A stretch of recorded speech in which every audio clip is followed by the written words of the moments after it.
Sheikh Niranjan. Hello Niranjan.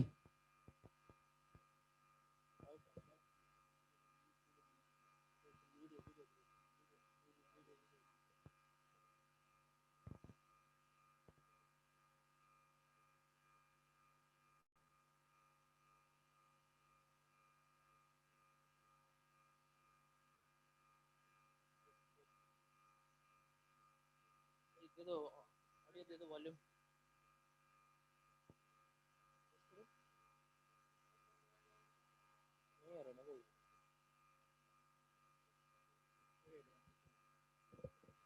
Check check. Niranjan ಏನದು ಎಲ್ಲೋಯ್ತು?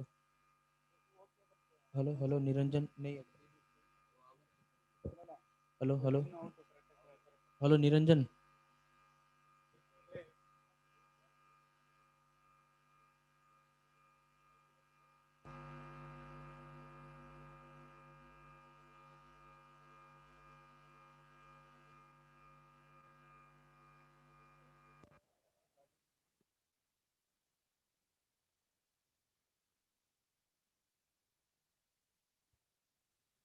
Hello hello Niranjan.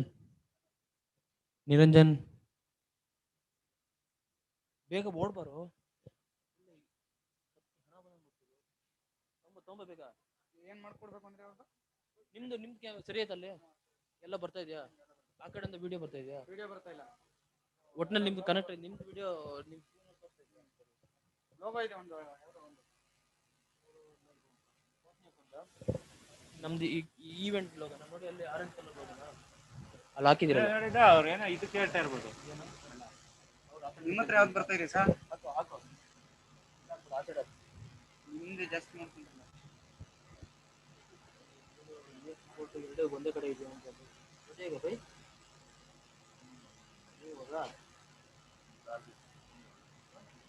ಇಲ್ಲಿದೆಯಲ್ಲ, ಇಲ್ಲೇ ಇಲ್ಲ.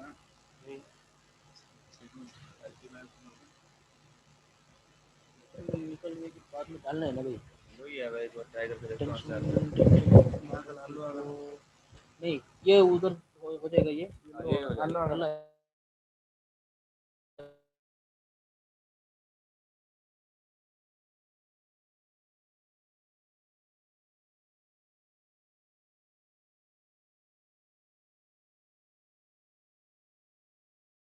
हेलो निरंजन, इरे वीडियो चाहिए ನೋಡಿ.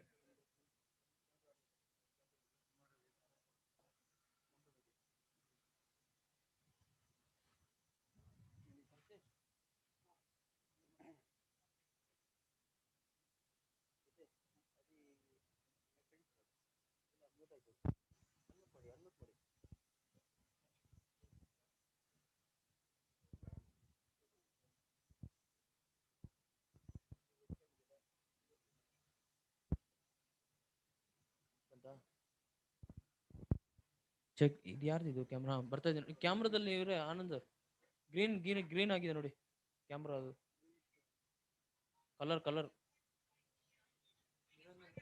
वो नहीं आता भाई, इधर टेस्ट करो ना.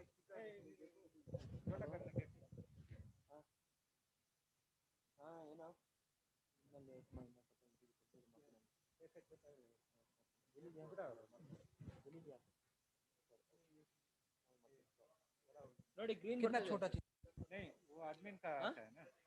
वो इधर निम्दल वो आप करेक्ट है कंट्रोल नहीं कर सकते. ये है ना, ये पैनलिस्ट उसका आता है, तो ये इस पे क्लिक करो. उतना वो स्क्रीन बड़ा कैसे करो? नहीं वो बड़ा उधर जब कोई बात करेगा ना तो अपने आप बड़ा हो जाएगा. उसको पहले छोटा था, मैं क्लिक किया, ये बड़ा हो गया. तो कोई बात करेगा ना तो अपने आप बड़ा हो जाएगा.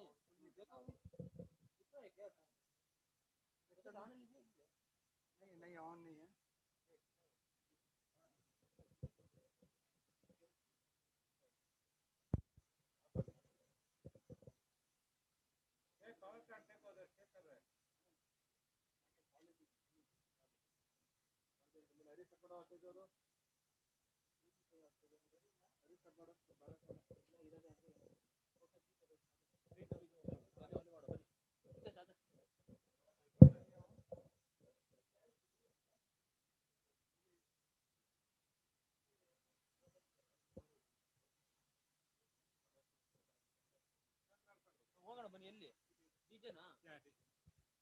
चिक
I'll have to send it.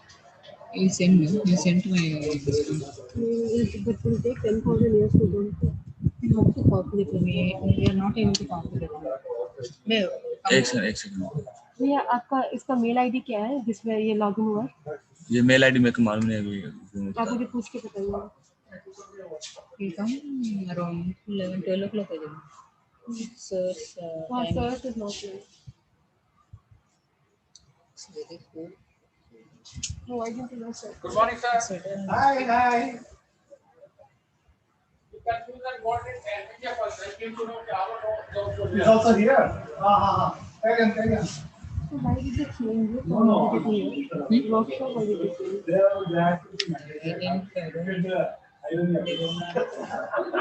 They didn't feel comfortable there for whole college.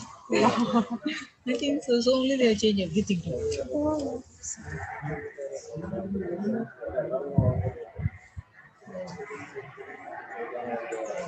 ये इसमें टेलीग्राम खुला हुआ है। टेलीग्राम? हाँ। टेलीग्राम नहीं है मेरे को, ये उसमें लैपटॉप में कुछ नहीं पता है कि क्या है इसमें। ये किसी गेस्ट का क्लाइंट का है। Introduction you will do, no? Just good morning. We are welcome to Warsaw Marathon. And start with the professor or this one. Last minute you are telling me to forward to tell you. No, you do that. No, you are senior. You are senior. No, I am junior. You are senior. You do those lines now. So you were selected for NC also, no? NC, I was speaking there also. Because there are other people who are speaking. So you speak here. No, ma'am. Last minute you can't tell me. Nothing. Just give about introduction of what we are doing. And you just wake up. हो गया. वो एक second एक workshop आप ही करो वो किन में लैपटॉप भी स्लो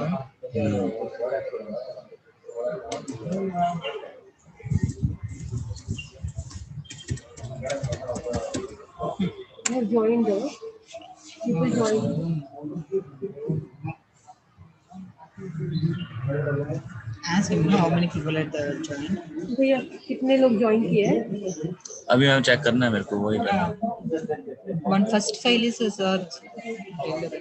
भैया पहला वाला जो फाइल है ना Come back. पहले वाला आप इसको पहले खोलिए। हाँ वो पेन ड्राइव आ गया। हाँ USB में ना आप नीचे जाइए। नहीं इसके नीचे PPT होगा जो हमने पहले खोला था ना PPT। हाँ ये वाला, ये अभी खोल के रखिए आप। ये पहला वाला, ये पहला है। कॉपी करो भाई हाँ ये कॉपी करके ना आप अपने उसमें डाल दीजिए। ये कॉपी करके वहाँ लैपटॉप में डाल दीजिए। एक बार देख के बताइए कितने लोग ज्वाइन हुए, नहीं तो फिर क्या होगा ना फिर वो छोड़ने लगेंगे मीटिंग अगर कोई रिस्पॉन्ड नहीं देगा तो। चेक कर देंगे। एक आ गया ना। एक आ गया। हाँ अभी एक ही तो कॉपी किया एक और वो ये वाला भी कॉपी करिए। हाँ ये है ना, ये बहुत अच्छा, इसको आप यहाँ पे कॉपी कर लीजिए PPT को जो भी आपने कॉपी किया।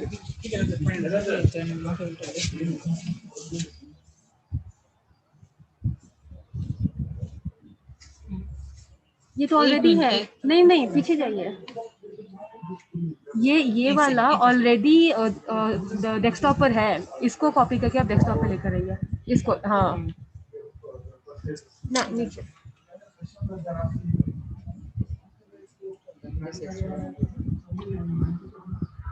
नहीं इसके अंदर नहीं। अच्छा ठीक है उसके अंदर ठीक है कहीं पे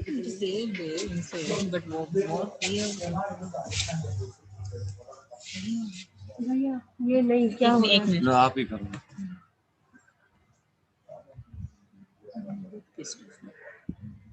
What is it? Only one folder. No, we can't use your laptop only. You can use no whether he will be able to connect my this one. भैया वो लैपटॉप नहीं यूज कर सकते। नहीं हाँ everything is there no. No, it's outside only still. What is the status mark again? Yes.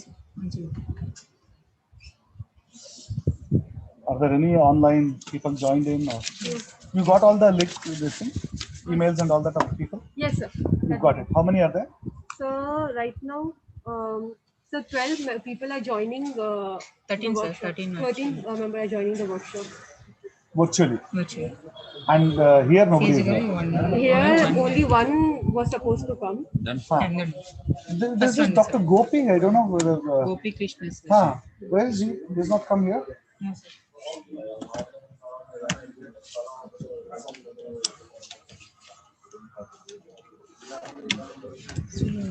Sir, I have Introduce.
इधर run से okay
ಅಂದ್ರೆ ಇದು ಎಷ್ಟೊಂದು ವರ್ಕ್ಶಾಪ್ ಇದೆಯಲ್ಲಪ್ಪ ಆ ದಿನಕರಿ ಅಂತ ಬರೀ ದುಡ್ಡು ಮಾಡೋದಷ್ಟೇ ಅಂತ ಕರೆಕ್ಟ್ ಆಗಿ ಅರೇಂಜ್ ಮಾಡಿಲ್ಲ.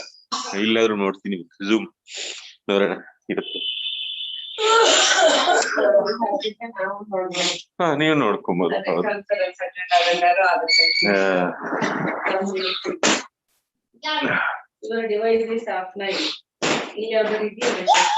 ಇದೆಪ್ಪ ಅರ್ಪಣೆ ಇದೆಯಲ್ಲ ಗ್ರೀನ್ ಇದೆ. Alexa switch on TV.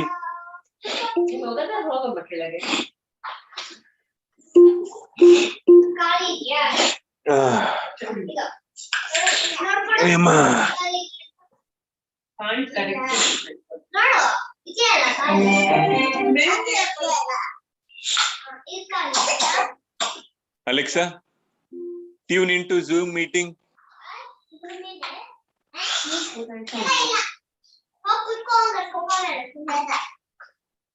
Alexa, open Zoom. Share Zoom.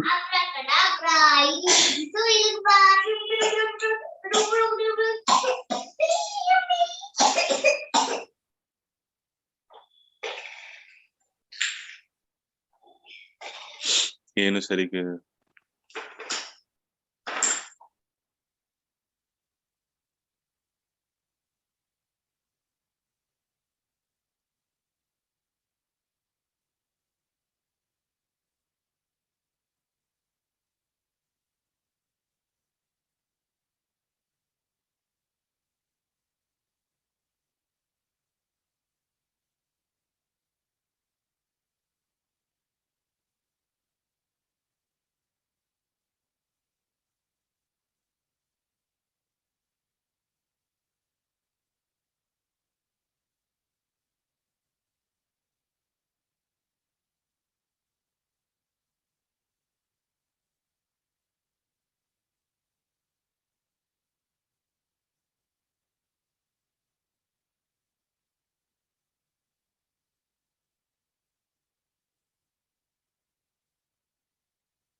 ಅಲ್ಲಿ ಕೇಳಿಸ್ಬೇಕಲ್ಲ ಅವ್ರು ಮಾತಾಡಿದ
Hello.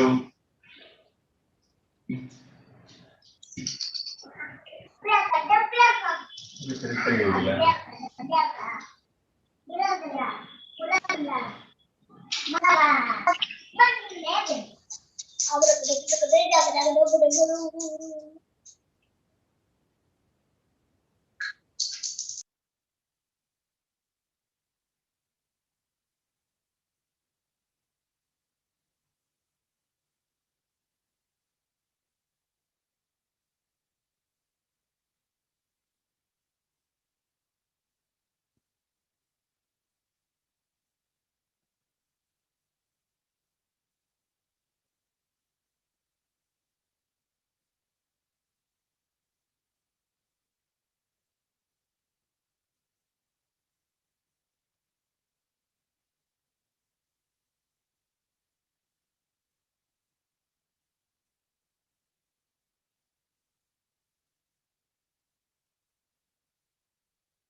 Hello, can you hear me?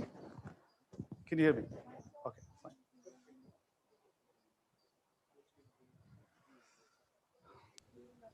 You are audible now. वो change करता रहना. Okay, good morning, everybody. I'm Dr. Pratap Chandra. I'm one of the neonatologists. Thank you for accepting our invite and joining online, as well as thank you for our special delegate here from Rangadorai Hospital.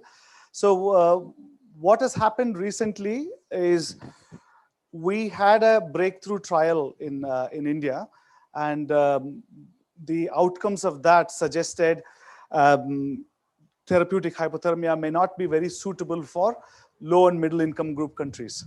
So in this workshop, what we are trying to suggest is, first of all, this is one of the best studied trial in the world over the last decade or so.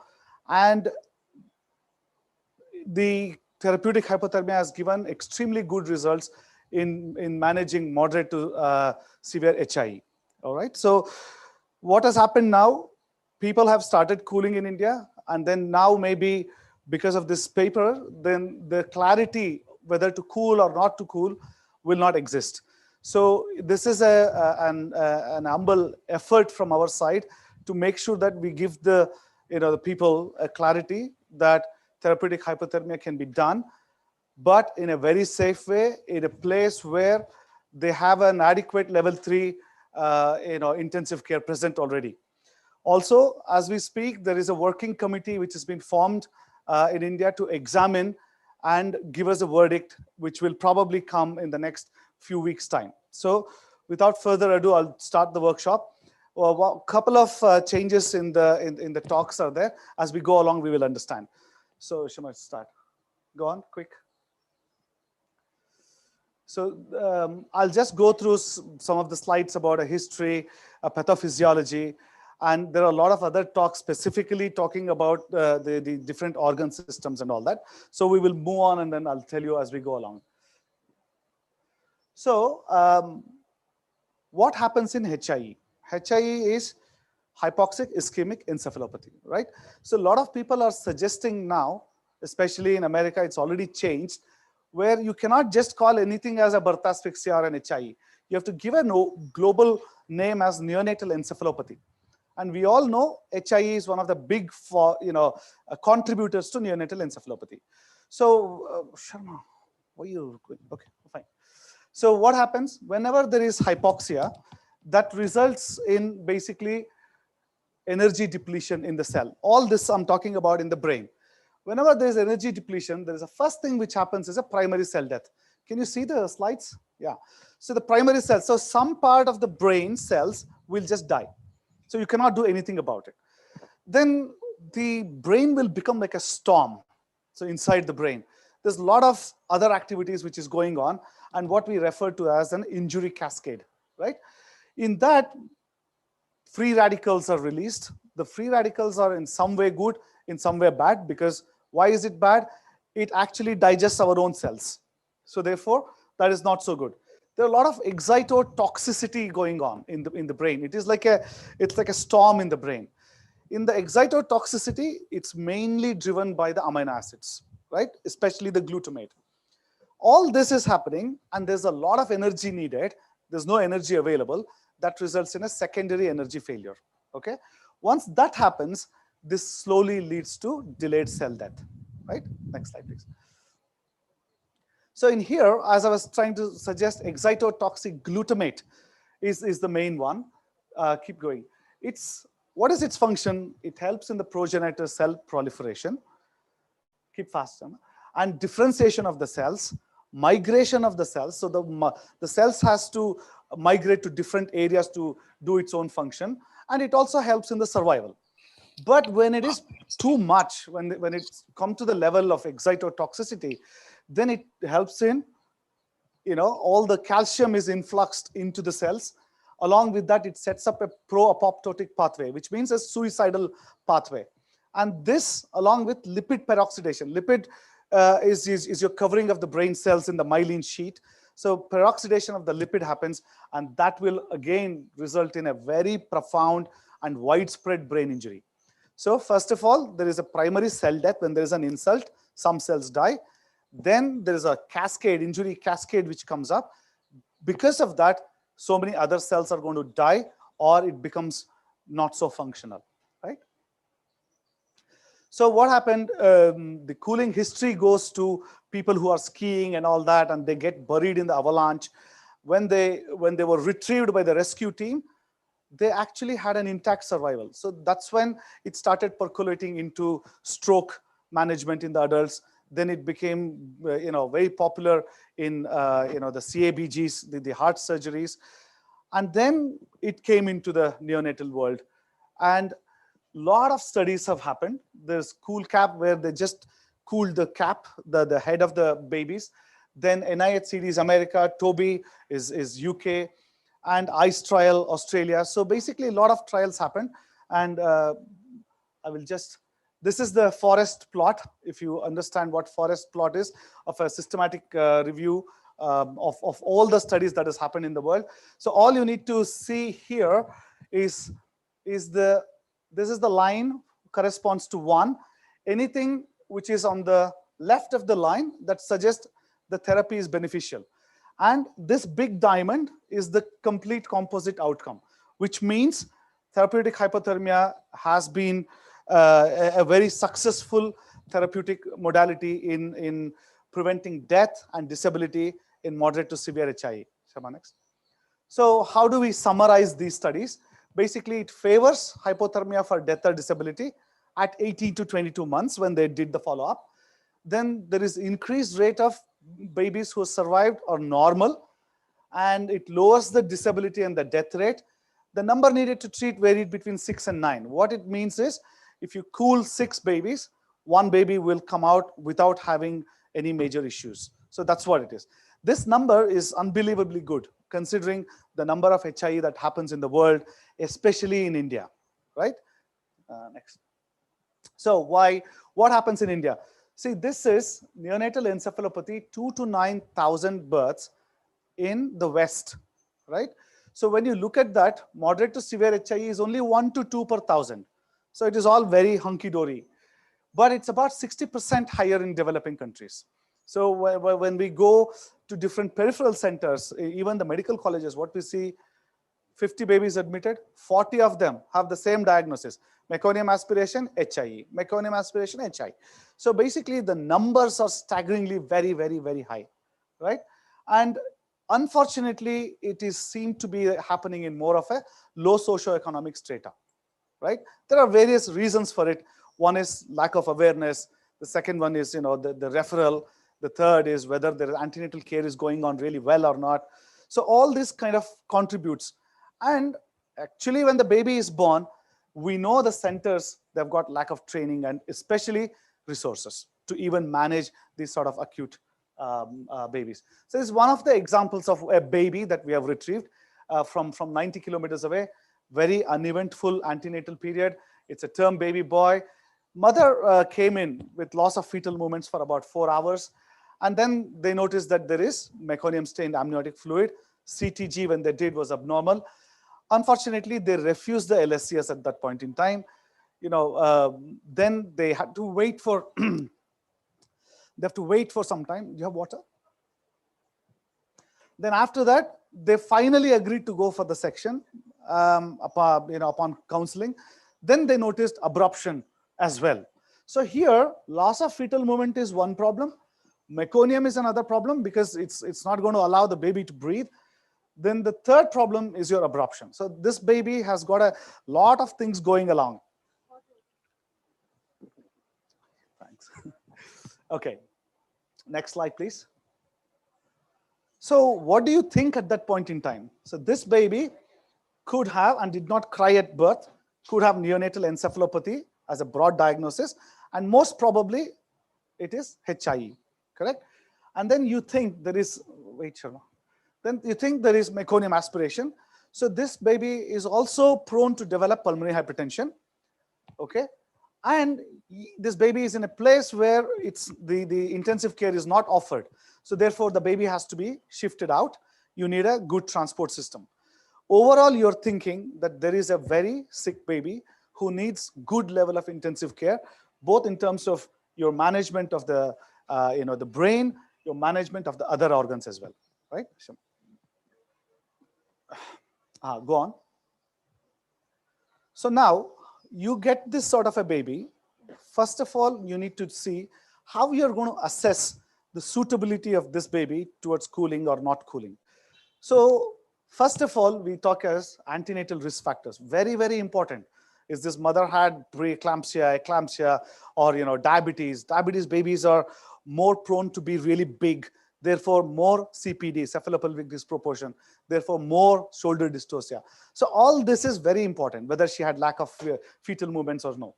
Then the perinatal sentinel events. This is extremely important because When we know in the peripheries, not many deliveries are attended by the trained pediatricians, right?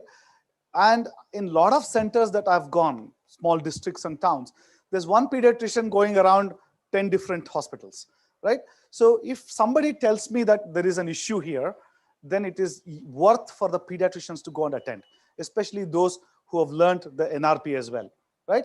Postnatally, after the baby is born, these are the two things that you need to look at. One is neurologically, how the baby is, and secondly, whether this baby fits the criteria for cooling or not, right? Next.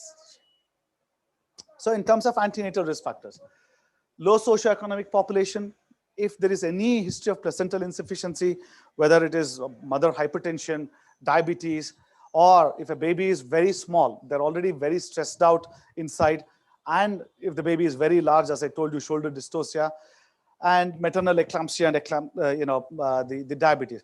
All these factors contribute for a baby, it's like a sitting duck, basically. Okay, it's just inviting problems and troubles. Next one. So when you look at the perinatal risk factors, we call this as a sentinel event. What are the sentinel events? It could be loss of fetal movements. Our baby had that. It could be CTG abnormalities. We probably call it as NST here. And ruptured uterus is a red signal anyway. It's risk for both mother as well as the baby. Then if you look at abruptio placenta, vasoprevia, cord prolapse, all this forms sentinel events, which means just before the delivery or at the time of delivery, things have gone wrong, right? This should be a high alert, and pediatrician with trained in NRP should attend these sort of deliveries, okay? Because you think the babies who are going to come out are going to be sick, right? So why, in terms of cooling, why sentinel events are very important, right? See, when a pregnant woman is going through 9-10 months of her, the pregnancy, a lot of things can go wrong. She can have a fall, an accident, or a lot of times the bleeding, intermittent bleeding. We keep hearing this sort of things with our friends, family, and everywhere. Sentinel events are those if just around the perinatal period or just around the time of birth, if something has gone wrong, then you definitely know because of this there is a problem for the baby, right? Rest of them, you don't know whether there is a problem for the baby or not, correct? So here, in Canada, they reviewed retrospectively 182 babies with neonatal encephalopathy. 30% of them definitely had sentinel events, which means abruption or cord prolapse or uterus rupture or vasoprevia, any of this. So then abruption and CTG abnormalities were more commonly seen as sentinel events. What it means is you're under control. It's happening in front of you. Therefore, you can take charge. And why it is important, as we go along, I'll tell you, cooling is an emergency. If you're doing it, you have to start cooling within the first 6 hours of life.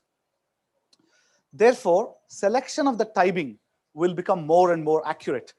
And then when they looked at their population who had sentinel event, MRI post-cooling showed better results compared to those who did not have sentinel events. So therefore, one of the problems with the trials that has been done in India is lack of awareness of the sentinel events. And maybe because of poor socioeconomic state or whatever, they are not going to present to the obstetrician. Maybe if they present to obstetrician, it is, they may not have so many information available for them. So therefore, knowing the sentinel events makes it unbelievably better in terms of prognosticating. And we are talking here, Canada, one of the most developed countries in the world. Even there, only in 30% of cases, they knew the sentinel events, and the rest of them did not. So imagine a country like India. This could be proportionately very, very high, where you don't know the history or you don't know how she has come in. She's just walked in with the labor, right? So more. So moving on, go on. Assessment at the birth. So we now know what to look for, sentinel events and the antenatal history.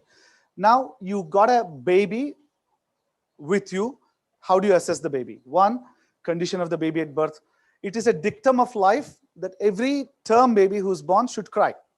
If it's not crying, there's something wrong, right? So that is where you should first start and see whether any baby needs any help in terms of positive pressure ventilation or full resuscitation, whether you have to intubate, give the CPR, any of these things. Then usage of the drugs. Whenever you use drugs, what are the commonest drugs that you use? Do you have an idea? In resuscitation? Huh? Adrenaline? NS, bolus? Huh? Volume expander, she said. So the acronym for that famously is BAD. Bicarbonate, again, people are discouraging use of bicarbonate, but still people use it. Adrenaline, dextrose, or any other fluid. So if you were to use drugs, your baby is so bad that you have to use drugs, then the outcome is usually not so good, right? So then your unit should be having capability to do the blood gases. So this is what we are trying to propagate. You should have good equipped unit with infrastructure. Only then you should be doing the cooling, right? Cooling is just one supplement. It's not do all end all. It is just going to offer you some more help to your brain, right? So then you have the UPCAR. So UPCAR, again, babies are born peripheries, you don't know, therefore you need to get a description of it. Don't believe somebody saying UPCAR of 7 and 9 and all that. That doesn't make any sense. So you need to get a description, whether the baby cried, how is the tone and all that stuff. थोड़ा आराम से बात करना भैया, ये चल रहा, हाँ. And then the weight. The weight of the baby, again, why is this important? In Indian context specifically, sometimes you don't know the gestation. They wouldn't have or had the ultrasound scan. Therefore, the Helix trial, which was done in India, they took into account weight as one of the surrogative marker of your gestation. Clear? Go on. So in the postnatal assessment, this forms the major thing. This is the modified Sarnath scoring. So where you grade your baby either into a moderate or a severe encephalopathy based on these conditions. So when it's even in the UK, when we were part of the TOBY trial, we realized that it's extremely hard for the junior doctors, the trainees, even sometimes the consultants to accurately say there is a moderate or a severe encephalopathy on a newborn baby. It's very difficult. And always remember this, whenever a baby you've seen, you've decided the baby is okay, don't just go away and then sleep, right? The HIE, as I said, is a dynamic process. It's not a static one. Static insult has happened, but then there is a progression of the injury because your injury cascade is going to happen, right? So you need to keep assessing a baby every 15 minutes to 30 minutes. And then, say, for example, we have seen babies who are not suitable for cooling. We have thought that, okay, no need. 7 hours, 8 hours, 10 hours, they start fitting, okay? If you look at it here, seizures form moderate encephalopathy, okay? If the baby has got a seizure, it's classified into moderate, right? So therefore, I don't want anyone of you to keep mugging all these things, you know? So you can have a printout and then just examine properly, right? TOBY, if you go to the website of the TOBY trial, they also have all this information, right? Next, Shama. So you've done the antenatal risk factor assessment, sentinel events, you've looked at the baby postnatally. Now, what is the criteria for cooling? So baby born with signs of birth asphyxia, is it there or not is what you need to establish. Babies more than 36 weeks of gestation is what has been studied so far. So NIHCD is doing this trial between 34 to 37 weeks. Obviously, the results are not out yet. And assessment of the baby, whether it's going to fit into the cooling criteria or not, is the next one. There are two criteria, A and B. And in all the trials, they also used amplitude EEG as one of the objective criteria. The reason they had to use is exactly very simple, because neurological examination on a newborn baby is extremely difficult, even in experienced hands, right? And it's a dynamic thing. Therefore, you put on the amplitude EEG we have in the workshop, we'll show you how to do it. And then it is just giving you all the patterns. Pattern recognition is unbelievably easy. Even the nurses can do it. Or sometimes you just take a picture and send it to your consultants. Okay, so pattern recognition, if you do, then you will understand whether your baby has got a very normal amplitude EEG, then obviously you're not cooling, whether it's a moderate to severe abnormality, right? Then criteria A. See, criteria A is all about the condition of the baby at the time of birth. That's it, right? How do you assess UPGAR? So if you know the UPGAR, it should be 5 or less at 10 minutes of age. Continued need for resuscitation, whether it's a bag and mask, whether you've done a full-blown CPR, because as a dictum, baby should just cry and go to mother, okay? Then the third one, you should have a blood gas, at least within 60 minutes, whether it's a cord gas or a capillary gas or an arterial gas, whatever it is, that should be done within 60 minutes of birth. This is the TOBY criteria, where your pH should be less than 7. Base deficit should be more than 16. NIHCD has some modified criteria. They are taking pH of less than 7.1 also. Base excess as less, more than -12 also, right? So what is happening recently? Another article being published from London, where they're suggesting more and more people are cooling mild babies as well, mild encephalopathy as well. Why? There is no distinction between mild and moderate so much. So if it is very, very obvious, it is very obvious. If not, it is very hard. Secondly, are they going to be subjected to litigation? There is a fear factor as well in that. Are we going to miss something which has been proven so effective to be given to these babies? There is also one more paper which suggested if you start cooling mild babies, you may be doing more harm, right? There's one more paper which came out like few years ago. Whichever baby was excluded from the TOBY because it's only mild encephalopathy, they underwent MRI, right? So those babies, 40% of MRI were significantly abnormal. Out of 40%, 70% had developmental delay. So the jury is out there all over the world, whether to cool even the mild ones or not. But as of now, the clarity is there for moderate to severe encephalopathy, right? And in a center which is well equipped to handle all sort of emergencies. And you should have the infrastructure to assess these babies, both in terms of the labs, in terms of the blood gas, in terms of the EEG, at least if you don't have amplitude EEG. So these things should be there. Then only cooling comes as an adjunct, right? Next one.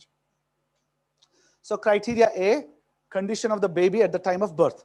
Criteria B is all about your clinical features, which means your Sarnath scoring, whether this baby had seizures, just go back, whether this baby had seizures, whether the tone, is it abnormal? A lot of times babies are doing aphistotonic posturing and then very, very irritable, hypertonic to start with. Then they can be hypotonic as well, okay? So then there's no suck, there's no gag. So these are the babies who you need to document properly. Primitive reflexes is all that, weakness or, suck, gag. Sometimes the babies just bite. Yeah, so they don't do the sucking action. When you put your finger at the back of the throat, it's not going to gag, it's just lie down there, right? And then the posture should be really like this. The tone should be nice. If you put this thing back, it will elastically coil back. So that is how normally it should be. These babies are lying like this, right? So that criteria is criteria B. You have to satisfy one of the criteria A and definitely criteria B, right? Next. So Helix trial, this is the one which has put us in doubt, and categorically it represented that not everybody should be cooling the babies, only those who are equipped should be doing it.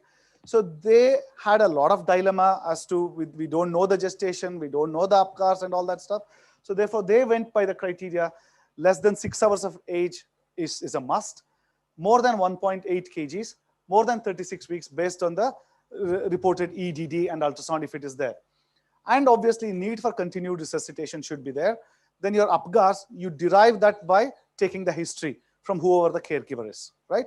This is how the Helix trial did the inclusion of these babies. And they should be moderate to severe encephalopathy on examination. So babies satisfy both the criteria. Yes, you start cooling. Or if you're not a center, please refer. So you should all know where your referral centers are. Immediately call those consultants and then talk to them. Make sure you have a plan whether to cool or not to cool. It doesn't fit the criteria the consultant suggests. Then you say, okay, sir, I'll keep examining this baby. I'll get back to you if the condition changes. If the baby doesn't meet the criteria, you continue with the standard intensive care. Clear in this? Criteria A, at the time of birth, how's the baby's condition?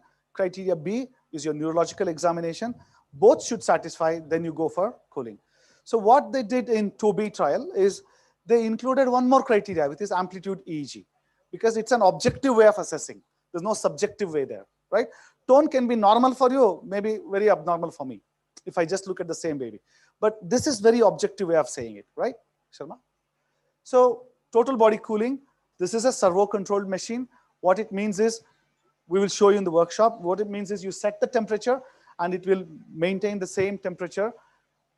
You know, you will have a rectal probe and you will have a skin probe as well, and it will keep automatically maintaining the temperature at the same time, at the same level, which is 33.5 degrees. So start and achieve the core temperature, 33.5 degrees, within less than 6 hours of age. So the cooling duration is 72 hours, right? How do you cool? We'll tell you. There's like a jacket. So you just put the jacket. There are perforations in the jacket and not perforations. There are channels in the jacket where your water runs through that, distilled water runs through that. Or in some other machines, it's an alcohol-based, the liquid that runs through that.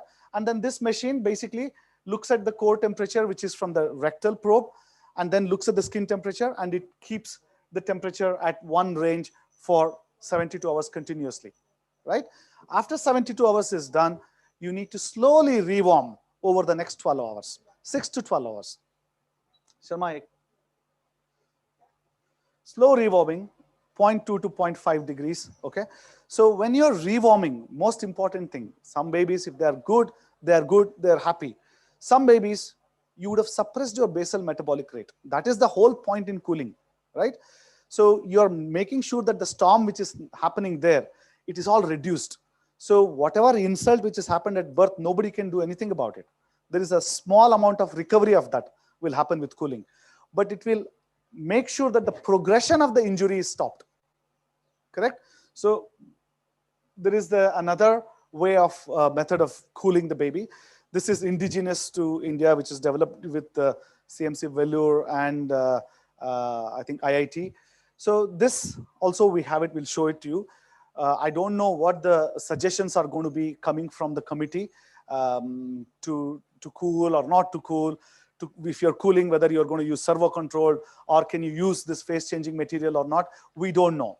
But as we know, a lot of people have already bought this and they're already successfully cooling these babies. Therefore, we thought we will continue to include this in the thing. So it has got a phase changing material, which means FS21, FS29, and this is just a cradle. This is nothing major, no scientific thing in there.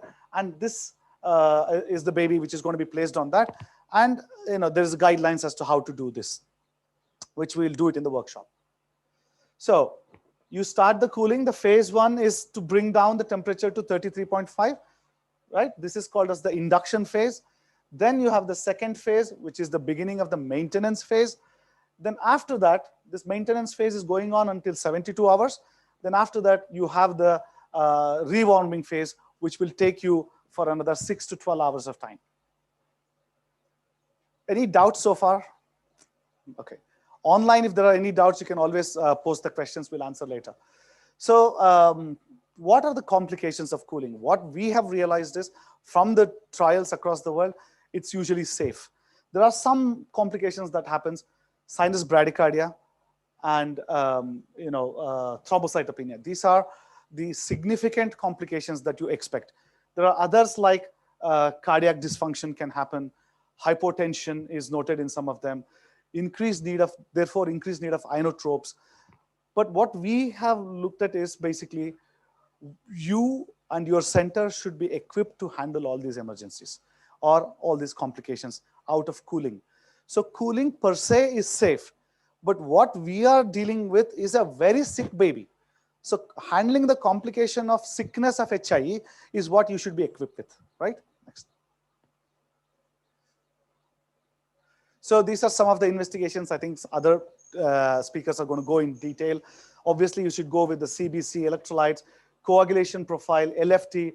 Why? An HIE, when the brain itself is involved, that means rest of the organs can be involved, because brain is the last one that gets involved because of our defense mechanism, or the brain sparing effect is what we call, right? So therefore, multi-organ involvement can be there. LFT abnormalities, if it is there, you need to look at the coagulation profile, because that is a surrogate marker of the liver cell injury. And if your AST, ALT, even if they're raised, you are not going to do much. You're going to just wait for it. But if your coagulation is a problem, you have to act immediately, right? Whether you're going to give extra vitamin K, FFP, or whatever. So these are other investigations during cooling and after cooling as well, what you guys have to do. So during the cooling, assessment, Shema, go back. Assessment is there, amplitude EEG, or at least full-blown EEG should be done during the course of the, the treatment. Ultrasound, again, gives a very important role. So therefore, it goes on to show that you need to have a portable ultrasound in your unit. Here, the signs of brain injury or the cerebral edema will be seen as a very bright brain, right? Okay, what we call as increased echogenicity. Then the second thing, what you can also look there is the RI. RI is your resistive index. What it means is how much resistance is there for my blood flow, okay? When there is cerebral edema, the resistance is very, very high. When the resistance is high, RI becomes low. So normal RI is about 0.7. If you're going less than 0.5, then your prognosis is very bad, right?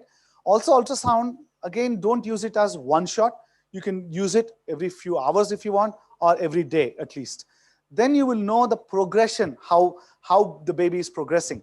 If your RI is getting better, cerebral edema is reducing, then you know how to deal with it. After cooling, definitely MRI should be done. Again, therefore, centers should have access to the MRI. Otherwise, don't just do the cooling and leave the baby away, right? MRI gives you a lot of information. I'll tell you what that is in a minute. And then your neurological examination is a must. Following that with Child Development Center, the community pediatrician, or you call it as the developmental pediatrician, they should get involved. They should be assessing these babies on a regular basis, like once in every few weeks to start with, then 6 months to 1 year. Up to 2 years, we ask them to follow these babies up.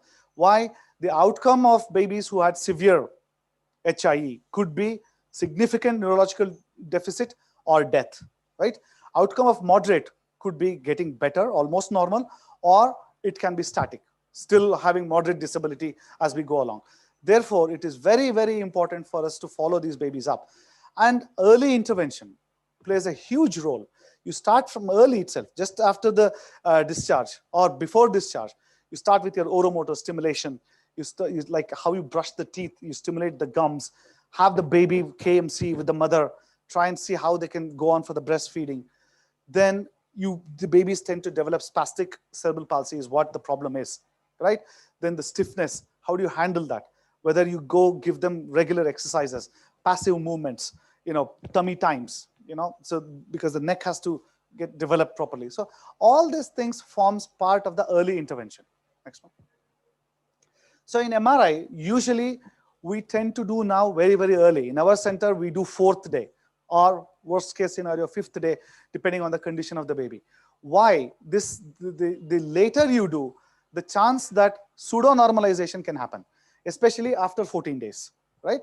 And the advent of diffusion-weighted MRI has helped us mainly in making sure that, early brain injury is not missed, right? So here, if you have a basal ganglia and the thalamus getting involved, there's almost 2/3 chance that the baby is going to develop cerebral palsy, right? When basal ganglia is your movement initiation factory, right? They tend to develop athetoid or chorioathetoid cerebral palsy.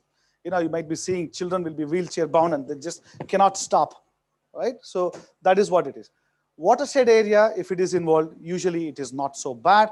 10% still develop cerebral palsy. And this is very important. The posterior limb of the internal capsule, or the plic, what we say, definitely it's a very good sign that there will be neurodevelopmental delay for all these babies. Even if it is normal MRI, you still cannot just relax. 1/3 can develop mild to moderate disability on follow-up. Therefore, it's very important to do the follow-up. Next. Right. So what are we saying here? Total body cooling is a standard of care in the West, right? What it means, if a baby comes with desaturation, if you don't give oxygen, you're in jail, correct?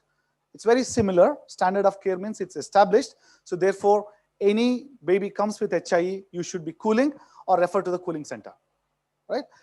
But with this Helix trial in India, this has caused a little bit of a grayness, the area. That is what I think the committee is addressing, is going to address and give us a clarity as to what to do, right? And then the current protocols throughout the world require you to start cooling less than 6 hours. Cooling as early as possible is ideal. So whenever they looked at it, 6 hours, what we say is yes, but if you've started cooling just after birth, that is even better. As soon as you know the neurological status fits into the criteria, you should start cooling. Then we have 90% of our babies coming from outside, right? So therefore, passive cooling becomes very important. Say if I retrieve a baby from Anantapur, Hindupur, Chitturdurga, Hassan, the distance for us to travel itself is about 3-4 hours. But 6 hours is, we would have lost that window. Until then, there's a standard way of doing passive cooling. Therefore, you have to talk to the people without using the machine. This is allowed. Until the team reaches there, you should do passive cooling. Passive cooling can be done by just switching off the warmers or the incubators if you have, then having ice packs around the baby, not touching the baby, then using the fans and using the AC in some cases. So all this way, you can do the passive cooling. So I will send you guys the information how to do the passive cooling as well, okay? Or if you see in the TOBI criteria, it is given nicely. So some of the practical tips: awareness regarding sentinel events should be there, right? It gears you up and prepares you to attend the delivery.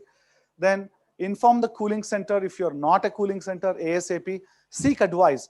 Talk to them, have a dialogue and say whether to cool, not to cool. Shall we wait? I'll get back to you in another hour's time if the condition changes. So you have to be in talk to the cooling center. Obviously, take informed consent, especially in this scenario now, basically to explain, that this is a therapy which may be beneficial, right? And always secure a UVC or a PIC line before you start the cooling. Otherwise, you will never be able to get a peripheral line. And when the baby is so constricted in the peripheries with cooling. Always consider multi-organ involvement. Therefore, don't cool just for the sake of cooling if you don't have facility to manage multi-organ failure, right? So those are what in the future talks that we will let you know. Obviously, servo-controlled cooling is the best, and it should be complemented by a level 3 in NICU. It is just an adjuvant. It's not be all end all. Don't put the thing and then just say, you've done everything. But you have to be very careful in looking after HIE. Forget cooling, not cooling complication. HIE you need to look after, right? Next. So in summary, it is very common in India. Therapeutic hypothermia is known to be beneficial and safe as a treatment, which is established in the West. So we are waiting for the committee's report to see how we can take it forward in India. And passive cooling may be undertaken, but never as a full treatment, not for 3.5 days. It's just until your transport team arrives or you get the baby to the center, especially because we have only 6 hours before which we can start cooling. Servo-controlled cooling offers the best thermal control through the journey of this baby for 3.5 days. And then definitely HIE should be managed in a well-equipped center. First is your level 3, then only you have an adjuvant as this therapy. In the Western countries, level 1, level 2 centers are not allowed to do cooling in the Western countries. So I don't think it should be anything different in India. But here in India, what we have to define is what is the criteria that I should call my unit as level 3? Who is setting the standard? NNF has got some of them, right? So are these being uniformly implemented everywhere? So these are the things that we need to do, right?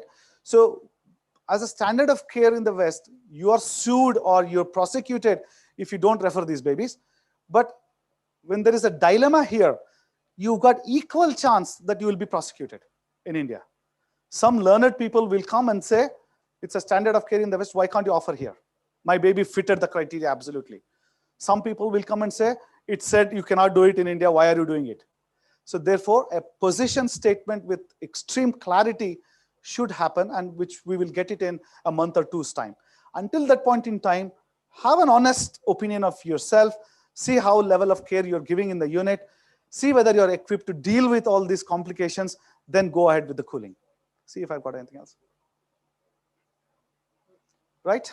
So with that, I'll finish this talk. Any questions? Nothing so far. So we'll wait for, yes, sir. We read recently in one article, therapeutic hypothermia is not the standard of medical. What is your take home? Yeah, I think you just came in late, so I already discussed that. Therapeutic hypothermia is a standard of care in the West.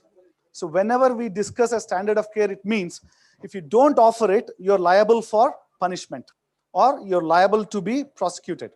Okay? What it means is you might lose a license to practice. Okay? If a baby dies and it's proven, you might be sentenced as a manslaughter also, or medical negligence. So all these things are very, very important to consider. So it is already very good position statement being issued in the West that it has to be a standard of the care. In India, because of this one multi-center trial, which suggested that cooling should not be done in the low middle income country, not just in India, Bangladesh, Sri Lanka, African countries, to an extent, I agree with one statement where not everybody should do it. Not level 1, level 2, you should never do it. In my opinion, we should still consider that cooling should be done if you have a very good level 3 intensive care. So you have to look after the complications of HIE, complications of multi-organ failure, and the complications of the cooling. So if you do all this, along with that, you should have an infrastructure to look after, the blood gases, the bloods, MRI should be done. You should have a good CDC to look after these babies post-discharge and not allow them to just go away without the follow-up. If you do all this well, and if you document that your unit is capable of doing this, I still think we should be doing this because it is such a wonderfully studied RCT, multi-center, multinational, all over the world in the last 1 to 2 decades. In my opinion, one of the best studied therapeutic modality after the steroids, right? So which has made huge difference. So we are also cooling, still continuing to cool until we get a position statement from the IIP/NNF body. And our results are very different from the Helix trial, to be very honest. And what we have done, which is very different, is we have actively cooled during transport, which nobody else done in India. 50 babies we have retrieved actively cooling from the time of referral. And none of these are within 5 kilometers. They are all outside Bangalore. And our median distance is 200 kilometers, right? So 3 hours, 4 hours of travel. So we have a great relationship with those people who are referring to us. Therefore, they pick up a phone call and then they say, I've got this baby. We select whether the baby is ideal or not. Then until we reach there, they do passive cooling. And then our time of leaving the hospital is 20 minutes from the time of referral. And we take servo-controlled, transport-compatible cooling machine. And with a nurse, trained nurse, and with the neonatologist. We go there, we start the therapy, we do the lines, and bring the baby. So it is an intensive care all the way for the baby. So nothing has much changed. Therefore, our outcomes are very, very different to what has been suggested in Helix trial. And then the mortality, what we have seen is nowhere that. So in our cohort, we had about 86 babies who schooled. We are actually presenting that on Sunday, out of which there is 7 mortality and 5 DAMA. 5 DAMA is after cooling, babies did not die, but they needed extra care for some more time. And then they went to the government hospitals because of lack of money, right? So those babies have survived. So our outcome is very different when you compare it to the Helix trial, where it is 40% and above in the cooling arm, 30% or so in the control arm. That's huge in any standards. So I would say still one part of it we should take, that they should not just cool in level 1, level 2 centers, but the level 3 centers where they're really equipped, a position statement has to come from the IAP/NNF. Hope I answered that question, sir. Absolutely. So the number there is 400, right? Is it the true representation of the whole population of India? I know there is a power of the study, you can do all that stuff. But still, in my opinion, say for example, a baby has been really well looked after antenatally, brilliant this thing until the time of birth, abruption, she had this baby with HIE. Are we saying to the world that I'm not going to cool? Or are we saying, are we going to cool? So how many treatment modalities in the world that has come out with research has suggested absoluteness. That is one thing which I probably disagree. It's my personal opinion anyway. It's not a concerted opinion. My personal opinion is to disregard such a wonderful therapy in a country where 60% can be having HIE of all the births. So therefore, I think we have to be a bit more responsible in sending out the messages. Okay, thank you. I think I'll finish the talk here. We'll wait for the second talk. Comes up.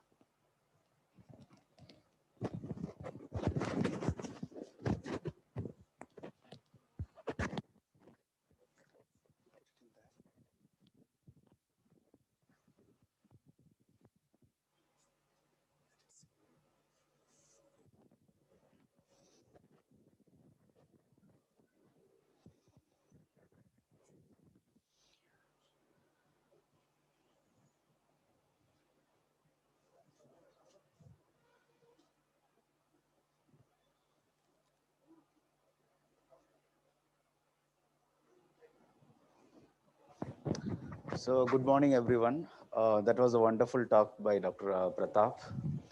And I think there are a lot of overlapping slides which I do have. So maybe I would skip most of the thing which Dr. Pratap has already covered. So in this lecture, mostly we would be seeing like how we are going to go about practically, servo control cooling. Of course, in the afternoon post-lunch session, you will be seeing hands-on sessions on how to do the servo control, how to use these machines. But here, this lecture will be a prelude to what you are going to see in the post-lunch session. Next slide, please. So here we'll see the basics of cooling, the technical aspects of it. How does it work? The mechanisms, how cooling does help the baby. Selection criteria has been already dealt with. The devices which are available. So the mechanism, what is the difference between servo versus manual techniques, and these how better are these servo devices when compared to manual devices. Next slide, please. So in the first lecture, all of you have listened to the pathophysiology behind the HIE. So all of us know that there is initially a hypoxic insult followed by a reperfusion injury, and then the damage to the brain goes on. So there are a lot of excitotoxic mechanisms which come into play. There is primary energy failure, secondary energy failure. So this slide summarizes the timeline of event. So when there is an insult, do we have a pointer? Yeah. So when there is a primary insult, so you will have depolarization, excitatory amino acids are secreted, oxygen-free radicals, calcium entry, cell lysis. Then there is reperfusion injury due to oxygen-free radicals. So what happens during hypothermia is provided during the latent phase where some amount of recovery is happening. So when you start hypothermia during this phase, this recovery, all this is augmented so that the further complications are prevented in the baby. Change, please.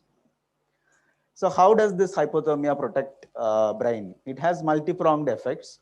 So we know the pathophysiology of HIE. There are multiple mechanisms which come into place. So this hypothermia is one single intervention which acts at multiple different levels. It reduces the level of energy depletion. It reduces glutamate release. Glutamate is the major excitotoxic amino acid which is implicated in pathophysiology of HIE. So it increases the glutamate reuptake so that free glutamate in the neuron junctions, synapse junctions will be reduced, which in turn will reduce the neurotoxicity. It reduces free radical generation. It blocks downstream mechanism of apoptosis necrosis, which is the way of neurons are lost during hypoxia ischemia, and then it inhibits inflammation. So these are all proposed 7-8 mechanisms by which cooling helps in babies with HIE. So all these mechanisms, how effective these cooling method is in preventing mortality, in reducing mortality and long-term neurodevelopmental outcome, improving outcome, came from initial animal studies. So for better understanding, I would quote some of the animal studies so that you will understand how this hypothermia is in fact, helping these babies in improving the outcomes. So this is like in an experimental model, they induced hypoxia ischemia in a rat model. So what they did was they did 4 interventions. In the first group, they kept the baby for 72 hours at 34 degrees Celsius. In the second group, for 6 hours at 34 degrees Celsius, and then after that, after 6 hours, they started cooling. In the next group, they provided cooling for initial 6 hours and then normal temperature. And the third group, they cooled the babies at 22 degrees Celsius for 72 hours. Okay. So next slide, please. So what they found out was the last group, which is the 22 degrees Celsius for 72 hours, had, the cortical infarction size was very less, surviving hippocampal neurons were high, infarction rate was much less there, area of cortical infarction was less, so striatal neuronal loss score was less. So when they found that this so much of when they cooled the baby, these rats for 72 hours, they found out that all these, hard neurological things they could find out, okay, in terms of structural abnormality in the brain. Next slide. So similarly, in this, you can see that the neurons are very less here. Histopathologically, you can see a lot of neurons are preserved here. Next. So similarly, a lot of studies were done. So they have looked at neuronal loss. Here you can see the black bars represent the cooled babies. The other one is the those who did not receive hypothermia. Here you can see that neuronal loss percentage is much more in those who did not receive hypothermia when compared to those who received hypothermia. Next slide. So based on these animal studies, these numbers were derived at. So you must be wondering why we should start within 6 hours, why we should continue for 72 hours, where do these numbers come from? So all these things are derived from these animal studies. So why at 33.5 degrees Celsius? Why not lesser than that? Why not more than that? Okay, all these things were derived from these animal studies. They found out that this 33.5 is better than 34 or temperature above or below that. So when to start therapeutic window is less than 6 hours. Okay, so those babies who were started cooling before 6 hours had beneficial effect because of the presence of that latent period. After that, the secondary injury neuronal loss is going to happen. So after reperfusion injury is going to start. So if you start cooling after 6 hours, the efficacy is going to be less. So how long? Again, this 72 hours again is derived from animal studies. Okay. Next. So then regarding rapid rewarming and then rapid induction and slow rewarming. Okay. So we usually rapidly induce cooling in this baby and then slowly rewarm these babies. Why it is done? Why not we can induce hypothermia slowly and rapidly rewarm the baby? So they found out that rapid rewarming in cooled rats caused increased immunoreactivity in neurons, increased lactate and glutamate, which can damage the neurons, and then abrupt increase in cardiac output and sharp drop in systemic vascular resistance. So rapid rewarming causes a lot of hemodynamic changes. It also increases the risk of inflammatory damage to the cooled neurons. Next. So this has been already summarized. So these are all the major landmark trials which came up initially in the treatment of babies with HIE, moderate or severe encephalopathy. So starting from cool cap study to NICHD, TOBI trial, and then Chinese study, Euro network, and ICE trial. Okay, so this has been already dealt with. So all of them opted a temperature range between 33 to 35 degrees Celsius. The standard one is 33 to 34 degrees Celsius. So commonly we set the temperature at 33.5 degrees Celsius. So some of them had used whole body hypothermia, except the school cap trial and Chinese trial, which used only head cooling. Okay, next. So each and every study had their own slightly modified inclusion criteria. So it has been dealt with in detail in the earlier lecture. So we can skip these slides. Next one, please. Next one. Next one. Next one. Next one. Yeah. So to summarize, like we prefer to cool babies more than 35 weeks gestation. So who are less than 6 hours old. So in metabolic criteria, we should have Apgar 10 at 10 minutes less than or equal to 5. pH should be less than 7 or 7.1. Base excess less than -16. And PPV by 10 minutes of age. Neurologically, the baby should show features of moderate or severe encephalopathy as per the Sarnath staging. Okay, so there are some aEEG criteria also. Based on that, you may select your patients for cooling. Next. So when you come to the devices which are used for cooling, so you have this servo control high-tech devices. So the commonly used one is Ticotherm. The next one is Criticool, blanket roll, and cool cap. Okay. So there are other low-tech devices. We know all of them. Phase-changing mattresses, which will be dealt with in next lecture. Gel packs people have used, water bottles, fans. So these are all low-tech, devices which are being more commonly used in LMIC countries. Next, please. So let us discuss about the commonly used servo control device, which is Ticotherm. So next one, please. So Ticotherm is from Inspiration Healthcare, Germany. So it uses the advantage of Ticotherm is the mattress which comes with Ticotherm is reusable one. Unlike the blanket roll or Criticool, where you have disposable mattresses, here it is a reusable one, so that incurring cost for the patient will be less. So the reusable mattress can be cleaned with any antiseptic, and then it can be used for the babies. Okay. The cooling agent here used is a mixture of alcohol and water. In the other devices, it is predominantly water. Next. So this is the machine which the detail all of us will see in the next, post-lunch workshop. So the assembled instrument equipment look like this. This is the mattress. This is the the cord through which the liquid circulates into the mattress. Next. So a baby who is connected to the Ticotherm. Next. So next device is Criticool.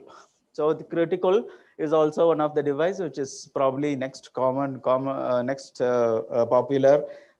device after Ticotherm. So here you can see the infant is covered with a wrap, disposable wrap. Okay. Next slide. So this is from Belmont Medical, US. So here we use what is called as infant cure wrap, okay, which is a disposable one, and water is used as a cooling agent. Next.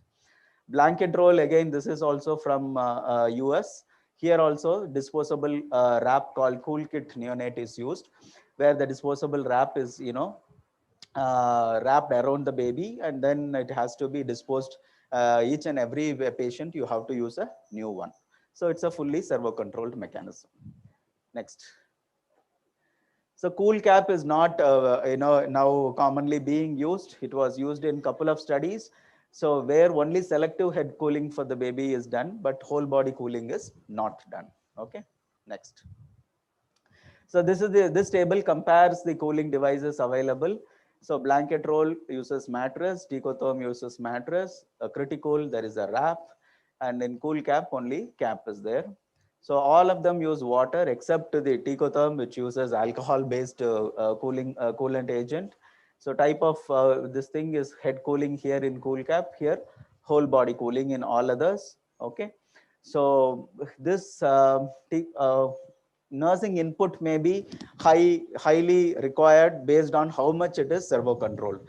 Ticotherm has two versions, one which is fully automated servo controlled, the other one is not so fully servo controlled, where the rebombing phase may be kind of manual. Okay, there the nursing input required will be very high, right? So recurring expenses are more high in Criticool and blanket roll because we use disposable cooling wrap there. Okay, but it is reusable in Ticotherm and cool cap. So transport, yes, Ticotherm now has come with a transport version, and Criticool also we can use for transport. Okay, next. So what we should prefer, selective head cooling versus whole body cooling? So all of us should prefer whole body cooling, because evidence says that selective head cooling does not result in a statistically significant difference in mortality or neurodevelopmental outcome when you look at the finer data. Next. So also when you look at how servo cooling performs well in maintaining the target temperature when compared to manual cooling, you can see here that the red line is the servo control cooling and the black one is the manual cooling. You can see here, red line is more or less constant. The temperature is maintained at 33.5 without much variation. On the other hand, you can see here the black line, which is the manual cooling. There is lot of swing in the temperature with 95% confidence interval swinging very much. Okay, so servo controlled mechanisms are better, far better in maintaining the target temperature when compared to this manual cooling devices. So this is what the phase of, once having known the machine, we should know like how we are going to cool the baby. So initially there will be an induction phase where you start cooling. So you rapidly bring the body temperature from 36.5 or 37 degrees Celsius to 33.5 degrees Celsius. Okay.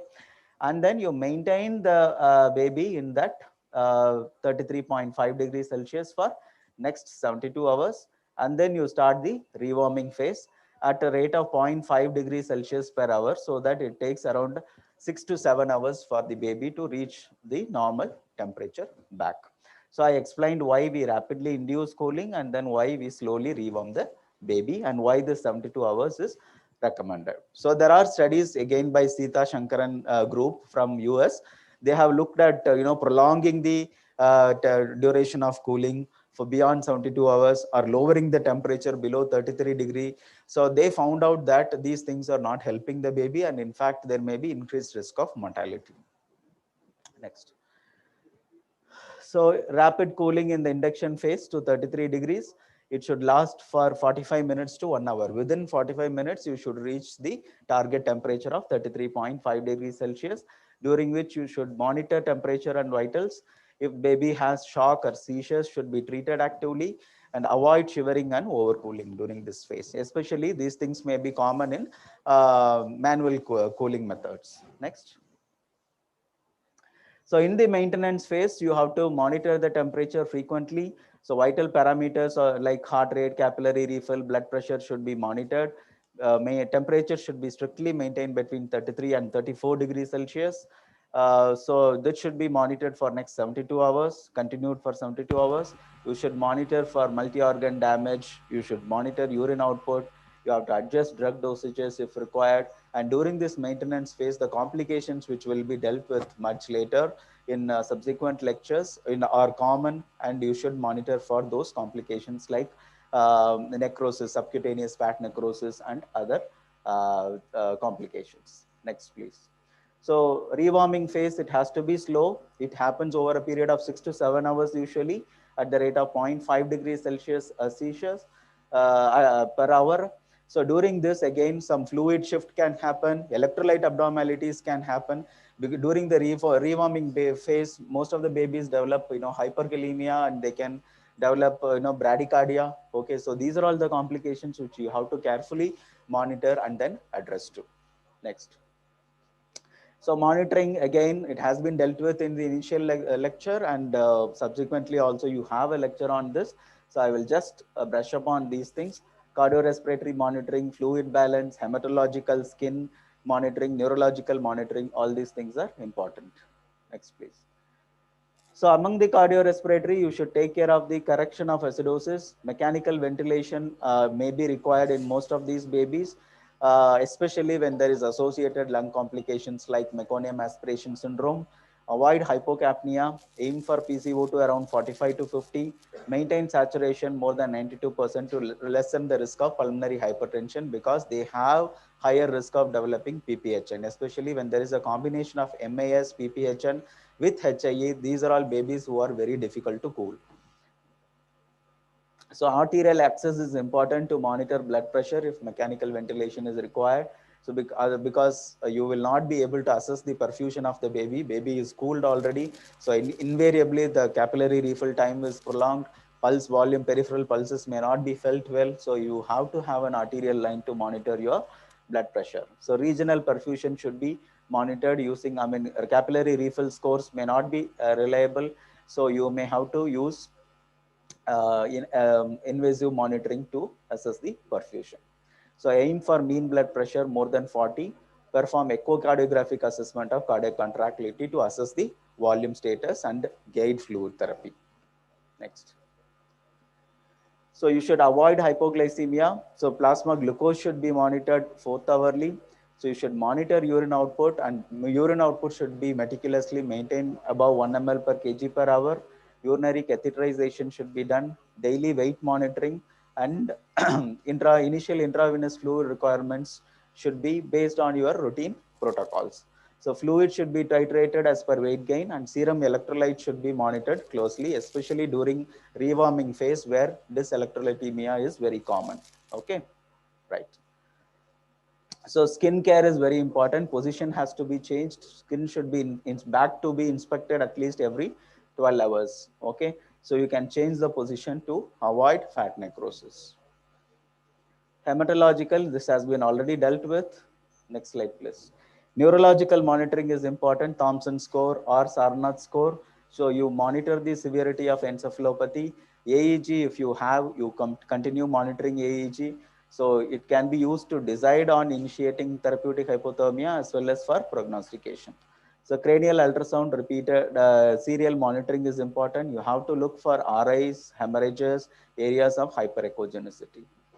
Then as discussed earlier, MRI is mandatory. Okay.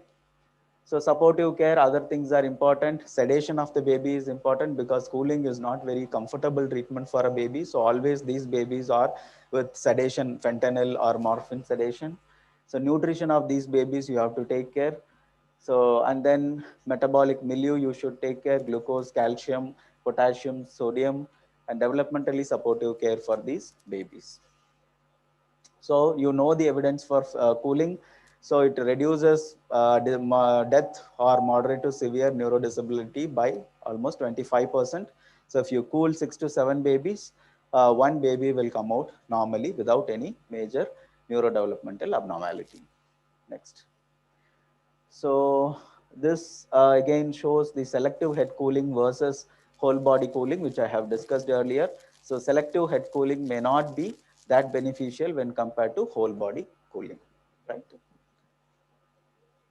So the same repetition next. So to summarize, therapeutic hypothermia is a standard of care.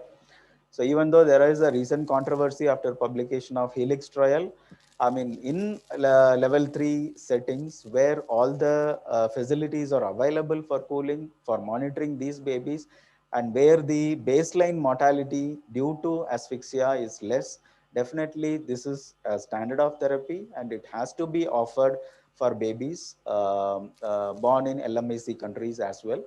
Of course, we need to have an official position statement from our administrative bodies like NNF or IAP. So until then, I think we should explain the benefits of cooling, and if with the consent of the parents, we should offer this standard of care to all the deserving babies, right? Thank you. Next lecture is, next is online.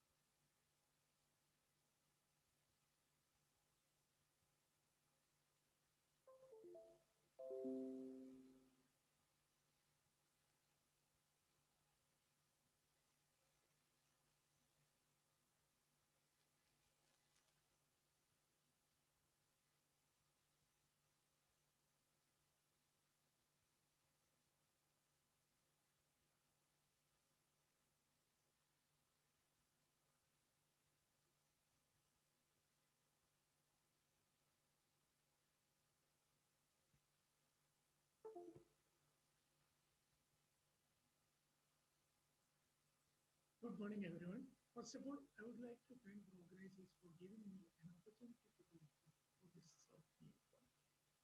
Over the next 20 minutes, Hello. certain aspects regarding hypoxic ischemic encephalopathy and therapeutic hypothermia. From hemodynamic perspectives, we will be mainly concentrating on the hemodynamic clinical part of and the hemodynamic aspects of hypoxic HIE as well as the therapeutic hypothermia.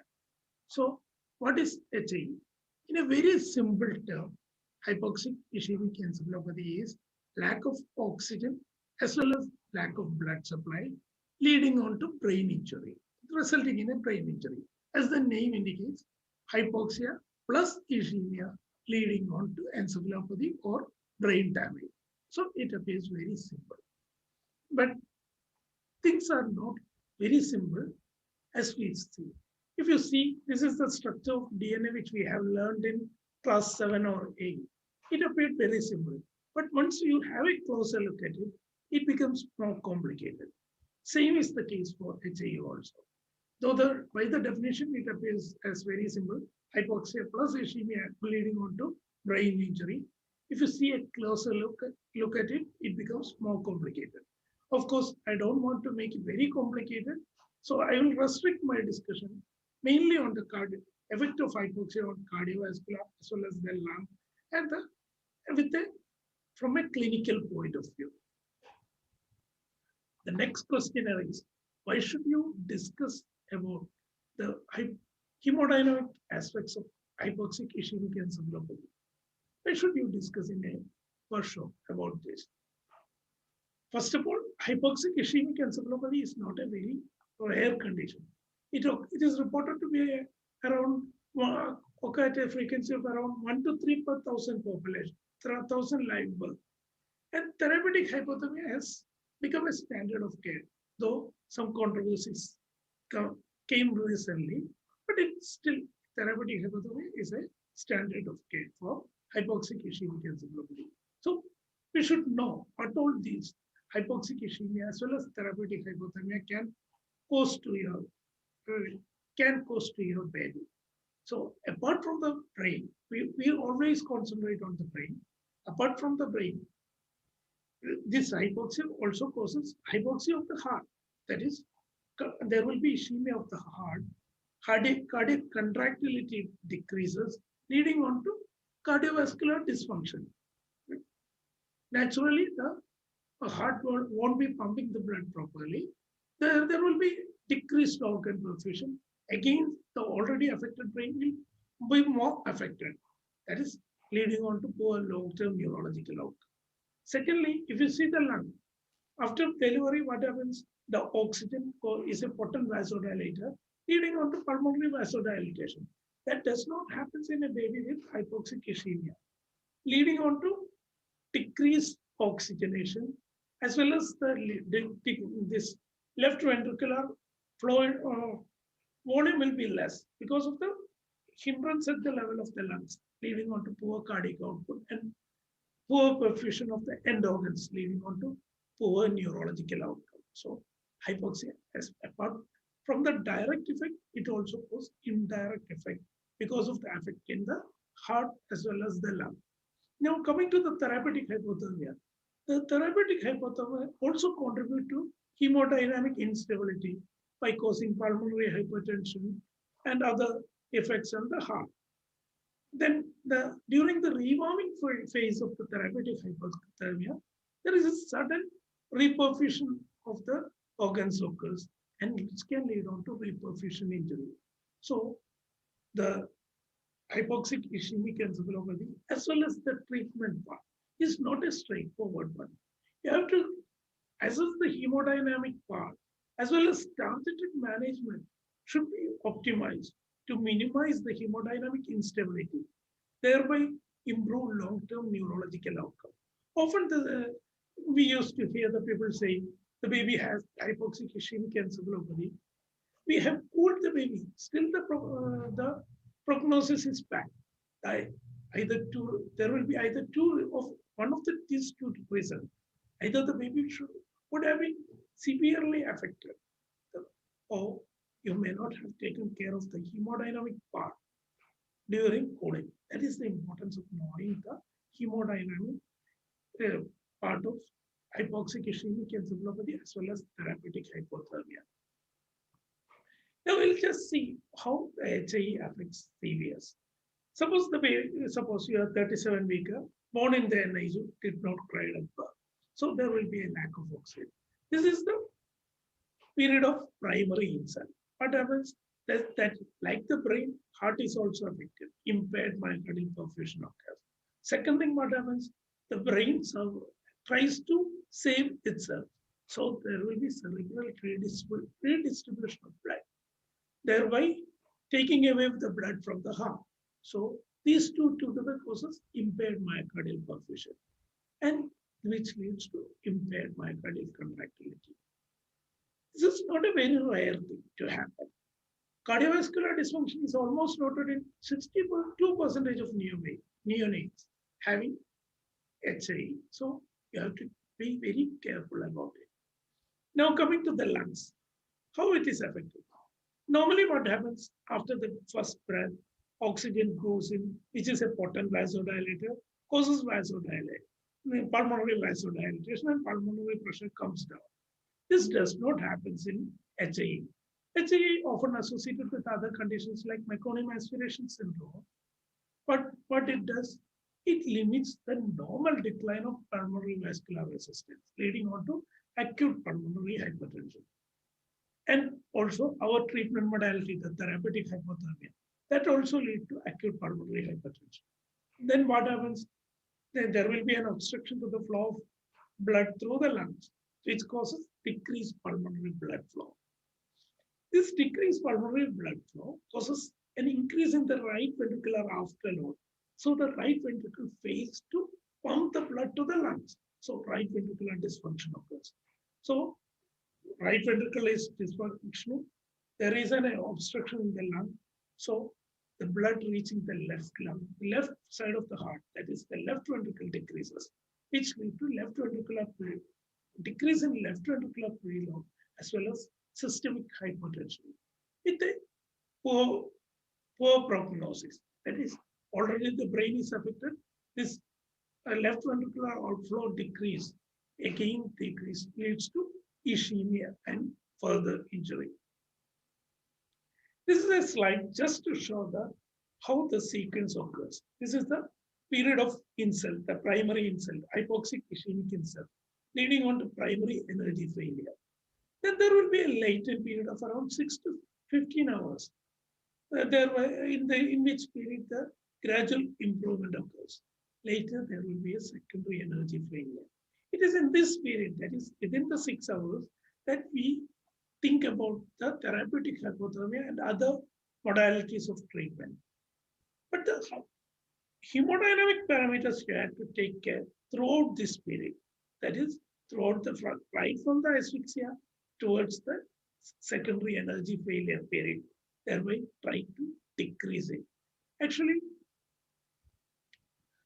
treating a baby with hypoxic ischemic encephalopathy and this therapeutic hypothermia is not a small thing. Not anybody can just buy a cooling machine and start it. You have to know the hemodynamics. You have to know about the basics. Then only your prognosis is going to be better. So next we'll see what HIE does to the cerebral blood flow. Suppose your baby is having mild, moderate to severe HIE. What it does, it causes vasomotor paralysis, which leads to impaired autoregulation. The cerebral blood flow is autoregulated. That is, for a wide range of BP, the cerebral blood flow is maintained. That is impaired. And the cerebral blood flow becomes pressure passive. That is, once the pressure goes up, the cerebral blood flow increases, and the pressure comes down, cerebral blood flow decreases. Just think about this clinical scenario. Your baby had born, baby is not crying, so you are seeing the baby is in shock. At that point, the BP is low, so again, ischemia occurs, leading on to brain injury. Then you have identified the shock. You are treating it with aggressively fluid, ionotrops, whatever you know, XYZ, whatever you know. You are suddenly shooting up the baby. Already the brain, the autoregulation has gone. What happens? There will be a sudden gush of blood to the brain, leading on to reperfusion injury, as well as there is more chance of bleeding. So the clinical implication is you should early recognize the low systemic blood flow because of impaired autoregulation, blood flow will decrease. You have to early recognize it. And use of inotropic agent and potent vasopressors can lead on to reperfusion injury. So you should be aware of that also while treating the baby with ionotropes and fluoride. It's like a walking through a tightrope. You should weigh the balance and go. Now we'll see what therapeutic, this cardiovascular impact of therapeutic hypothermia. What are things that this therapeutic hypothermia can do to your heart? Actually, like the brain, this therapeutic hypothermia has cardioprotective effect.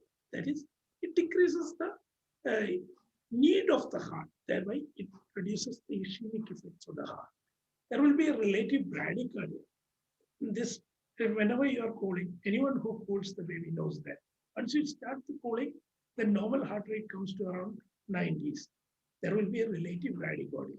This causes an overall reduction in the myocardial substrate requirement and protects against ongoing ischemic stress. Suppose your baby had HIE, heart rate was 140, 150, you started cooling, the temperature has come to 33.5. Still, you are seeing that the baby's heart rate is around 140, 150. Two things you have to think. The baby is in severe pain. Take care of that. Second possibility, the baby is having subclinical systemic hypotension. You have to identify it and curate. That is, a normal heart rate in a cooling baby with low temperature is abnormal. You have to find the cause. Next, therapeutic hypothermia is usually not associated with the risk of hypertension. The BP part we will see in detail in the next slide. What all effects can be occur in the BP during therapeutic hypothermia? Always when the baby is undergoing therapeutic hypothermia, always consider systolic, diastolic, as well as mean BP separately. The diastolic arterial pressure is always maintained in a neonate receiving therapeutic hypothermia because of the vasoconstrictive effect of hypothermia. While the systolic arterial pressure tends to be usually in the low normal range because of decreased cardiac output and decrease in the heart rate. But mostly the organ perfusion is maintained. So seeing this decrease in systolic BP, if you try to dramatically increase the systolic arterial pressure by giving ionotropes of fluoride, there is increased chance of reperfusion injury and hemorrhage. So you should be very, very cautious by giving pharmacological support. Then another thing is over-reliance on mean arterial pressure. Always we tend to see the mean arterial pressure. But as the diastolic BP is maintained, then mean BP tends to fall late only. So you may miss a major drop in systolic arterial pressure, and which may have implication in long-term neurological outcome. This is just a slide showing what all things happen during the pathogenesis. There will be myocardial ischemia, can lead on to pulmonary hypertension as well as adrenal insufficiency, leading on to abnormal outcome. Hypothermia and rewarming causes reperfusion injury, again leading on to abnormal outcome. The same slide, a bit elaborate. What happens? Your baby had got the primary insult. Three things immediately happens. One is adrenal insufficiency, second is myocardial ischemia, and third is pulmonary hypertension. Adrenal insufficiency causes a decrease in the vascular tone and ionotropic resistance. Myocardial ischemia causes a decreased contractility, and the pulmonary hypertension causes a decrease in left ventricular preload. These two contributing to decreased cardiac output. This decrease in vascular tone and decrease in cardiac output together causes ischemic injury. And we have started the baby on hypothermia, therapeutic hypothermia started. Immediately that again causes pulmonary hypertension, leading on to decrease in left ventricular preload and decrease in cardiac output, again precipitating ischemic injury. Next thing is, during the rewarming phase, there will be a rapid increase in the cerebral blood flow, and there will be an increase in oxidative free radical production, leading on to reperfusion injury. This ischemic injury and the reperfusion injury can together cause abnormal outcome. So you have to take into all this into consideration while treating a baby with HA. These are almost the same points. What are the effects of rewarming? The clinical implication is you have to monitor closely for hemodynamic instability and always avoid large fluctuation in BP and cardiac output. And thereby you can minimize the fluctuation in cerebral blood flow. These are certain clinical scenarios. We'll just throw basics of clinical scenario. Suppose your baby of Maithili, born at 38 weeks, did not cry at birth, had an UPGOR of 3 and 5 age. Immediate resuscitation was done as per NRB. You shifted the baby to NICU. You find that the oxygenation is maintained, but you find that your systolic BP is low. The mean arterial pressure is only 22. So what is the possibility? As we have already discussed, this ischemia not only affects the brain, but also affects the heart.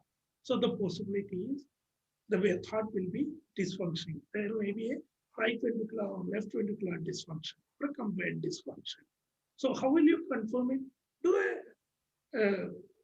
Do an echo, bedside echo. Bedside echo is a very handy equipment for that.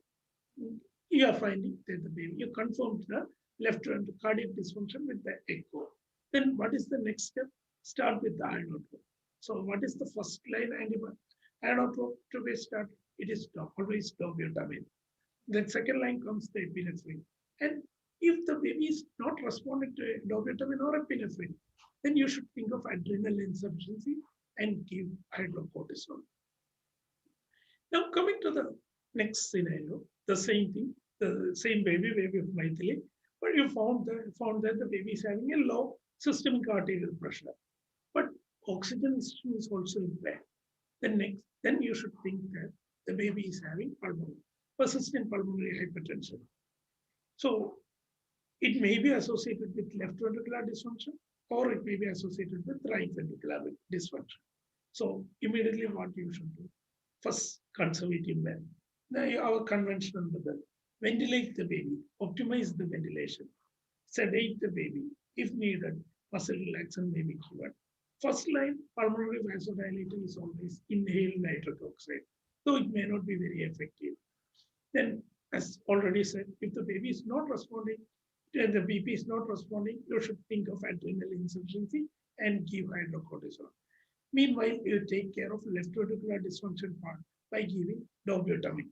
If the baby is having severe right ventricular dysfunction, and if you find that the duct is closing, you may improve the right ventricular function by opening up the duct, by thus allowing the venting, by allowing this venting of blood through the PD, so that you can give prostaglandin.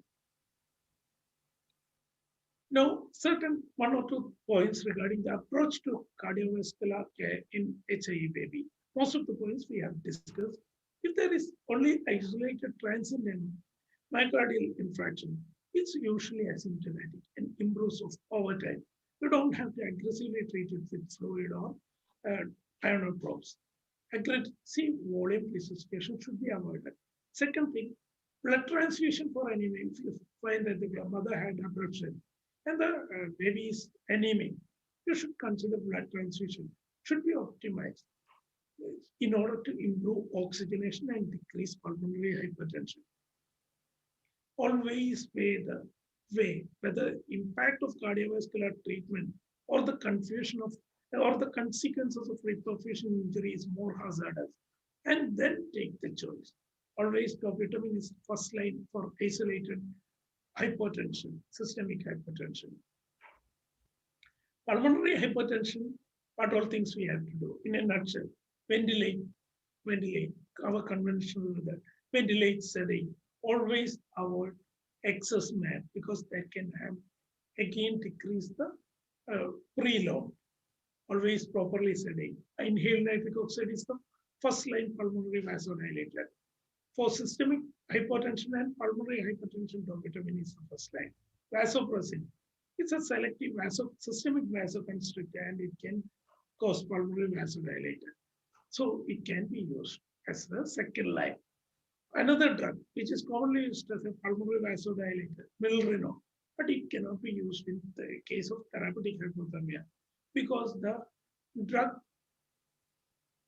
pharmacokinetics changes greatly with this therapeutic hypothermia, and drug toxicity and refractory hypothermia can occur. And always hydrocortisone is indicated in refractory hypertension because adrenal insufficiency is a known entity. With this, I again thank the organizers for giving me an opportunity to be here. Thank you. Thank you all.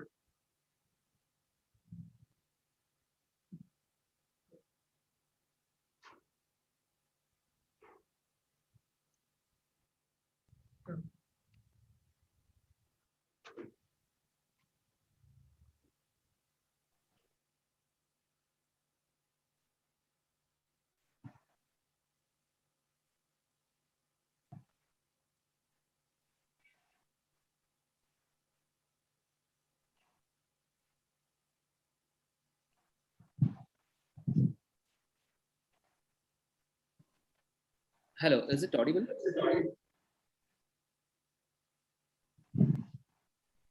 Yes.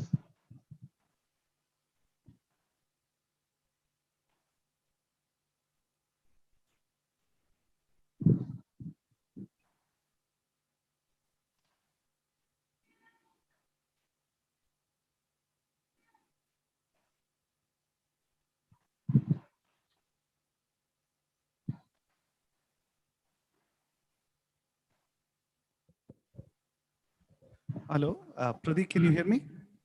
Yeah, I can hear you, sir. Can you start your screen sharing? Yeah, I have started actually.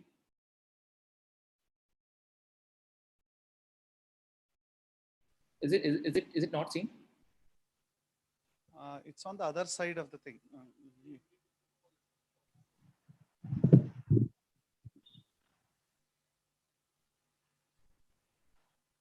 So first of all, thank you, Dr. Nelby, for your excellent talk. And there were no questions from the audience. And now we will move on to Dr. Pratik's talk. So basically, just for you, we had this phase-changing material as the talk, but then we realized that when the trial has come out, it is better that we discuss the pros and cons in the trial. And anyway, we are going to do the miracradle phase-changing material in the workstation. All right. Over to you, Pratik. Thanks for joining. Sir, is it seen, sir? Is it clearly seen? It is clearly seen. Change the slide. I'm not able to change the slides. Okay. It's changing, right?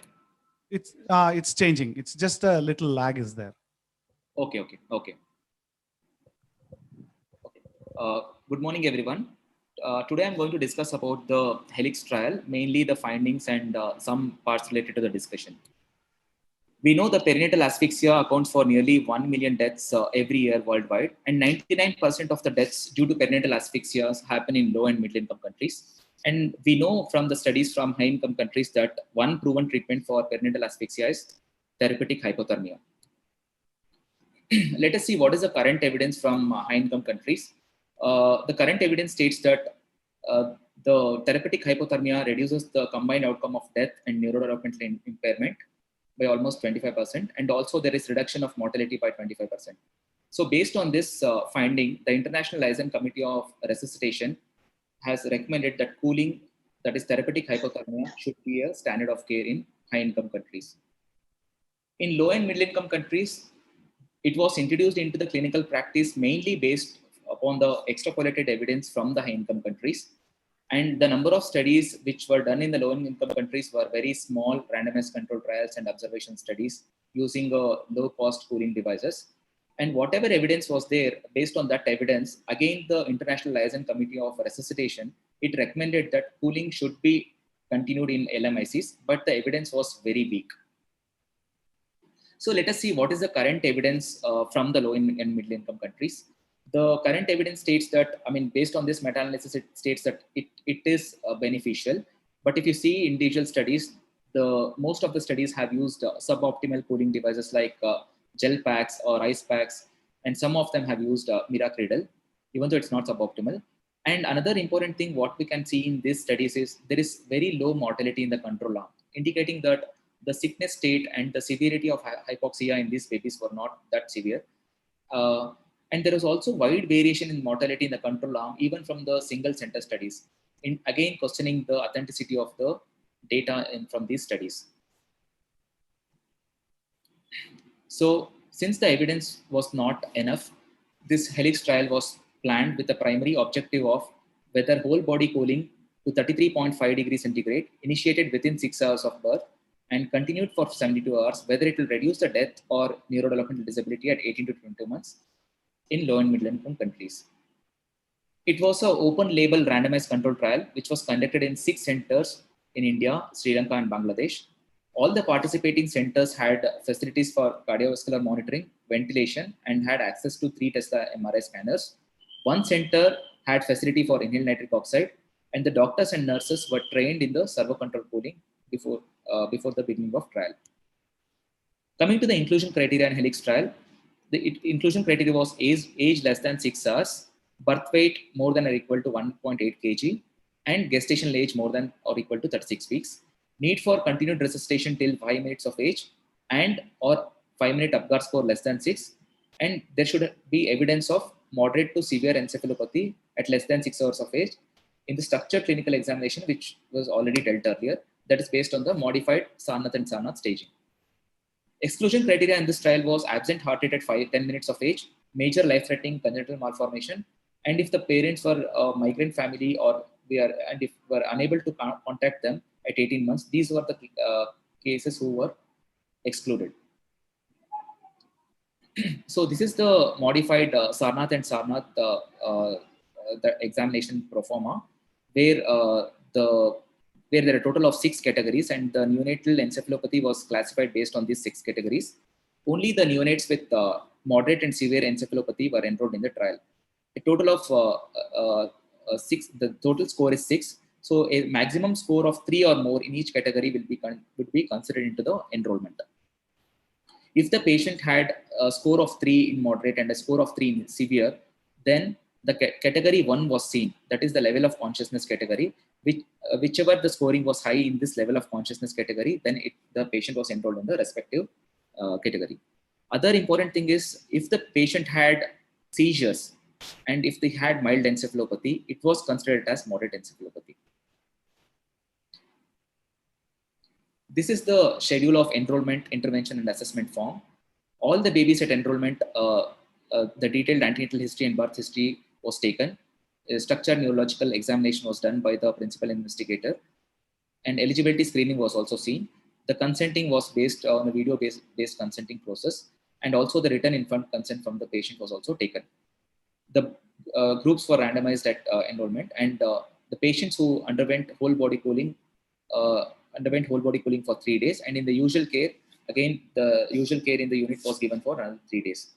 The rectal temperature monitoring was done till day 5 of age. Blood gas analysis was done at enrollment and once in a day. Full blood count was also done at enrollment and daily. And renal and liver function test was done at baseline and as on when required.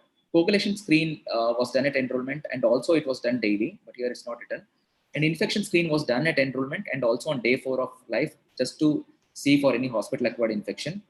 And also the sample for transcriptomics was taken. And cranial ultrasound was done at enrollment and every day. And all the babies underwent MRI between day 7 to day 14 of life. And neurodevelopmental assessment was done at 18 to 22 months. So this is the monitoring sheet which was used in the HELIX trial. You can see here the rectal temperature was done every hourly along with heart rate monitoring every hourly. Blood pressure was checked once in 4 hours. And ECG recording was also done.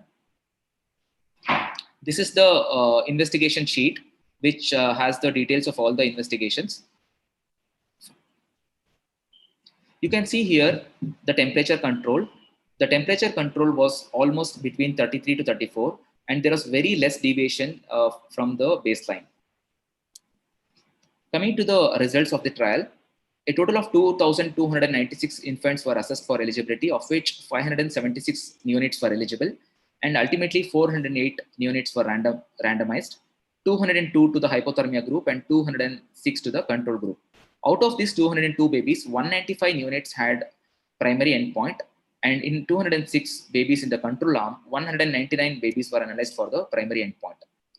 Coming to the baseline characteristics between the two groups, there was no much difference in the baseline characteristics between the hypothermia group and the control group, and they were equally distributed across the baseline characteristics. Even with respect to the complications during pregnancy and also the perinatal sentinel events, even though the numbers were slightly lesser in the cooling arm, it was not very significant. More number of babies were born at other hospitals. That is, the number of outborn babies were more. Nearly 70% of the babies were outborns compared to the inborns. Inborns were only 30%, and number of male babies were more. That is, nearly 65% of the babies were males. But again, it was equally distributed between the hypothermia group and the usual care group.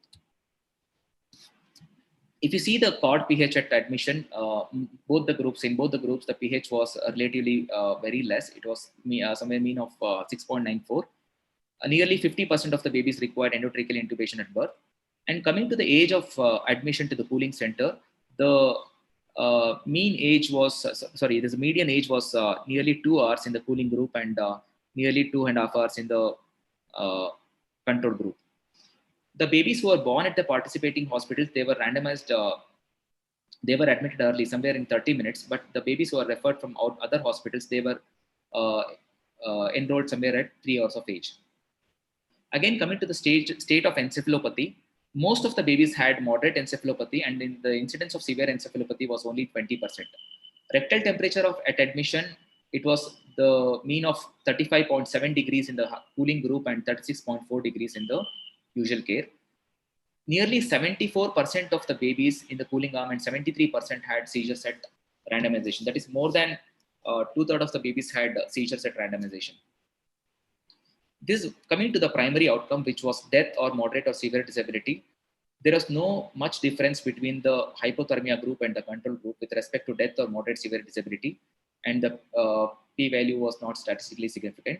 But if you see the important secondary outcome, that is death till 18 months of age, it was slightly more in the cooling arm compared to the control group. That is, it is somewhere around 11% more, and it was and the risk ratio of 1.35.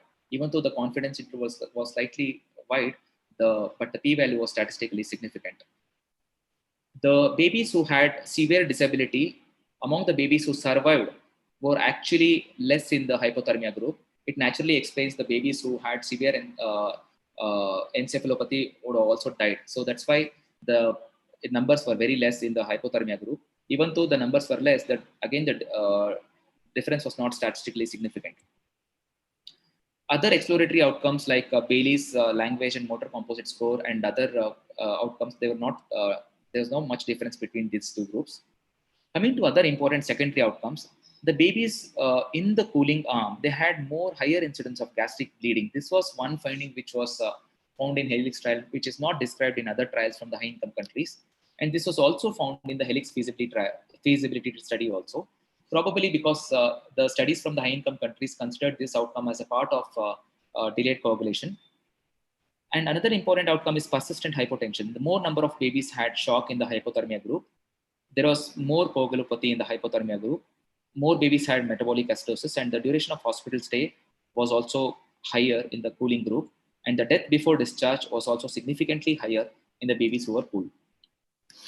Coming to the discussion part, the Helix trial was a very well-designed, adequately powered randomized control trial.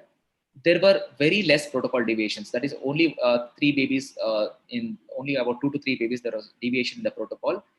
The groups were very well balanced at the baseline, which we saw just now.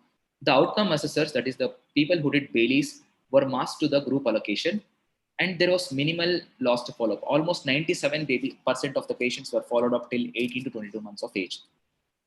So in discussion, I would like to discuss about 2 important outcomes which has impacted the Helix trial. That is, one is the death, and the second is the neuroprotection. You can see here the death. There was increased death in the hypothermia group as compared to the control group, which we saw earlier, and there was no difference with respect to the death or moderate severe disability. So why there was no neuroprotection in the Helix trial? the three important factors which could have attributed for absence of neuroprotection is either it is because of suboptimal supportive care during the cooling in these babies, or it is because of ineffective cooling devices such as, or it can be because of ineffective cooling device, which is not the case here, or it can be because of difference in the population. Coming to the first important thing, that is suboptimal supportive care cooling. Was it the important factor? But the Helix trial was done in the centers with good intensive care facilities. All the facilities had invasive ventilation, including HFOV. One center had anyl nitric oxide. All the centers had in-house blood gas analyzer. There was facility for invasive BP monitoring. And most of these centers were running a DM program, and some of them. And it was managed by 2 tier of consultants and residents. The doctors and nurses were also trained in the servo-controlled cooling, and feasibility studies were done in few centers. And most of the babies we know that who are cooled, they do not require invasive ventilation. This is a study from UK which has shown that most of the babies do not require actually ventilation on cooling. So the question of suboptimal supportive care during cooling was not a factor. Other important thing is ineffective cooling device. That is also not an important factor for absence of neuroprotection, because here the Tecotherm, which is a servo-controlled machine, was used. So probable one reason was the difference in the population as compared to the high-income countries. Another important factor which could have attributed to absence of neuroprotection in the Helix trial is hyperthermia. We know that hyperthermia is more dangerous, especially in an asphyxiated baby, because the odds of death will increase by 6-fold and odds of disability will increase by 4-fold for every 1 degree rise in the temperature from the baseline. If you see the NICHD trial, nearly 30% of the patients had temperature more than 37.5 degrees centigrade, means they were hyperthermic.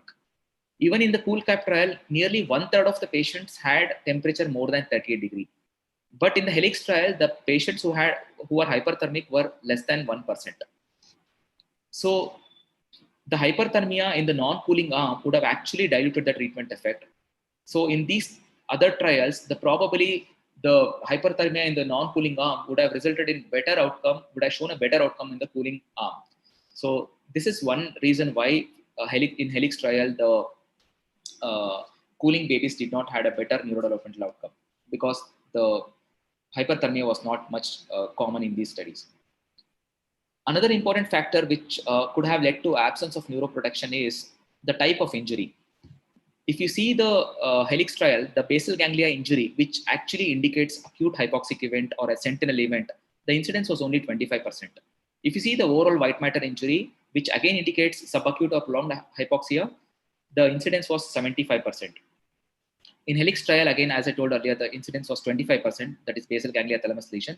In TOBI, it was nearly 80%, and in NICHD trial, it was 50%. So probably these babies already had passed into the the secondary energy failure, or there was some additional neurological insult. That is the reason why the neuroprotection would have not seen in these babies. Another important factor which could have led to absence of neuroprotection in Helix trial is clinical seizures.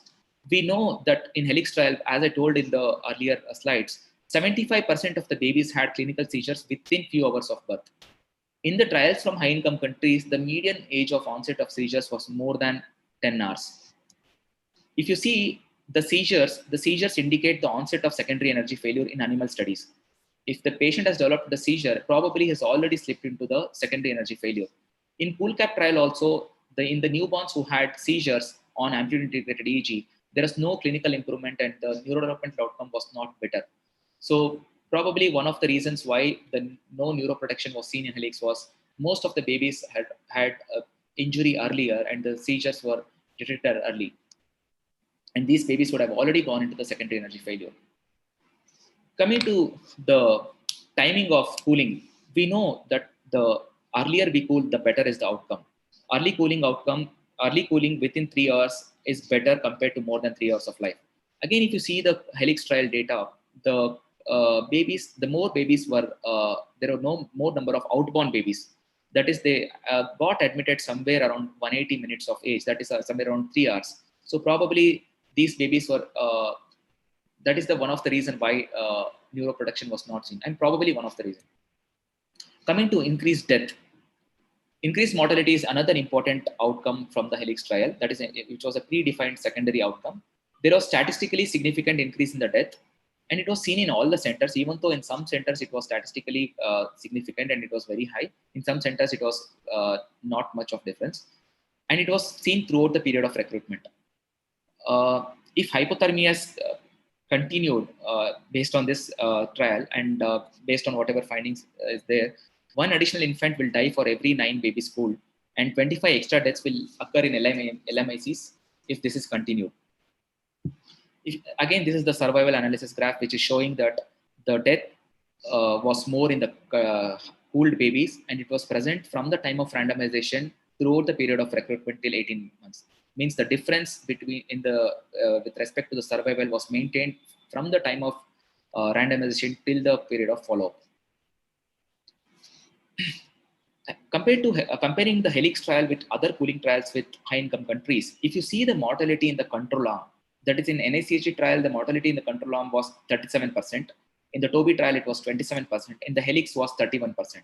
This again shows that the severity of hypoxemia and the degree of encephalopathy, which means it was almost similar to the Western trials. Means the babies who were enrolled were actually equally sick in the HELIX trial as compared to the Western trials, unlike other trials which I showed earlier from the LMICs. Let us see the mortality which across the subgroups. When the HELIX data was again analyzed with respect to different subgroups with respect to mortality, there is no difference with respect to deaths when the data was analyzed with respect to inborn or outborn, when the analysis was done with respect to sentinel events, or when growth restriction was taken into account. And another important factor which is implicated usually in the public sector hospital is sepsis. So when the data was analyzed with respect to sepsis also, there is no difference in the outcome with respect to death. Other factors which could have led to increased mortality in the HELIX trial is nursing care. We know that nursing care has a huge impact on neonatal mortality. The centers where there are 1:1 nursing care has probably less mortality. Even in so many observational studies, it is proven beyond doubt that the nursing care has an impact on mortality. In HELIX trial, the nursing care was somewhere between 1:3 to 4 for every babies. 1:3 or 1:4. But it should not affect the mortality specifically to the pooling arm. When nursing care is a factor, it should affect the overall mortality. So probably this is not an important factor. We know in the HELIX trial, I told there more number of male babies were there. Up to 65% of the babies were males. Any trial, if we take, the number of males will be more compared to females. This may be because of increased sex ratio of males and females, or it may be because of increased health-seeking behavior of the parents with the male babies. But we know that males in the neonatal period are at increased risk of neonatal mortality and morbidity as compared to females. And in the HELIX trial, 65% of the patients were males. But again, if you see the groups, the number of males were equally distributed between two groups.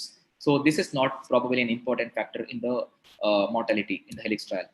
Another important factor which is implicated for death usually in the public sector hospital is sepsis, because most of the babies in the pooling would have died of sepsis is the usual argument. But if you see the incidence of sepsis, it was less than 10%, and in some centers it was less than 4%. And the data was almost similar to the trials from the high-income countries.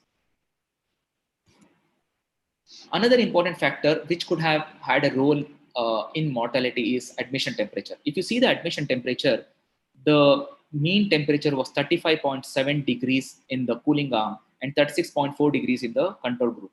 We know that every 1 degree decrease in the admission temperature at the admission increases the neonatal mortality by 27%.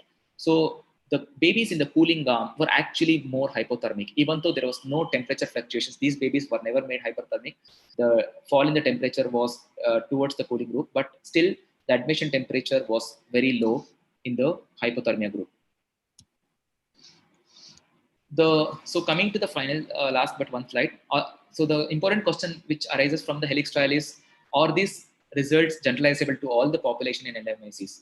We know that there are population differences. The babies who are recruited in HELIX trial were mainly from the low and middle income population substrata, because most of the because this trial was conducted in many public sector hospitals. this was not tested in the high income population. We know that as a country, the population is very diverse, and the population difference would have definitely played a role. Another important thing is the sentinel events. The number of babies who had sentinel events were very less in Helix trial. That is, it was somewhere around 25%. The number of babies who had sentinel events were very high in the high income studies from high income countries. So it may not be generalizable to the babies who had sentinel events because the numbers were less. And the nature of injury, we know that the white matter injury was very high. That is 75% of the babies had white matter injury. Apart from prolonged hypoxemia and other things, nutritional factors and environmental factors and socioeconomic factors could have played a role in the nature of injury. So where the evidence is still not available, a patient who has good antenatal checkup and follow-up, who is nutritionally very well balanced, and an inborn baby who is born with a sentinel event, and if the cooling is initiated early, this is the group which needs to be tested in future randomized control trial, and this is the group where we have to dig up our own data from the LMICs and see. So in summary, Helix trial data suggests that therapeutic hypothermia along with optimal intensive care facilities do not reduce the brain injury. There is no combined outcome of, no improvement in the combined outcome of death or disability, but there was significant increase in the incidence of death compared to the control group. Thank you.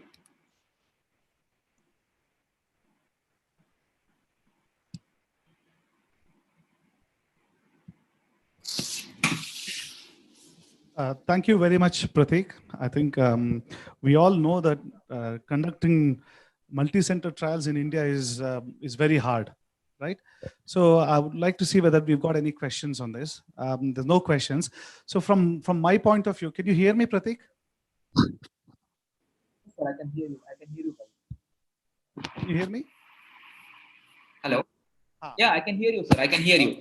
Okay. So just one question. So now that this trial has given such a unequivocal response in terms of advising people not to cool, so then how do we go about now when people in various centers whose mortality rates are much better than those centers in the cooling trial that was involved? Secondly, having all the facilities that is available equally to match the Western standards. And obviously, I understand the population difference. Is there anything to suggest that the low middle income Asian and African chromosomes and genes have something to do with this? Sir, one thing is even whatever is the mortality in the in these centers. For example, just to give my center, the mortality rate was very less in the cooling group and the control group. It was somewhere around 12% and 14%, 14 or 15%. 15 in cooling group and 12 in the non-cooling group. And it was not statistically significant. And the other thing is, even if the mortality is high, even if the baseline mortality is high, here the new intervention has caused increase in the mortality. So that is the thing which we need to focus on. As you told, regarding the socioeconomic demographic status, even in the UK, they have seen that the neonatal mortality is very high when they have analyzed the patients from the Southeast Asian population. So there is definitely something with respect to the population demographics. Okay, thank you very much. And then I think I also wanted to ask you, in here, if you look at any trial that has happened in the West, all the babies were retrieved. So in your case, in Helix trial, the retrieval is almost zero, I have a feeling. And during that time that you have recorded yourself that the treatment arm had more babies turning up which are cold. And anyway, with severe HIV, which is a dynamic process getting worse all the time. So would you think that having active cooling during the transport, retrieving these babies by the people who actually can do it, the experts, then would that actually make a big difference in these cases? Yeah, it will. It may definitely if you actively recruit the patient from the place of delivery, it may definitely have an impact, because in Helix trial, the majority of the babies were outborn, and when they came here, the admission temperature was very less. And another important thing is we don't know the temperature fluctuations which happen during the time of transport. So temperature fluctuations and hyperthermia are two important factors which worsen the neurological outcome in these babies. That is one thing. If you have facilities to retrieve from the place of delivery, definitely, and if there are no temperature fluctuations, definitely the outcome may be different. But again, it has to be tested in an adequately powered randomized control trial, or it is always better to publish our own data, because most of the studies from the India, they're only the what you call the safety and feasibility studies. There is no data with respect to neurological outcome or long-term development, except for one recent thin study from the Vellore. There is no that is also seeing the what you call the MRI markers, but there is no long-term data from our own countries. So it is always better to look to retrieve our own data and look for the long-term neurological outcome. Okay, brilliant. Thank you very much, Prateek, for your help, and thanks a lot for enlightening us about this Helix trial. We'll just move over to the other topic. So the next topic is looking at the adverse events, the investigations, and multi-organ involvement, and how to manage in the babies who had moderate to severe HIE and cooling. Over to Dr. Deepa Mohan Sharma. She's a consultant neonatologist at Motherhood Hospital, Indranagar, Bangalore.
Good morning, everyone. So I would be presenting on multi-system management, monitoring, investigations, and complications of therapeutic hypothermia. So I would like to divide my topic into 4 parts, which is the management system-wise, monitoring and investigations. I'll go through briefly, and then the complications. Just 1 second, let them share the slides.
जैसे शुरू में किया था वैसा कर दो.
All right. You can please keep changing slides as I tell you and go to introduction.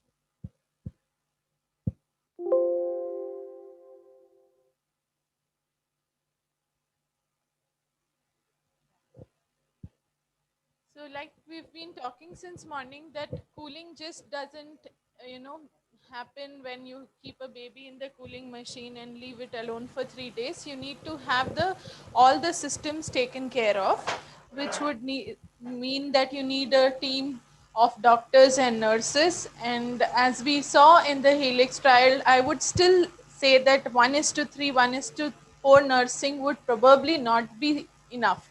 In these babies who have multi-organ involvement, we should have at least 1:1 nursing, and that is when your outcomes will be better.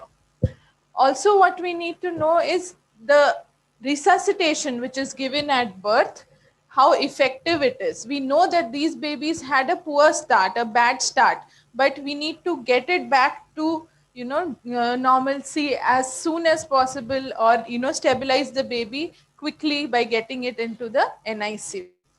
Now, let's directly go over to the different systems that we need to involve.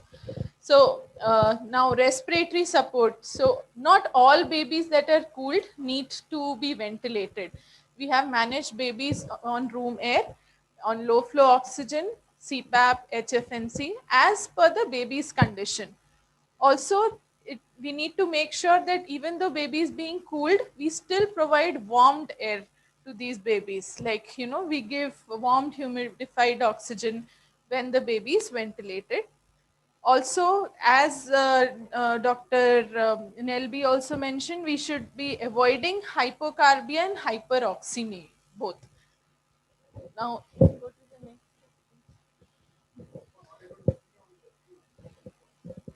Not able to see, okay. Sorry for the technical glitches.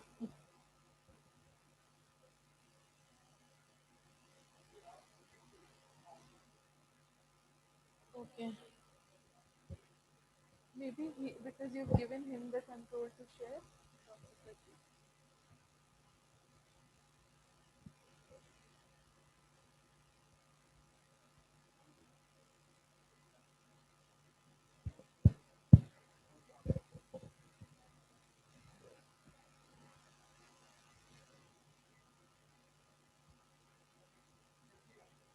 Okay.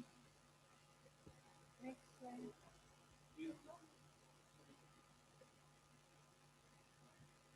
Also, we need to make sure that when the baby is on room air especially, it is sometimes difficult to see how, if the baby is really tachypnic, we may have, and there is acidosis, it's difficult to maintain the normal levels of carbon dioxide. So we may, in very rare cases, intubate these babies. If say you're having severe acidosis and you're not able to get a control on your CO2s. Good lung recruitment strategies, say baby is also having associated meconium aspiration or respiratory distress, we need to go with the standard intensive care, like give a surfactant if required, ventilate if required. Coming on to the, please go back to the previous.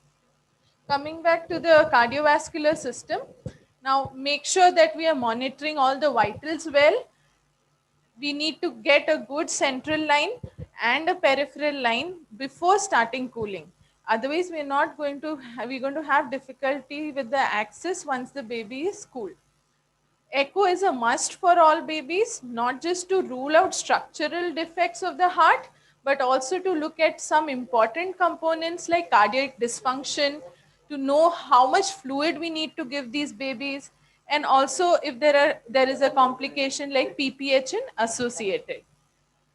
Now, PPHN, which we see in many babies who are undergoing cooling, should be treated aggressively. So this you will know exactly, clinically you'll know that the oxygen requirements are going up on the ventilator. There is difference in the pre and post ductal saturations, and obviously the gold standard or the diagnostic modality is echo, where you can know that. Now, what we need to do is go with the regular management, that is sedate, ventilate, start with inotropes. In severe cases, we may have to even go for high frequency ventilation and nitric oxide. Now, the most important topic where I would want to stress is what is the choice of inotropes. Now you need to know why are you starting the inotropes. So if it is sepsis, we need to know that in this case a vasopressor like noradrenaline will be more helpful. If there's just pure cardiac dysfunction, we may start with dobutamine. In our unit, a combination of, first line is noradrenaline, most common, and then a combination of NORAD and dobutamine is what is more commonly used. Milrinone, don't use it unless you know that there's a LV dysfunction seen on the echo. Milrinone also, when there's a hypotension, we tend to not give the loading dose. We straight away start with the maintenance dose in the babies who are having this hypotension. Now, coming to fluid management, we always start with low fluid volumes. We don't want to worsen the cerebral edema. So we start with 40 to 60 ml per kg per day of 10% dextrose. We always keep a check on our sugars. If the sugars are going low and suppose the GIR is not maintained between 4 to 6, we may even go up to 12.5% dextrose on day 1 itself. We need to make sure boluses are not given every time when we are seeing an acidosis, base excess of minus 10, 12. Don't just randomly give boluses. What we need to do is have a look, see the fluid status by seeing your UVC, and then make sure that the urine output is good. Then only go ahead and give a fluid challenge. And also that we need to make sure we correct the bicarb in some of these cases to improve the baby's outcome. Now, infection can be missed in babies with cooling. There is a confusion because thrombocytopenia can be seen in babies with therapeutic hypothermia. So there's a confusion sometimes whether it is because of cooling per se or else is it because of the infection. But neutropenia is a marker where you can be more aware of. Now, we also need to be sure that we start antibiotics as soon as the baby is admitted to the NICU and check the drug levels. Now, especially aminoglycosides, their metabolism, because already the liver, kidney toxicities, impairment of their function is there. We may have to sometimes look at that and check drug levels if possible, and then accordingly change the dosage or the frequency of the medication.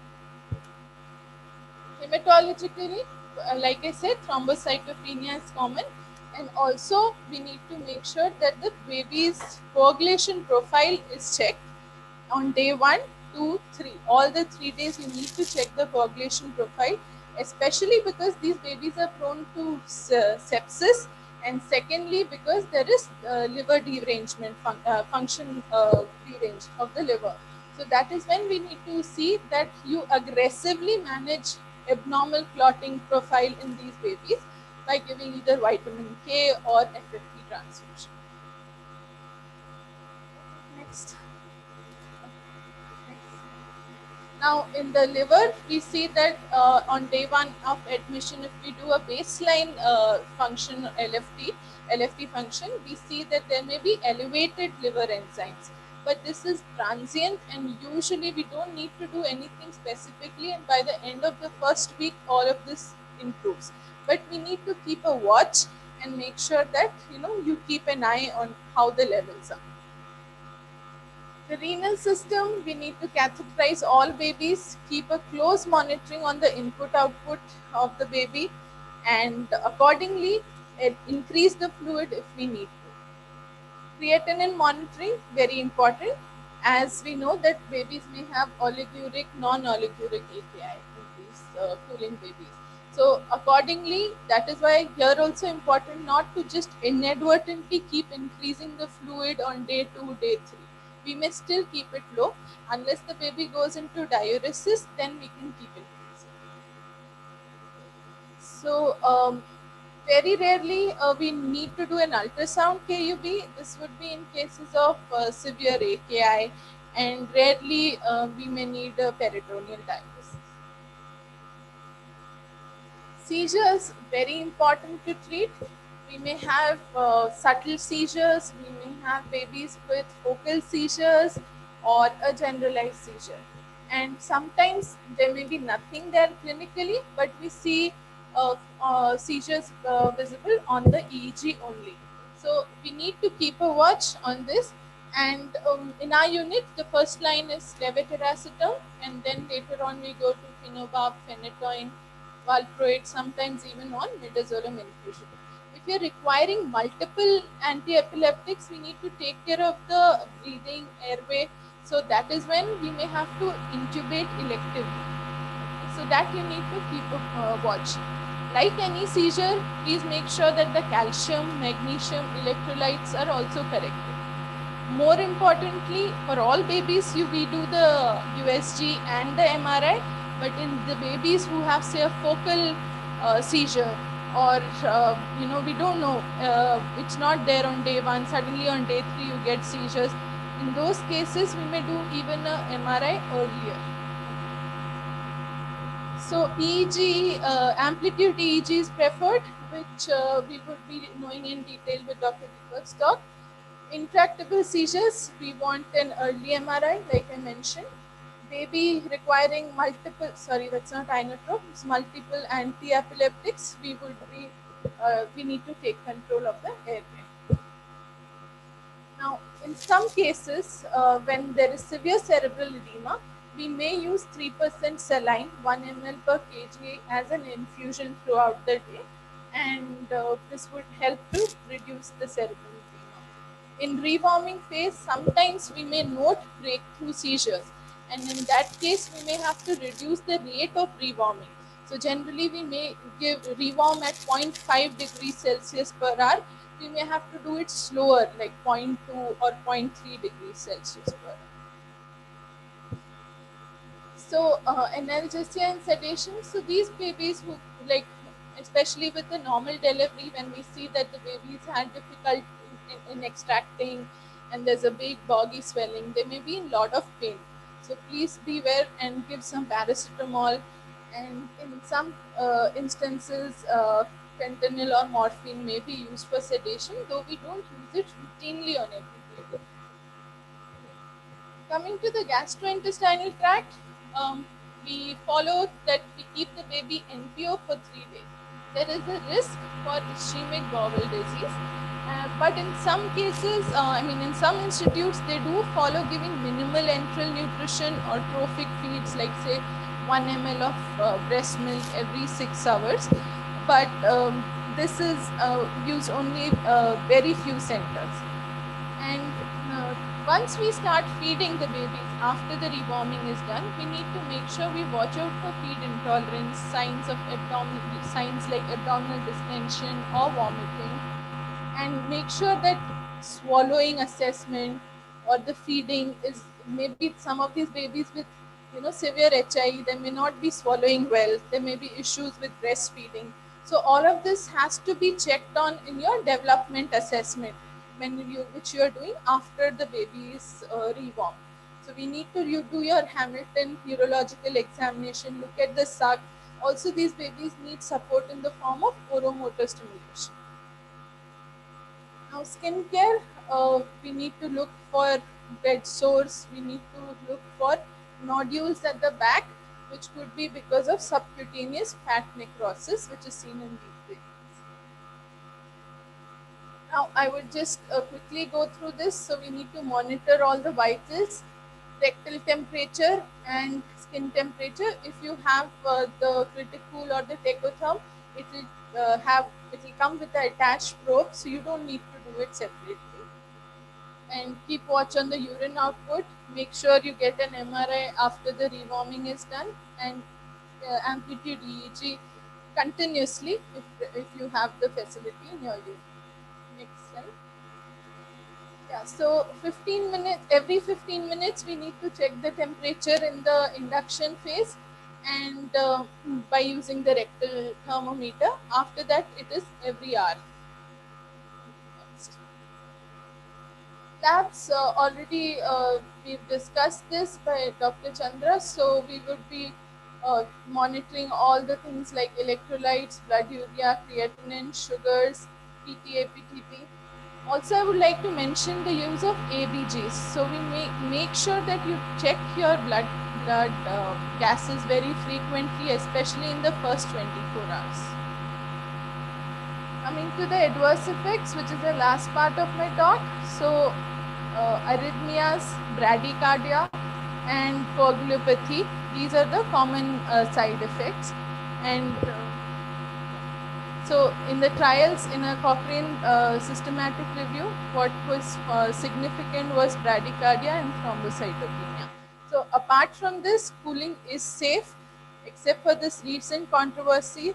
I think it benefits baby if we take a good care, not just by getting the machine, but overall looking at all the systems.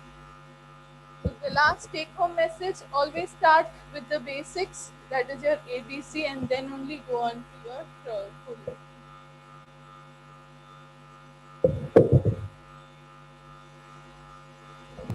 Thank you very much, Dr. Deepa. I think it was a very elaborate session explaining the adverse events and everything. Do you have any questions? Everything is directed towards you today. So now we swiftly move on. I think according to the schedule, there is a talk by Dr. Sidhu Charkhi about the feasibility of feeding during the total body cooling, but unfortunately is not available at this point in time. So we will swiftly move on to Dr. Deepak's talk, enlightening us all about amplitude EEG, its benefits, the way to do it, and any other usage of amplitude EEG apart from that it is being used in HIE babies. Over to you, Dr. Deepak. Thanks, Pratap.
Good afternoon, everybody. Thank you, Pratap and Deepa also for the wonderful talk. Deepa extensively covered about the management, and the most important thing when we are faced with a baby with cerebral involvement, the one thing which comes into every clinician's mind, what's going on inside the brain. So that's why there is a lot of technology which will help us, and things can change from minute to minute in HIE, especially in the first 24 hours. So we have a technology wherein we can assess neuronal function. You don't need a neurologist or a EEG technician and lots of wires. So we can assess a neuronal function by something called amplitude integrated EEG. So my next 15 minutes, I'll talk through that. And in fact, we'll cover this in the workstation as well. So about how to put it and different patterns, we can go through it again. So the talk would be briefly about the evolution of amplitude integrated EEG and how to use it for identifying cooled babies, and also more importantly for seizure detection, and also briefly about prognosis. There may be some overlap here. Ravi Swami might cover a little bit also here on that one. So where it started in 1950s and 60s, it was obviously started in adults and then obviously extrapolated to pediatrics and an ICU.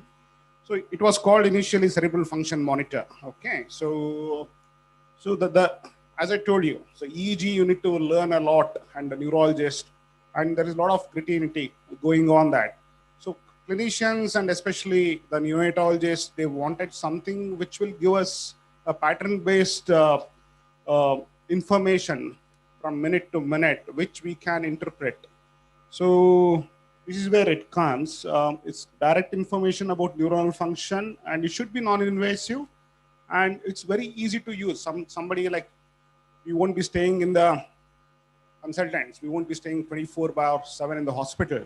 So when you come back in the morning rounds, you need to know what happened to this baby, so that you can go back and see also. So that's where it comes. So how the EEG works, it's very simple. ECG we all know, it records the brain, the activity of the heart, and also the EEG records the brain wave, and it's a graphical output of the voltage across two electrodes. Okay, so the EEG generally you have spike wave pattern here, small amplitude and high amplitude waves. Next slide, please. Yeah. So as I told you, the EEG we see generally, standard EEG in a neonate, we would be seeing around 10 or 16 channels put across the scalp, lots of electrodes. Okay. But if you amplitude integrated EEG, you need only 2 or 4 channels. So this is like 2-channel EEG. Previously we used to do it. The new machines have 4 channels. So we generally see the centroparietal region, C3, P3, and also C4, P4. So this is cross cerebral. So what it does is the next slide, please. So this is the 4 electrode channels.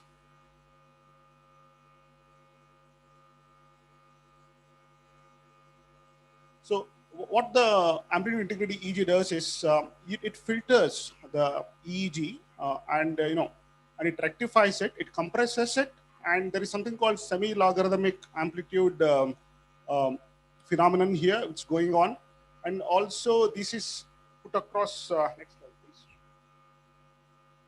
This will explain it better. So you have the raw EEG here on the screen. Okay, so this is like continuous. It is there. So in one screenshot, you can see probably around 10 to 15 seconds of EEG. But this EEG, raw EEG is time compressed on amplitude integrated EEG.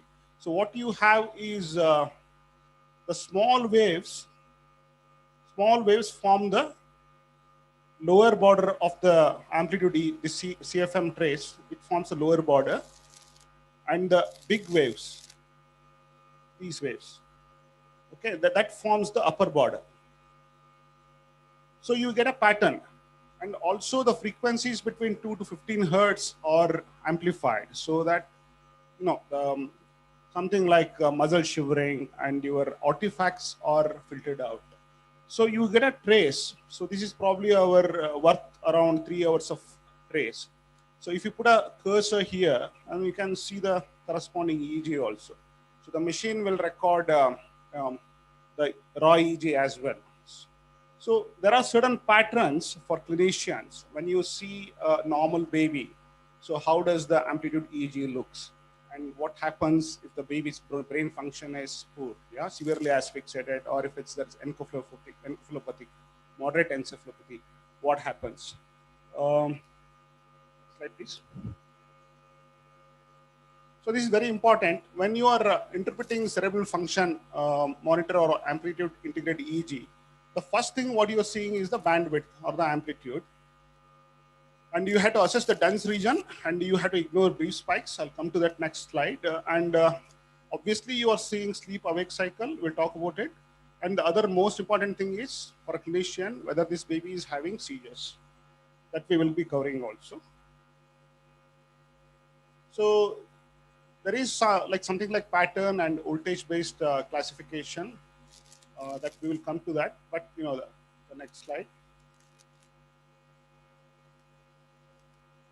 Yeah, so when you see a normal wavy, you would see something, the trace it would be something like this, you know. So you have a wavy band. So when the baby is active and awake, okay, so the band is higher. Okay, this is in active sleep and also when the baby is awake. And when the baby is in deep sleep, you are because the brain activity is low, the lower trace becomes bit more prominent. So you get a bit of wider trace. So this is completely normal. So in the voltage, very simple for the beginners who don't know how to interpret amplitude integrated EEGs. You have to remember two numbers, 5 and 10. Okay. So if you see the y-axis here, so you have 0, 5, 10, 15, 100, and this is a timeline. X-axis is a timeline. So the lower margin when you assess, so you follow the dense trace, and you ignore the brief spikes here. So if you see here, the lower margin is definitely more than 10 actually. So it's here, and the upper margin is more than 25. So for the normal CFM trace or the amplitude integrated EEG, the lower margin should be above 5 and upper margin should be above 10. So very simple to remember. And in a normal baby, you see this wavy, yeah, you see the wavy cycle which I described. So this is a normal trace. So when the brain is encephalopathic, yeah, when you have a HIE, when the brain is swelled up, so you get the trace becomes wide. Okay, your brain activity, the brain activity is a bit suppressed. So there you see a wider one, yeah. So this is like wide band. So here the lower margin is less than 5. Okay, the upper margin is still more than 10. And if you compare these two, what you can see is, you know, there is no variation, not much variation. Here there is a lot of variation. The baby is moving and all. So this is like, if you come to the pattern classification, so the top pattern is continuous normal voltage, and this is discontinuous. Discontinuous means the lower margin is below 5 and it's wide. Okay, so this is discontinuous normal voltage. And there is one more pattern, something like burst suppression. So if the brain injury is a little bit more, so you get this pattern like burst suppression. So here the activity is low, and then you have bursts of around 25 microvolts of the spikes. Yeah. So always remember, you have to assess the dense trace and ignore these spikes. Yeah, the spikes you ignore it. And if the baby's brain is severely affected, then you get low voltage. Severely abnormal will be lower margin will be less than 5, and upper margin also will be less than 10. So here you have a very small trace which is come down. And the last one would be like, you know, the very severe, and the baby's brain is severely affected, and then you get something like a flat trace or isorectal pattern. So these 5 are the patterns, these 5 traces one could come to know what would be the, the background. Yeah. So any questions?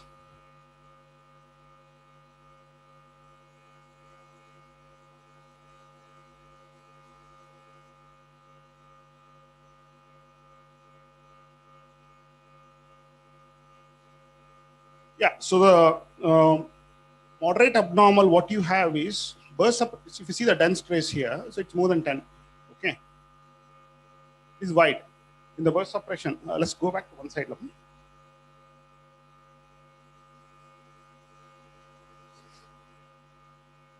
So there is no clear upper margin in the burst suppression.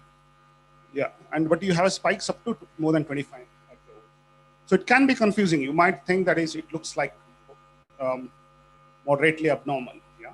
So the classification was based by the American, the Hellstrom and Welsers. So the quite a lot of work they have done it on this one. Next slide. I hope it will be clear here. No, sorry, just go back. So moderately abnormal. The upper trace you are seeing dense. No, do you agree? This part, if you compare, and this part when you compare here. All full band. Yeah, here.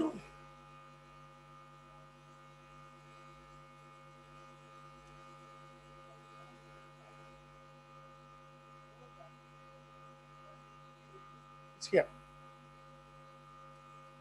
And these are all the spikes. Maybe appears bit like on the photograph, it appears bit more than it may be, but whenever what you have to do is when you put that, also put the raw aEEG, and then you will see the electrical activity will be low, and then will be low, and sudden burst will be there. So this is something like burst suppression pattern. Next slide. Any other questions? So should we be using to identify cooling babies? Yeah. So Pratap was talking about the neurological examination. Even in experienced hands, so we know that we might have, some of us might have burnt our hands also. We think the baby looks well. Yeah, there is sentinel event, baby looks alert, active, and 3-4 hours down the line, you come and this baby is seizing, is having seizures. Then the window of cooling has passed. So that's where the confusion comes in sometimes, it's not always. So should we be using it for cooling? So that was the question. Yeah, so in Western countries and those who have the amplitude integrated EEG, we would put these babies on the screen to assess the pattern. Yeah, so to see whether the baby has moderate encephalopathy or severe encephalopathy. Suppose if you put a baby 2 hours old, like not very sure whether baby needs cooling or something, like mild to moderate encephalopathy by Sarnath staging. Not very sure about moderate encephalopathy. You put them on the cerebral function monitor, and you see that this baby has a white band. Yeah, then you know that this baby has an encephalopathy. So that will help us in identifying the baby for cooling. So you have to wait for at least 30 to 60 minutes. You put the machine and leave them for 30 to 60 minutes, and then see the trace and then decide. Obviously, if the baby has had a seizure, then you would qualify for cooling anyway. So just go back. So CoolCap and the Toby trial, they used amplitude integrated EEG as inclusion criteria. But one thing which is the takeaway message from this talk would be, you should not use this tool to exclude neonates from cooling. So always your clinical examination, the baby has, let's say the tone is low, it's not sucking, yeah, and then what you should be cooling this baby, even though the CFM appears normal. So that should be the takeaway. Yeah? So this is, some babies it will help us to identify whether we should do cooling, but you should not use this tool to exclude the babies from cooling criteria. You should always go to criteria A and criteria B, and that whether the baby clinically has any neurological dysfunction, please go ahead and cool the baby. Next slide, please. The reason is, this is from the case series.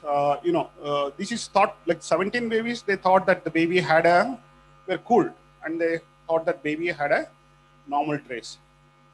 So fairly okay trace, we can say. If you see here, like wide and probably some activities going on. And when they analyzed truly in the end by the experts, 4 of them, 17 had only the true normal pattern. Because some of these babies were shivering, shivering and all. And what did they did here was they gave paralyzed the baby here. And if you see that, when they paralyzed the baby, the brain activity has suddenly suppressed here. Okay.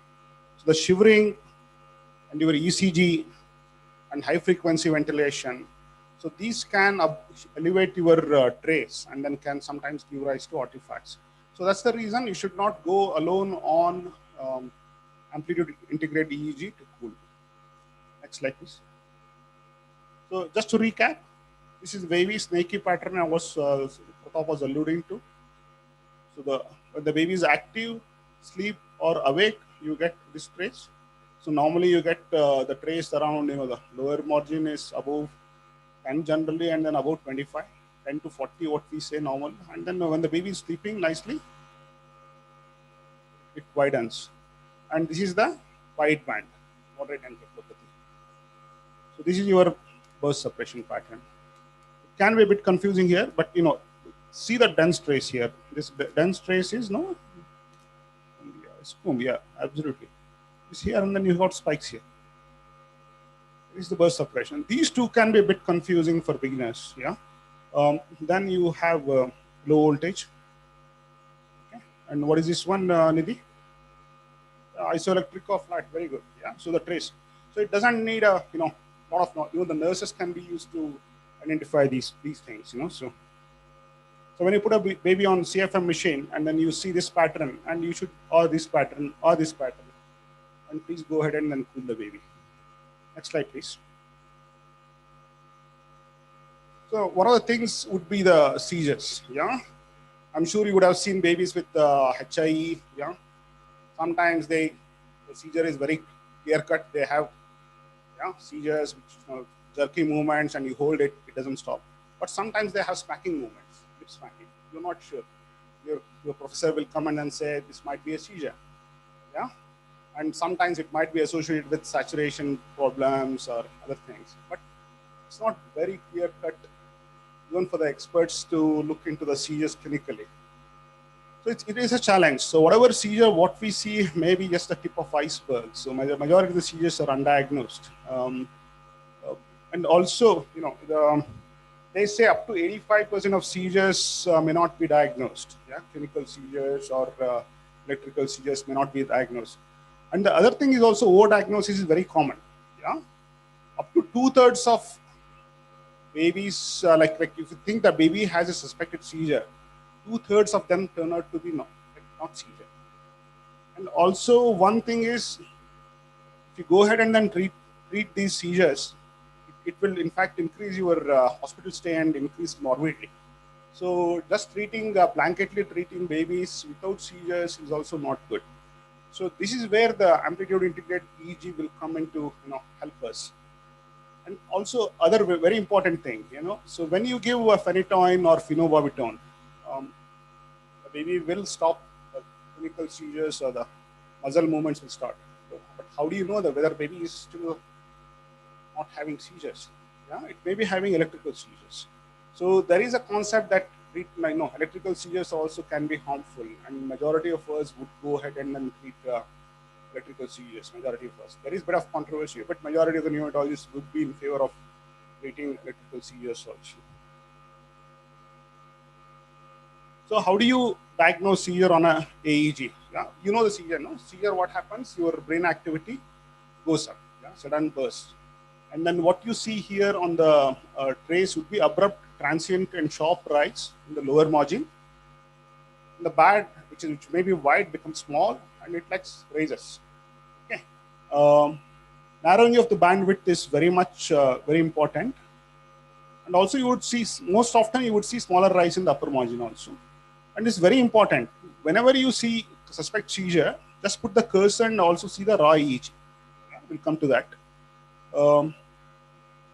And see, seizures, definition of clinical neonatal seizure would be if, on EEG more than 10 seconds of abnormal activity. Yeah.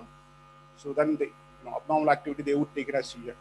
But here with this machine, more than 32 seconds of seizures, you can detect up to more than three-fourths you can detect. Yes, around 80% you can detect by alpha EEG seizure algorithm. That's what we would say. And ideally, so you are putting the, as I talked earlier, so you're measuring the area of the brain in a small area, so you can't pick up the other seizures. So still the gold standard would be conventional EEG.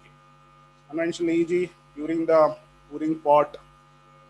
If any clinical concerns are there, within 72 hours you can get it done, or so that's a standard. You should get the standard EEG done for all babies who undergo cooling. So if you see here, so this is there is a band.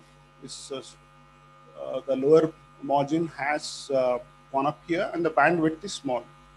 And they have put a cursor here. If you see here, this is the cursor.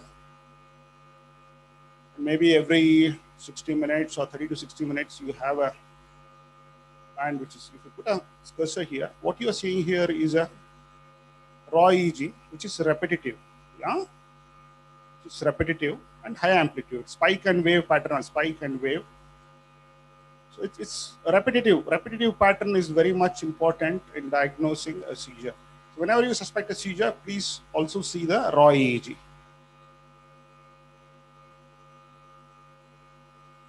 One more slide to tell you. You can see here seizures here. The bandwidth is small. 3 single seizures, 2 to 4 minutes. The raw EEG you can see there. And this is very bad, a little bit like sawtooth appearance here. And and then what they have done here is you have administered a medication, and there is no seizure for some time, and then picks up again. So this will help us. Yeah. So when you give any medication, you can also mark it.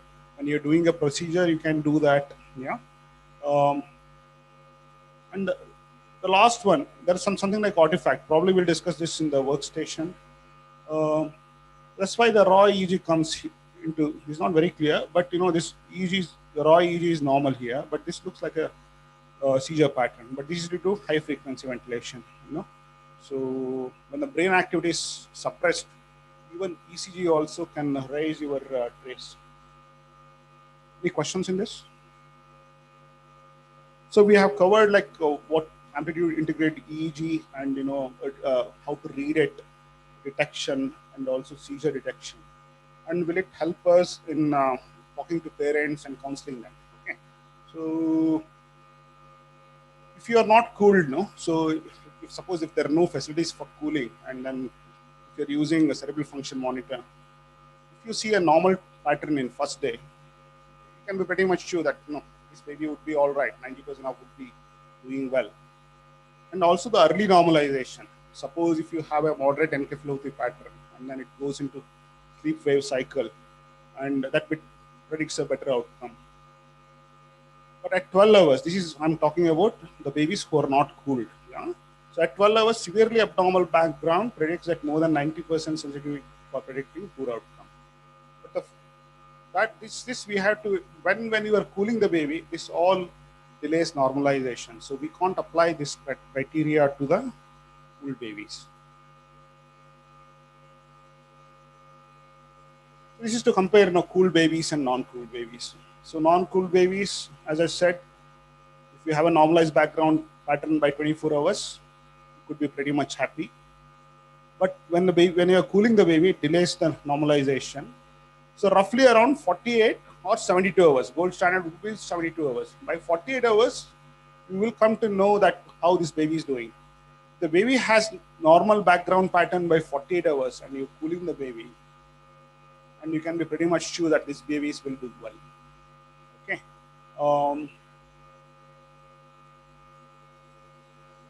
So this is very important. At 3 to 6 hours, if you have a severely abnormal EEG and you're cooling the baby, positive predictive value would be only 60%. You can't predict that time. So you have to wait for 48 to 72 hours. So the last few slides. So my conclusion would be it should be a standard of care in cool babies, and also if you're not cooling also, please make sure that you put them on the cerebral amplitude integrated EEG, because a lot of things you can know. Yeah? It should be used to complement conventional EEG. So you can't only rely on aEEG, also get a conventional EEG during the period of cooling. This is very important. It should not be used to exclude neonates from cooling. Okay.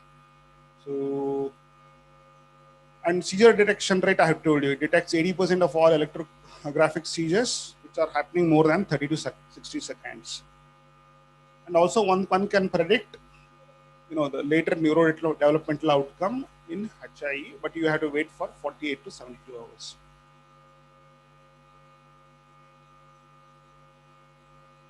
That's it. One more is there? Slide. No, next slide.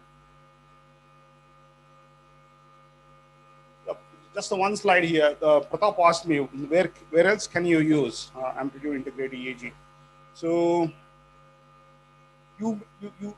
this is our experience in last, let's say, 9 months. You can say here. Genworks, they gave us the, so we are in contract with them to get the amplitude integrated EEG for Apollo, and we had four cases in 8 months, and then one case was cooled, and that showed moderate encephalopathy. But the interesting ones I'll tell you about the fourth case. Yeah, so this baby had a gram-negative sepsis, came from Kola, and was very sick. Had Klebsiella and the blood culture, and baby had seizures. Yeah, so second day.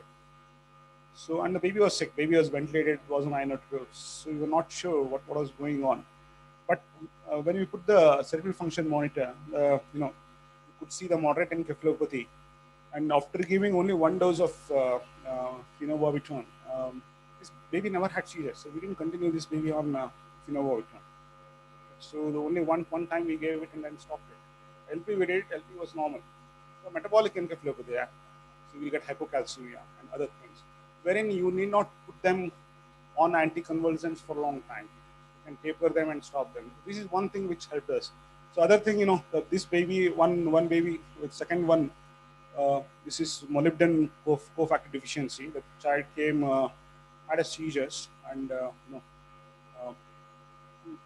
most of them was electrical seizures. So this baby was on IV midazolam for 24 hours. Clinically, it was not mentioning, but the amplitude integrated EEG was very abnormal. And other cases also, IVH and seizures we had, and this baby we need to continue on antiepileptics. If you're in a center where the EEG facility is there, then you can get it done. But I think Pratap can also join. The thing is getting a neurologist opinion, and we are a cradle. So getting a EEG will take us for 24 to 48 hours to get it, sometimes 48 hours. So it's very important for us to know what's happening for the baby. So in these scenarios, if you have ventilated the baby, if you have paralyzed the baby, you don't know, sick meconium aspiration, sometimes you have to ventilate, sedate them. So you don't know what's the neuronal function. So in these cases, you can put it. Last slide, I think. More, next time. Yeah, these are the references. I think we'll share it anyway. So in the practical session, we'll cover how to apply it, how to run the machine. And other thing which I didn't talk about in this talk was the impedance. So the contact of the electrode is very important. Suppose the electrodes are loosely attached, or suppose if there is a cephal hematoma, that may not pick up the brain activity. Those things, I think, we can take it up on the workstation, or if there are any questions in the end, we can take it up. So anything? Any questions? What do you want to do? He's not. Thank you. Thanks, Dr. Deepak, for a very elaborate session on amplitude EEG and its uses, not just in HIE, but in other cases.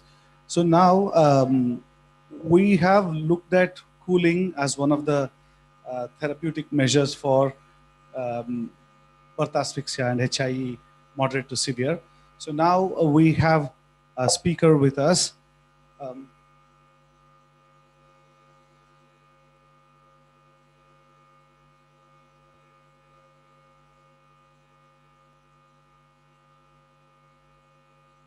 So we have a speaker with us, Dr. Rojo Roy, and he is kindly going to talk to us about the recent advances in the management of HIE, maybe in combination with therapeutic hypothermia.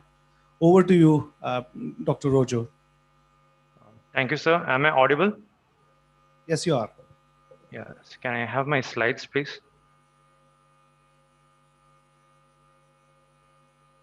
At this outset, I would like to thank organizers for giving me an opportunity to participate in this prestigious event, especially Dr.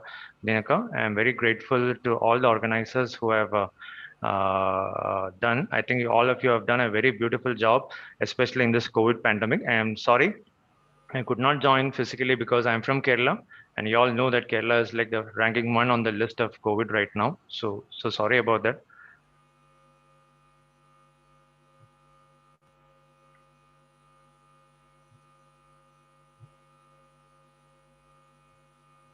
Okay. Next slide, please. Yeah. So this is my highlights of my today's presentation. Even though my topic is literally advances in the basis of HI, management of HI, I thought I'll discuss something about the basic elements of management. I'm sure most of you would have learned from excellent lectures from previous speakers, and try to brush up all these things. Then I will be talking about briefly a little bit about therapeutic hypothermia and broadening of therapeutic hypothermia, and the synergistic agents which are currently in existence right now. And most of my talk will be evidence-based medicine. I won't be touching about the advances in blood investigations and neuroradiodiagnostic investigation, because I'm sure that already the talks are there, because even though that also comes as a part of management advances. Next slide, please. So if you ask me what exactly are the basic elements in management of HI, we can subdivide it into 6 categories. One is the prevention of peripartum hypoxic ischemic injury. Second one will be a recognition of a peripartum hypoxic ischemic injury. Third is the most important aspect, it is stabilization of systemic physiology. And control of seizures is a fourth one. Fifth is commencement of therapeutic hypothermia if indicated. And last on the list is a consideration of other potential neuroprotective intervention therapies. Next slide, please. So we all know that prevention is always better than cure. So how do you prevent a baby who's born asphyxiated? So obviously the goal is to identify a high-risk pregnancy who tends to have a baby with a fetal status non-reassuring. Remember, the term fetal distress is outdated right now.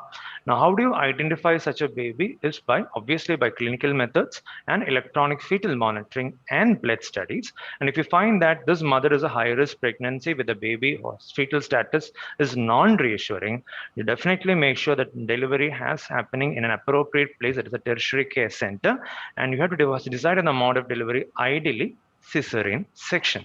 Thank you. Next slide. Next slide, please. Yeah.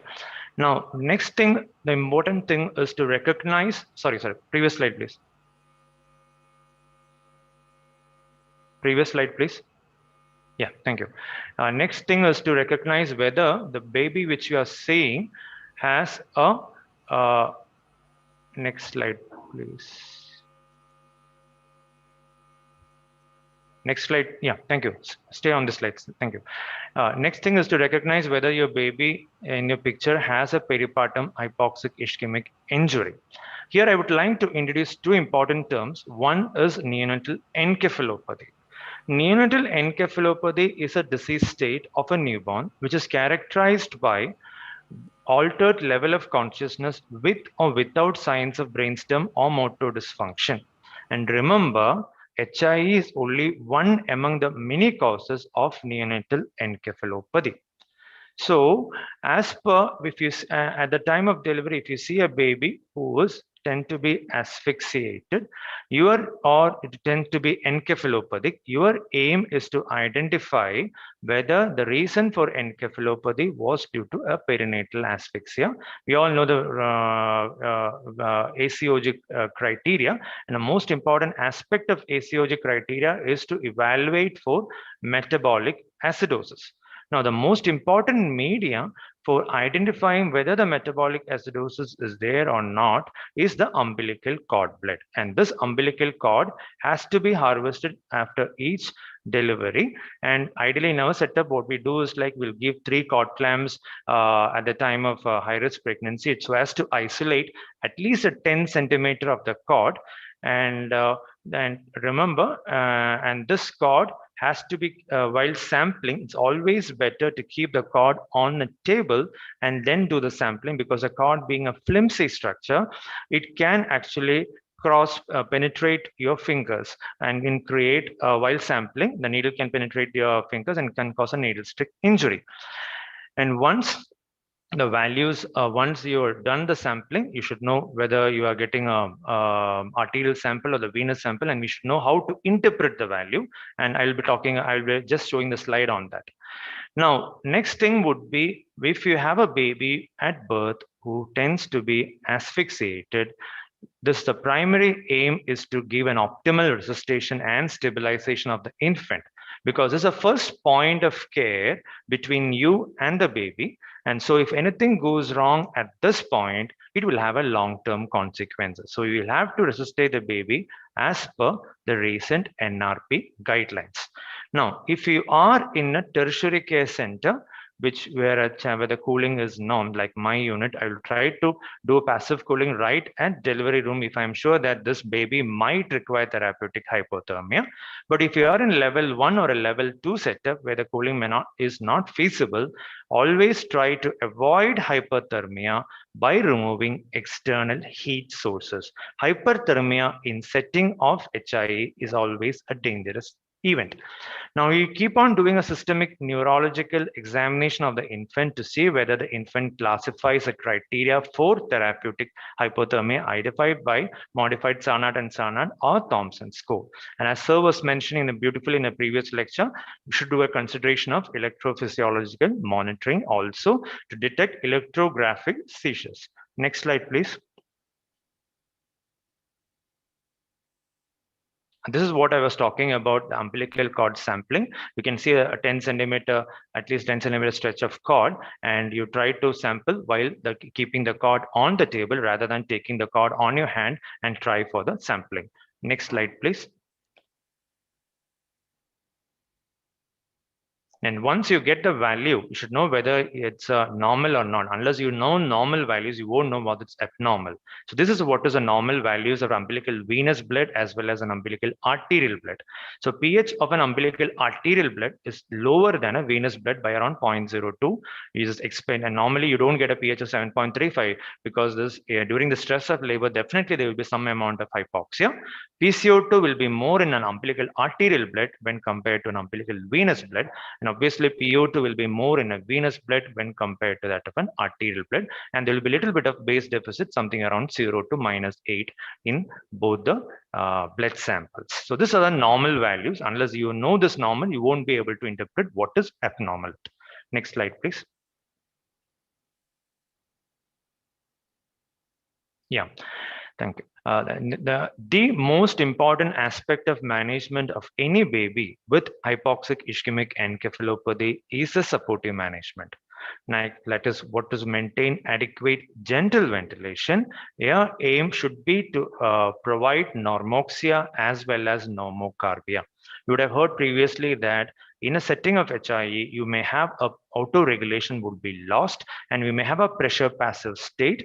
And because of that, we have to maintain a normoxia and normocarbia, because both hypoxia and hyperoxias, both hypercarbia and hypocarbias will be detrimental to the brain in reducing or altering the cerebral blood flow. So aim should be to maintain SpO2 between something around 90 to 95%, PO2 something around 50 to 80 millimeters of mercury. You should also try to maintain sufficient brain and organ perfusions, because it's a perfusion that matters. Also monitor the BP and make sure that you're not going with hypotension or also hypertension too.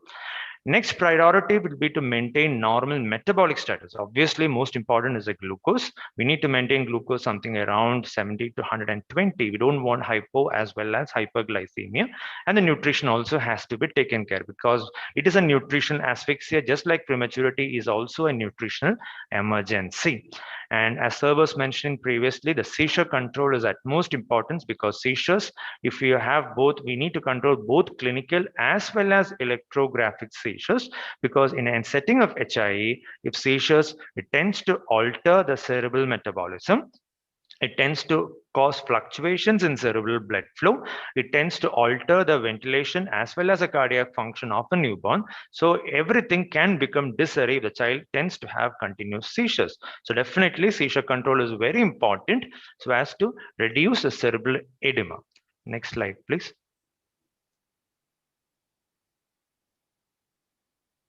Now, we know we have an armamentarium of drugs for the seizure control. Obviously, we have phenytoins, fosphenytoins, phenobarbitons, levetiracetam's, we have midazolam's, etc., etc. Recently, much hype has been given for the levetiracetam, but recent RCT has shown that phenobarbital versus levetiracetam, levetiracetam has no added advantage, and still the phenobarbital is considered as a drug of choice for the neonatal seizures and setting up neonatal HIE. Now, the only question people used to keep on telling about phenobarbital, you all know phenobarbital acts through GABA-mediated channels, and GABA is supposed to be excitatory in newborns rather than inhibitory. Now, why is this so? This is mainly because of alteration in the neuronal chloride channels, because of maturity levels of sodium potassium 2 chloride and potassium 2 chloride levels, and hence the GABA acts as excitatory. So the people came up with an idea of adding on bumetanide to the phenobarbital so as to block the sodium potassium 2 chloride, just like a loop diuretic, that is a furosemide. So to make a GABA inhibitory rather than excitatory. There was an open label trial by Pressler et al. And Treem, which they tried to recruit 14 full-term neonates less than 48 hours of age with HIE and electrographic seizures was not responding to loading dose of phenobarbital, and they added on bumetanide.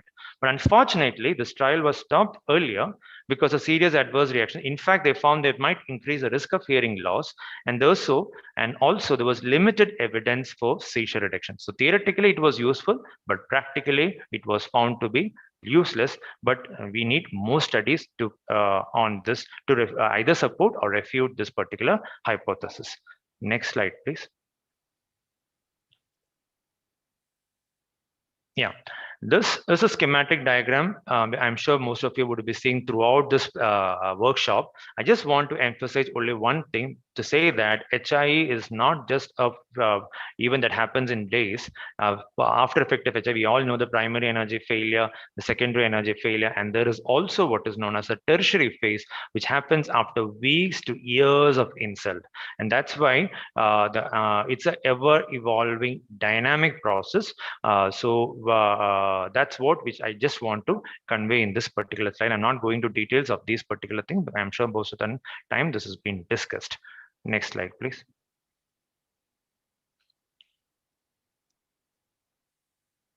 I'm sure this slide also you people would have been seeing multiple times during this particular workshop. Just I want to emphasize one important point, because the whole idea of treatment of HIE revolves around only one particular thing, that is that provide treatment during the therapeutic window. Now, when does this window starts from? Window starts from insult, and that is the most important aspect. Now, the billion-dollar question is, when was actually the insult happened? It would have happened either inside the utero, or it would have happened during the time of delivery, or maybe after delivery also. So, when you're seeing a baby in the delivery room, you may be either seeing in the early phase of window, or you may be seeing in the late phase of the therapeutic window. So that is very important, because the window starts from the insult. The insult, we don't know what exactly the time of insult was. Okay, next slide, please.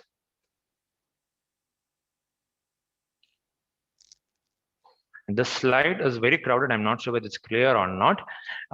This is actually the molecular level pathogenesis of HIE.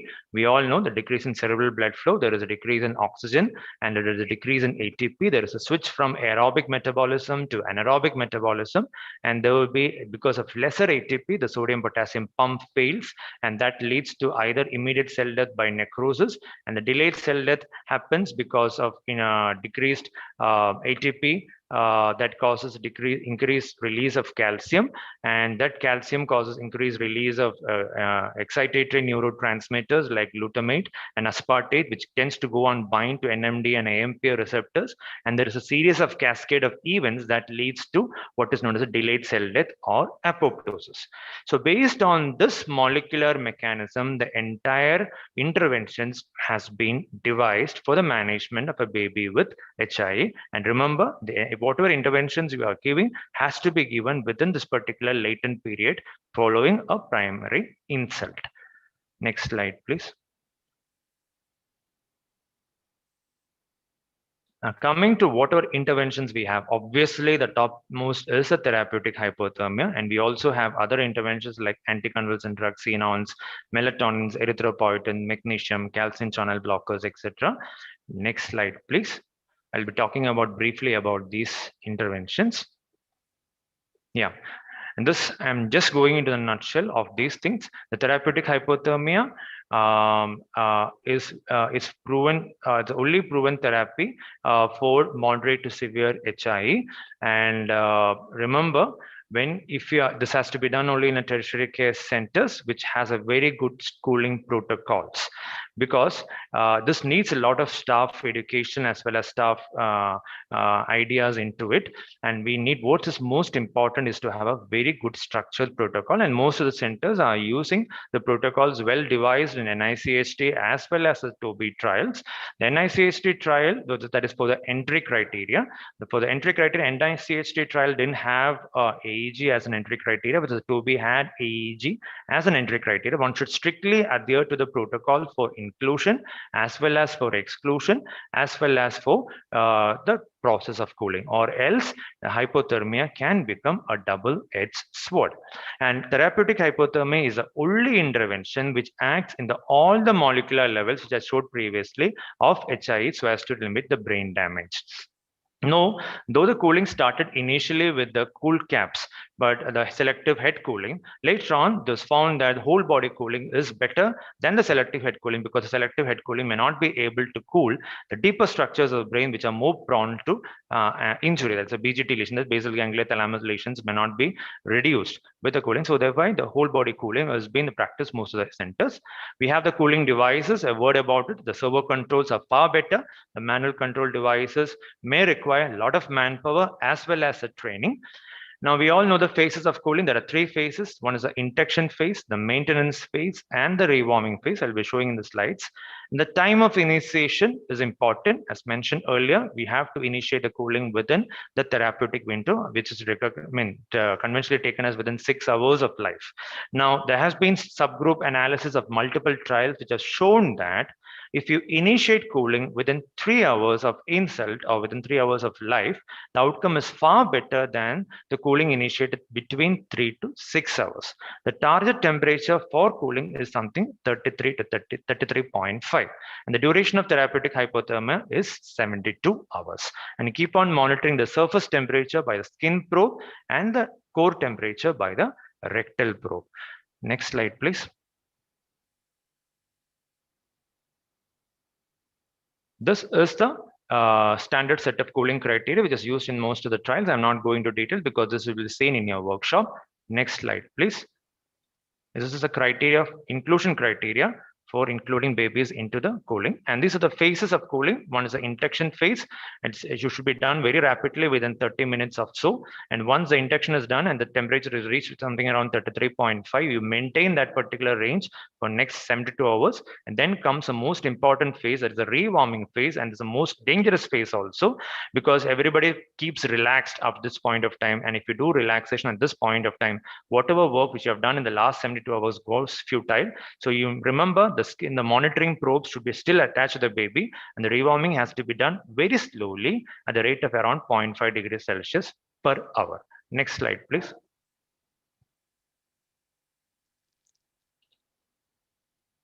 Now, this is if the Cochrane review showing that if the cooling is done in a proper way, it tends to reduce a mortality as well as a morbidity in setting of HIE. Next slide, please.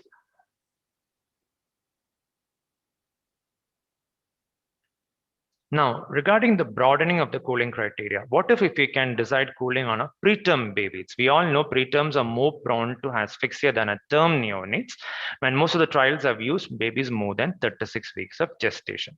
Now, the idea is good. The problem is that the preterm babies will have the level of assessment to know whether they are either encephalopathic because of HIE or related to prematurity might be difficult, and also hypothermia might be dangerous, will be dangerous to the preterm infant. So as of now, the cooling of preterm infants is not recommended.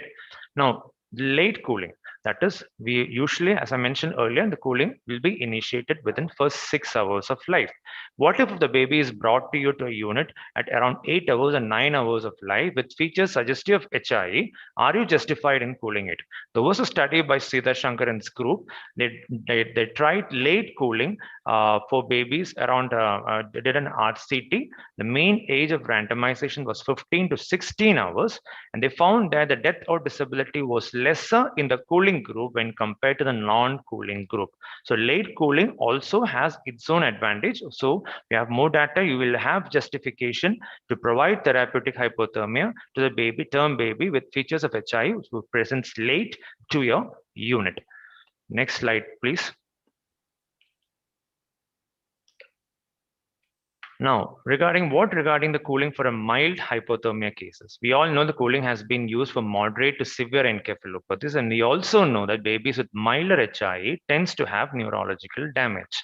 Now, the cons for it will be the entry criteria which were used for the moderate to severe may not be that much applicable for babies with milder HIE. In fact, there are 2 randomized controlled trials, one with for babies with mild HIE and cooling, one by the Su et al. Team who randomized 39 infants with milder cases, and they found that babies who received therapeutic hypothermia has a lesser morbidity when compared to babies who are subjected to normothermia. Next slide, please. Another trial, the ICE trial by the Jacobs et al. Group also found that babies who had mild encephalopathy who were subjected to the cooling had a better neurological outcome when compared to babies who were subjected to normothermia. So next slide, please. So they have 2 important trials which showing the feasibility of therapeutic hypothermia in mild HIE. And so the conclusion was like a trend towards improved outcome was seen both in the Zhu et al. As well as an ICE trial by 26% and 24%. And more importantly, the rate of adverse events noted among this particular trial were comparable to that seen with moderate to severe HIE also. That means it's not associated with serious adverse effects too. Next slide, please. Now, what if I cool for more than 72 hours and I increase the duration of depth of cooling?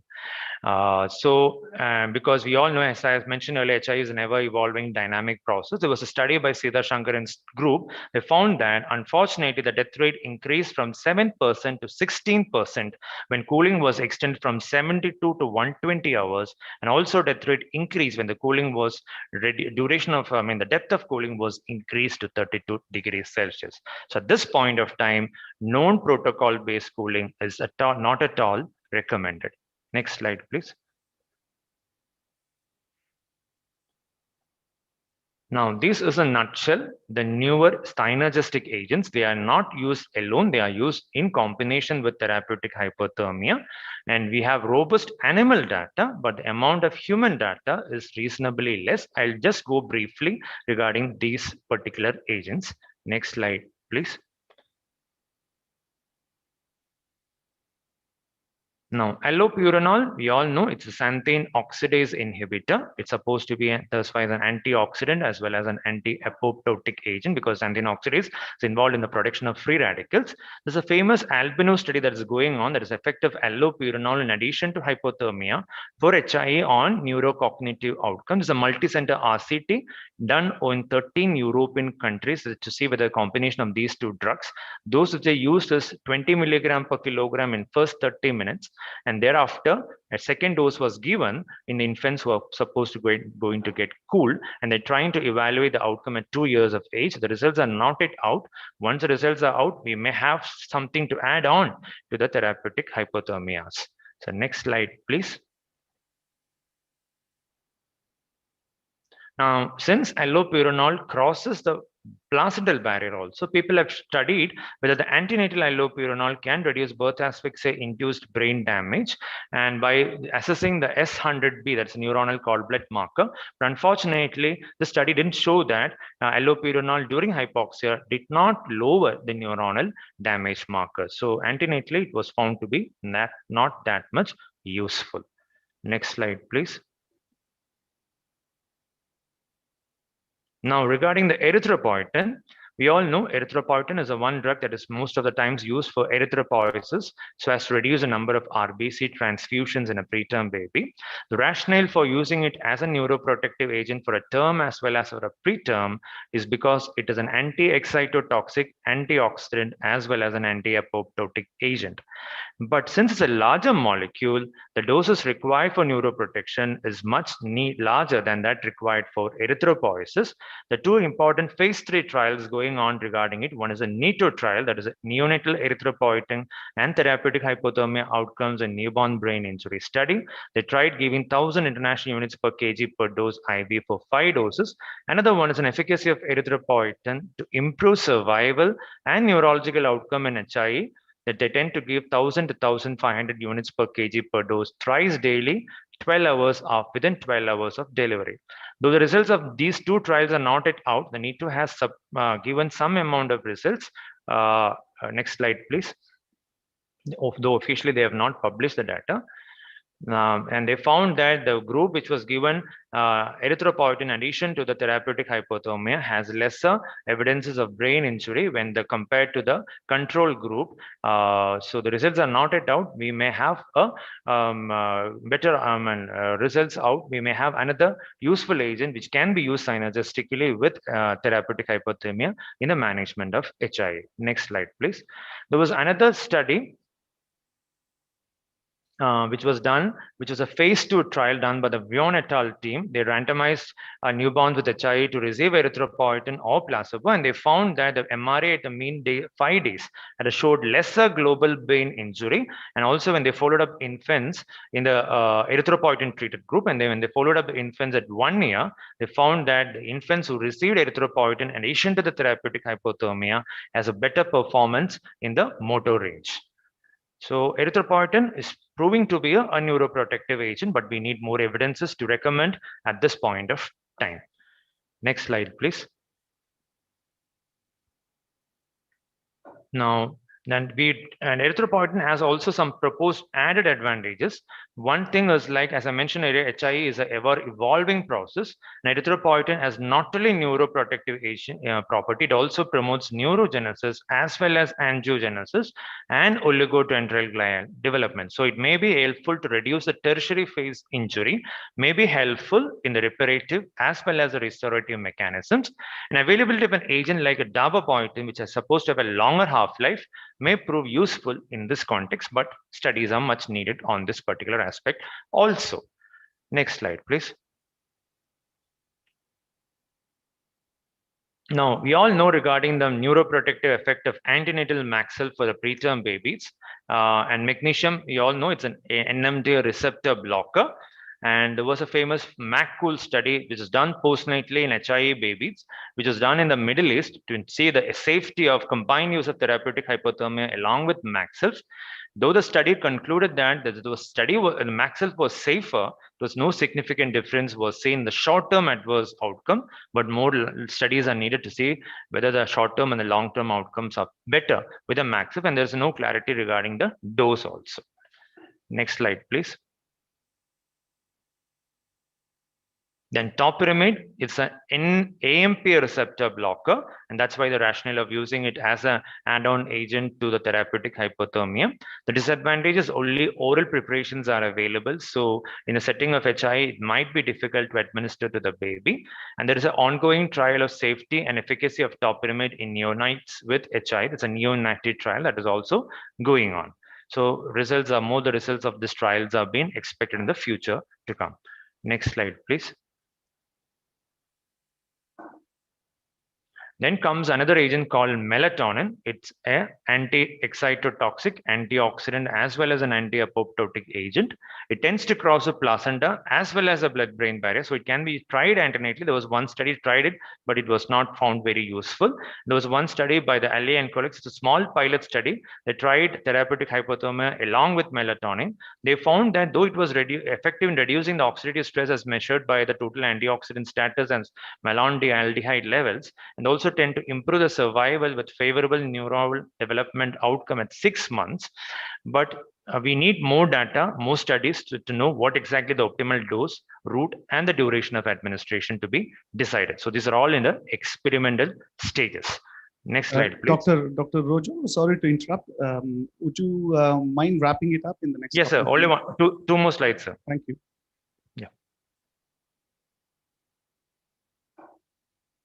Next slide, please.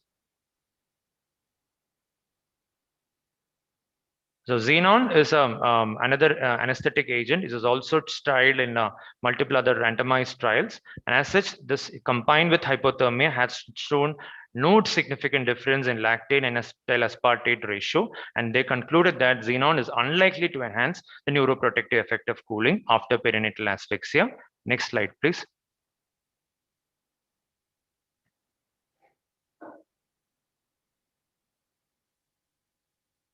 Now, regarding the stem cells, we all know right now we are all in the age of stem cells. And the context of HI, there are a lot of experimental data regarding the use of stem cells for the human cord blood obtained from multipotent stem cells, progenital cells, as well as neural stem cells. People have tried infusing in the first 24 hours of ischemia or at 7 days. Contrary to the expectations, benefit is not related to the engraftment of cells, but rather to the anti-apoptotic or anti-inflammatory effects. And we have the trials is right now going on the administration of autologous volume and RBC reduced human cord blood to the human infants with HI. Results are not yet out. Next slide, please. This is regarding the stem cells. Next slide, please. I'm not talking about remote post-ischemic conditioning because it's preclinical. So to conclude, for the management of a baby with hypoxic ischemic encephalopathy, I would try to stress that the supportive management is the key. That is maintenance of systemic physiology. And we need to give a holistic approach because not just focus on the brain, focus on the heart, liver, kidney, lungs, and other organs too. And even if your settings, if you're not able to, and protocol-based therapeutic hypothermia should be practiced only in a level 3 setup. In a level 1 or level 2 setup, if you have a baby with perinatal asphyxia, even if it is not cool, better to avoid. It's always make sure to avoid hypothermia because hypothermia is detrimental. Thank you. Thank you very much, Dr. Rojo. I'm so sorry we were pressed for the time. I had to interrupt. So sorry, sir. No problem. So any questions? So it was a very enlightening session about not just the cooling, as well as, we have a lot of adjuvants that we can use along with the cooling to improve the neurological outcomes. So we are waiting for Dr. Raviswamy. In the meantime, if we can get Dr. Deepak to talk about the ethics involved, and he'll keep it very brief, he promised. So talk about the ethics involved, and also it's very important now with the Helix trial coming out with strong recommendations, whether we need to cool, not to cool, all those things. I think Dr. Deepak is going to enlighten us. Thank you. Yeah, thanks for talking.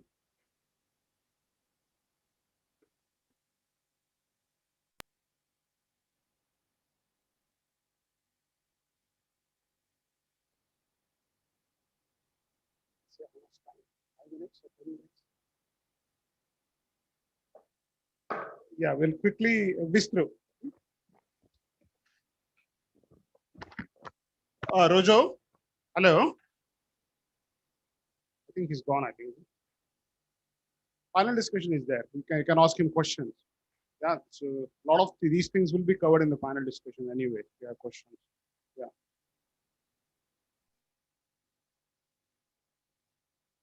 Next slide, no? So I'll keep it brief because it's a pre-lunch session, and most of the questions, so and the topics, there is a bit of overlap, and we would be covering some of these in the panel discussion as well. So one of the things when you're faced with a HIE baby, the very important is if the baby is not doing well, what should we do? Should we stop cooling or stop lifestyle sustaining treatment? It's difficult in Indian context, but we'll take that in the panel discussion if there are any questions about that. And Pratap asked about terminology. So should we be branding all babies like HIE instead of putting neonatal encephalopathy? Because as you know, maybe around 15 to 30% of babies will have some sentinel events. And many feel that HIE may not be a term, yeah, but that we can discuss in the panel discussion as well. And what are the potential legal aspects? Yeah, so if you cool the baby in the context of helix trial, what will happen? If you don't cool, also that Pratap was alluding to, if you are delivered in a level 3 center and you have a sentinel event and the parents are from, let's say, they have stayed abroad, so then they know about this, what do you do? We are waiting for the position statement anyway. And this, I think Pratik talked about this one. We'll skip that one, therapeutic hypothermia and LMIC. But if any questions in the end, I'll take it also. Next slide, please. So even with cooling, almost 40 to 50% of babies, the composite outcome would be either death or they will have severe neurodisability. Half of the babies. So whenever you're counseling them, you're uncertain initially how the baby will do, but half of them will end up either dead or, so some of them who survive will have significant developmental problems. And fortunately, most deaths occur in few days because as we know, HIE is a multi-system organ involvement. And suppose if you are started treatment and the baby is not doing well, has, a severe hypotension, you have a amplitude EEG which is showing isoelectric graph, yeah, and what you do, you know that this baby is going to die anyway. Yeah. So if you don't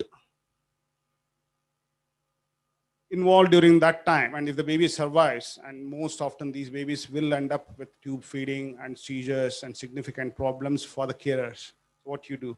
And prognostication, as we discussed, is quite challenging, and it may not be accurate in early phase, especially if you're cooling. And a bit about early and late withdrawal care. Next slide, please.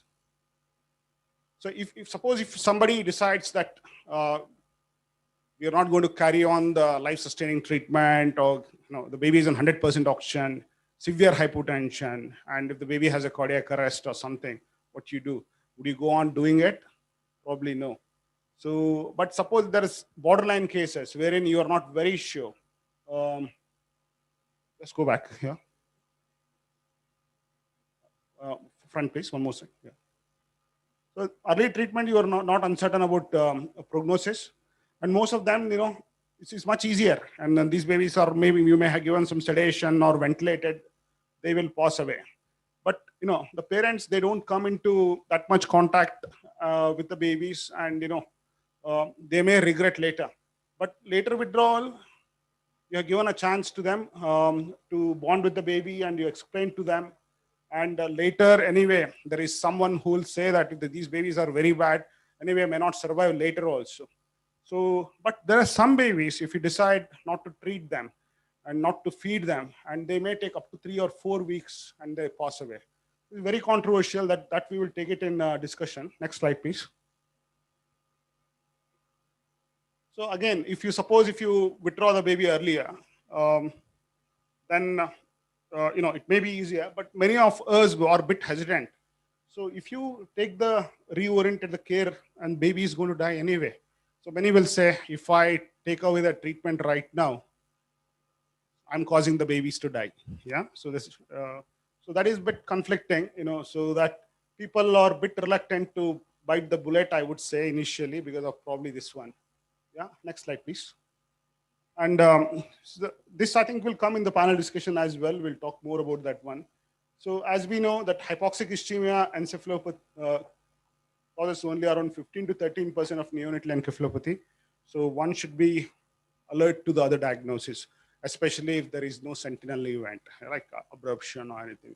So you should look for that one. So mainly, let's go back here.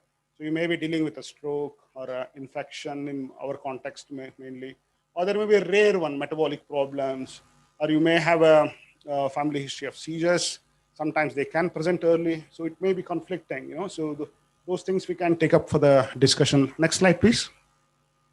Yeah, for you guys, yeah. So when you go back and then you see, so we are the pediatricians. What are the things which would pull us into the court? Yeah, suppose obstetrician, if she's not arranged a pediatric or neonatal person at delivery, and suppose there is a shoulder dystocia, then that can be cause a malpractice claim. Yeah, late arrival of a neonatal healthcare provider, or if a faulty equipment, your TPS is not working, there is no gas. Yeah, your laryngoscope is not working, and if you're not following the standard resuscitation technique, the NRP. Okay, the post-resuscitation care. Yeah, so if you miss out infection, you miss out hypoglycemia, you don't treat it, yeah, and you're not treating seizures, and more importantly, if you're not able to transfer the baby to a neonatal unit, you don't have a ventilator facility or cooling facility, or you're not level 2 or level 3, these babies, so then you're treating them, then you would be in trouble. Okay, so this I think is controversial. This is for a Western context mainly.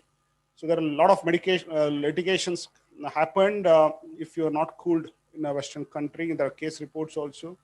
So failure to either refer a baby or initiate therapeutic hypothermia in a timely manner. Next slide, please. So our patrons is very important. They are the ones who face the brunt mostly. Yeah. So you have to keep. So one thing, if they failure to diagnose breech, yeah, and the mother is in advanced labor, the baby ends up having seizures and development delay, then she would be in trouble. The obstetricians would be in trouble. There are lots of things here that we can go through that one if time permits later. But these are self-explanatory. Next slide, please. So this was a paper 10 years ago, and I think we are in the same situation right now. Their statements were standard of care will definitely differs across India. And there is, when you go into the public sector, we are faced with a lack of intensive care beds, lack of nurses, like nursing numbers. Even in the trial which Pratik was talking about, there were 3 or 4 nurses, like 3 babies were looked after by 1 nurse. So it is a problem, So, and also this we discussed anyway. Cooling may affect decisions about withdrawal. And if you cool the baby, then you have to wait for 72 hours. What you do? And this will be discussed in the panel discussion anyway. Unanswered questions and safety and effectiveness of cooling in the low resource setting in view of Helix trial. Next slide, please. Next slide, please. This we discussed. Yeah, this I think we'll put for the discussion. This is very important. This is in Lancet only. When the Helix trial came out, I think the author is from Delhi. So he mentioned, so there is a subgroup of children who are delivered in a, say that, where mothers have gone routine antenatal care, and there is a sentinel event, and you have facility which is equal to the high income countries. And these babies, subset of babies definitely would benefit from cooling. So that it's their verdict on this one. And also if you see the Helix trial, a lot of babies were IUGR babies. So there could be a factor of prolonged anoxia as well. Next slide, please. Next slide, please. Yeah, I think this is coming to last couple of slides. So how common it is, the malpractice. There is one paper from South India, 2008 to 2013. There were 347 cases related to the OBG. out of 1317 cases. So they were the top ones. So OBGs, obstetric and gynecologists, they face a lot of brunt in terms of malpractice claims. So, and if you see here, I think it's not very clear, but birth asphyxia they have mentioned, HIE, almost I think 9 cases. 9 cases were there out of in their obstetric factors. So some of the factors: failure to diagnose intrapartum hypoxia, inadequate resuscitation, undue delay in conducting cesarean section. They were the factors. Next slide, please. So take home message. So whenever you explain the treatment to the parents, so informed consent from the National Commission, there should be 5 things: diagnosis, you explain the diagnosis, nature of treatment, you also explain the risks, yeah, and prospects of success is very important. You know, the clinician should say what is the outcome, and prognosis if the procedure is not performed, and alternative methods of treatment in their own language, and you take a signature as well. This should be the way forward. Next slide, please.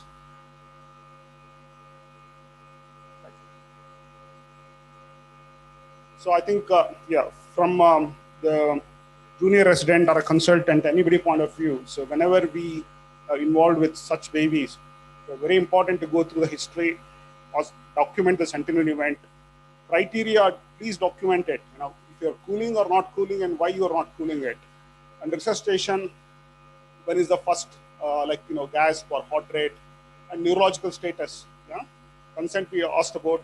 If you're not sure about reorient, like there are some of us are faced with dilemma, what to do with the reorientation, like what to do with the continuing care.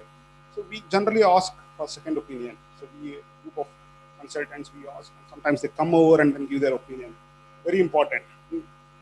One last thing would be very important is support the parents. You take them into your, for them it is, dealing should be a happy moment. They are dealing with a baby who may die. So you have to support them. So communication and supporting parents would probably avoid most of the litigations.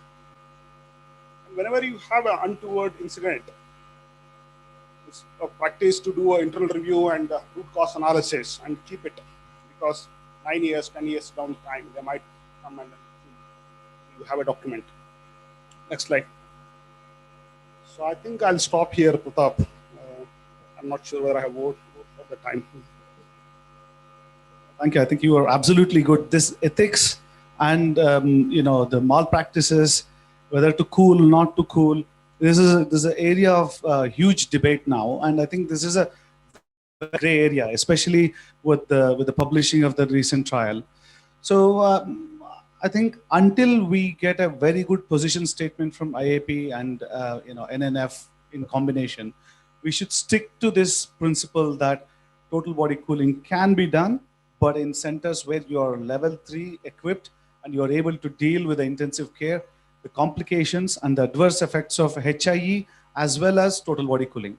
So just one more session before the lunch is by Dr. Ravi Swami. He's a consultant neonatologist at Manipal Hospital, and also he happened to be one of the principal investigators in the Helix trial.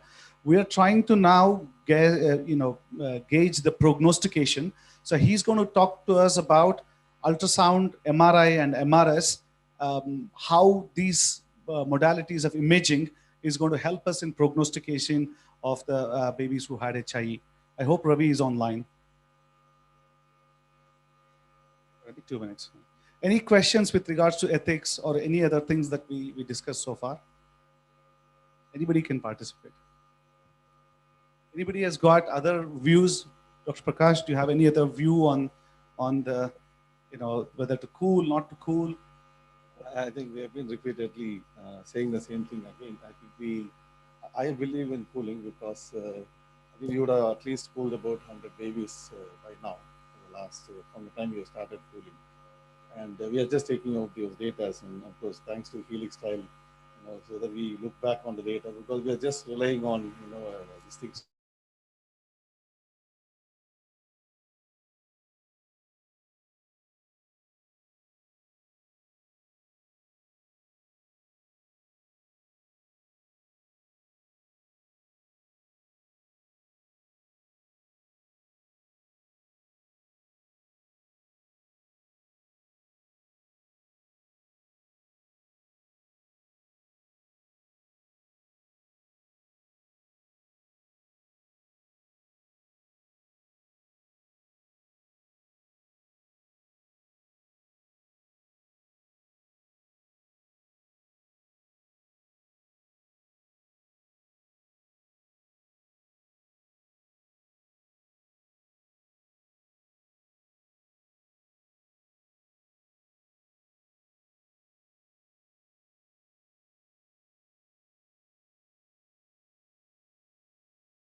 I'm unable to hear any of these guys.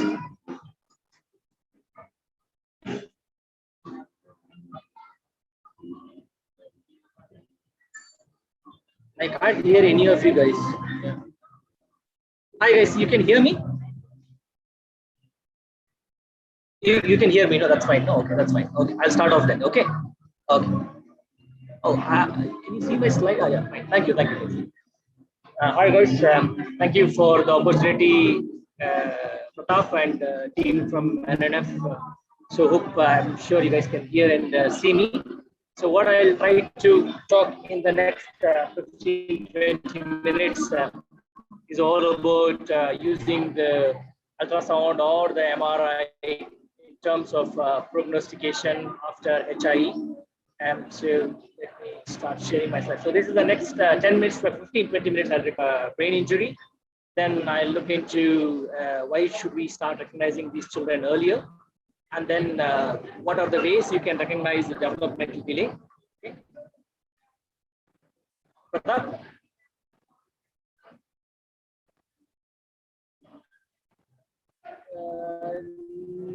Not two device, but let me try to change. I'll switch off my phone. Wait 1 second. Yeah. Okay.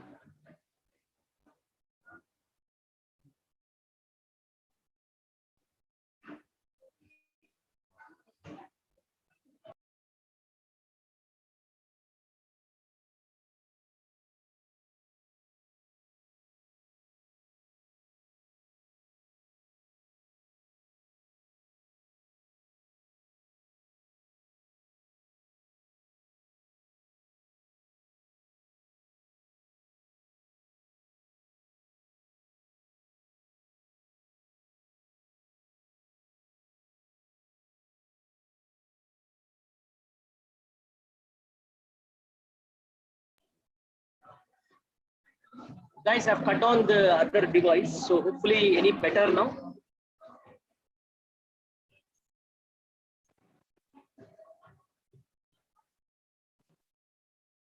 Sorry, guys, I can't hear you at all, but I think I'll have to call separately.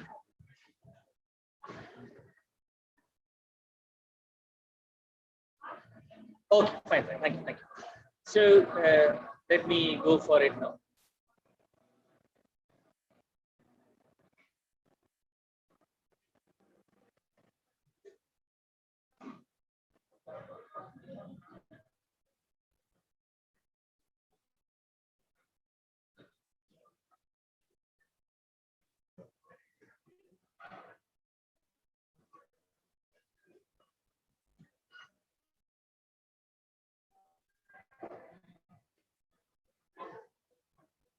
So that's what I'll talk in the next few 10 minutes. So let's start with the main thing. What is the main reasons for brain injury in these babies? I'm sure preterm babies, the first two will take, but we have been focusing on encephalopathy. Always think about HIE, that's your #1 cause, but also just keep in mind about genetic things, stroke, metabolic things as well. Okay, so whenever a child with some form of developmental delay comes, these are the 5 aspects which you need to focus on. Whether there is a cognition delay, which is usually the learning disability, whether there is a delay in their movements, basically the cerebral palsy, that's how they present. There's a delay in sensation, so they can't, so is the behavior ones, which is the autism and ADHD. So these are the 3 aspects where 5 aspects where you'll focus on in terms of developmental delay. it is very important to recognize these delay as early as possible, because it's a major burden for parents, the society, and everything. And as soon as you recognize, you can start interventions, because the interventions are very important. That's called as the neuroplasticity. So that as soon as you start the interventions, you can help the brain, because your brain is still growing. So this is a clear example. If you see chimpanzee's brain, they grow maximum, they reach their full size by term, whereas the human baby's brain, only half the size has reached at the time of term. And then you have until the age of another 2 years where 90% of the brain growth happens. And then after 5 years, the remaining 100%. So you have this option of neuroplasticity. And that's the reason why you need to focus on starting early interventions in these babies. Now, there are multiple ways where you will be identifying the neurodevelopmental delay. The clinical tools, which is one of the easiest thing which you guys can do. Second thing is a structured neurological examination. Then there are multiple lab tests which you can use. I'll be focusing today only on the fourth aspect, which is neuroimaging and other markers, neurodevelopment delay. I'll just touch base on 1, 2, 3 briefly. So clinical tool, you have a scoring system. Every unit should have such scoring system where you can classify the babies as mild, moderate, and severe. And those babies who are requiring into moderate and severe category, you need to follow them. And that is a high risk already. For example, these babies with mild HIV will come as mild, moderate, and severe. These should be on your follow.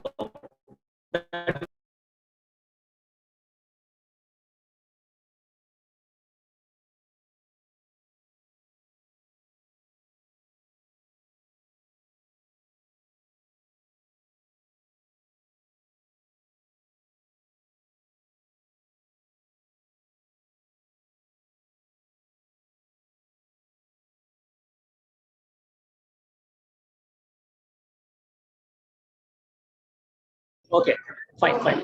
Noted. Okay. Now you can see me, right? Yeah, fine. Okay, fine.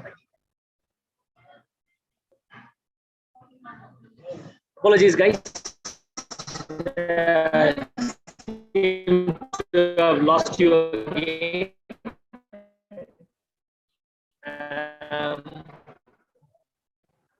Yeah, so this is the second important aspect what you guys will focus on, the structured neurological examination. You have multiple options here. One is the NICHD criteria, which is how most of you can do the neurological examination, or the modified Sarnat scale or Thompson scoring. Then you have the Hammersmith neonatal HNNE, which is the neonatal neurological examination. All these links I have given. So if possible, go through these links, because it is beyond this talk where I can teach you how to do these things.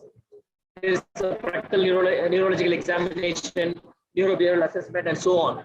So focus on the Hammersmith neurological examination, because that is very important. Because if you have a normal neurological examination, then you will realize that, I think there's a slight delay in the slide coming to you.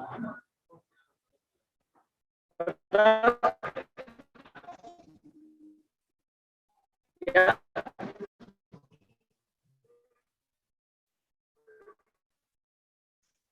Okay.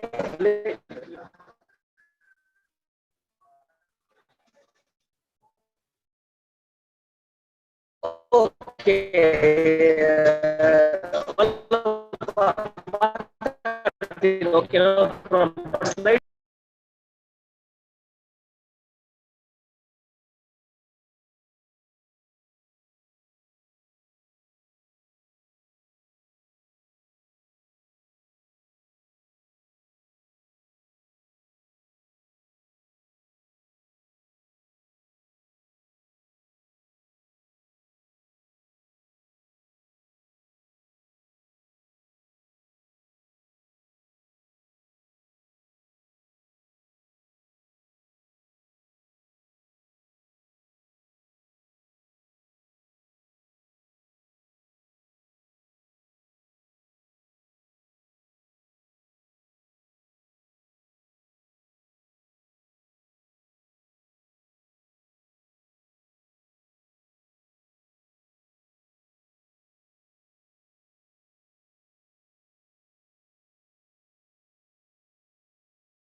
things are ready. So you have to go to the mode.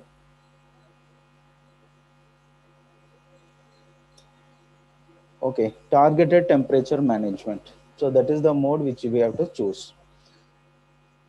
So once that mode is chosen, the set point is already set at 33.5. That is the temperature to which we want to cool the baby. Okay, so it will measure the core temperature of the baby. So based on that, it will adjust and then start cooling the baby.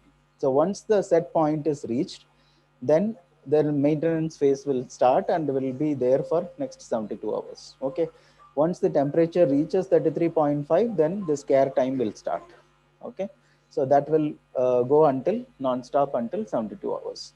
So once 72 hours of maintenance phase is over, then we have to change over to controlled rewarming phase. So if you select that controlled rewarming, then baby will be rewarmed at the rate of 0.5 degrees Celsius per hour to a set temperature of 36.5 or 37, whichever you want. Okay.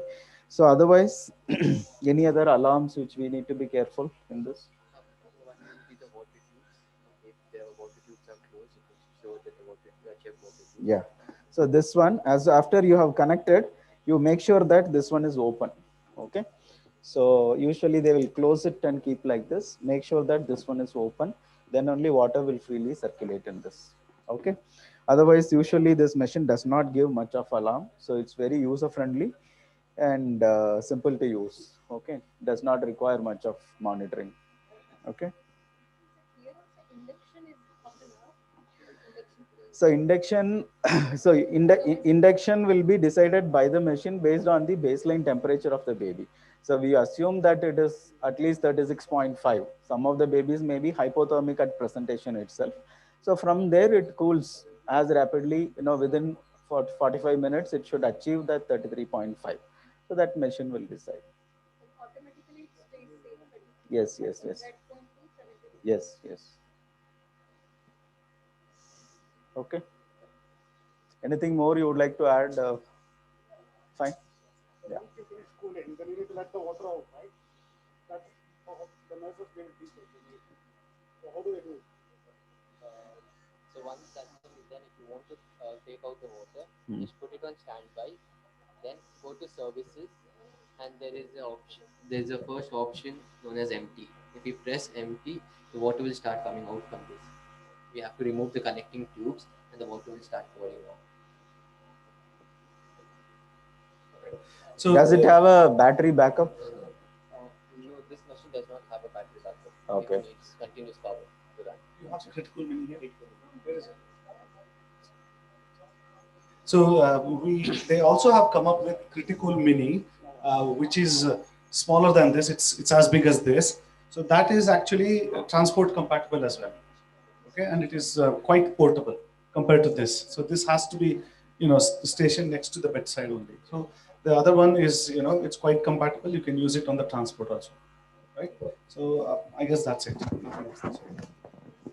Thank you, Dr. Chandrakumar. We are now moving on to our last talk by Dr. Deepak. He's going to show us all about amplitude EEG, how to place the leads, and he's already told us about how to interpret the amplitude EEG. Right. So this is a demonstration of how do we do this.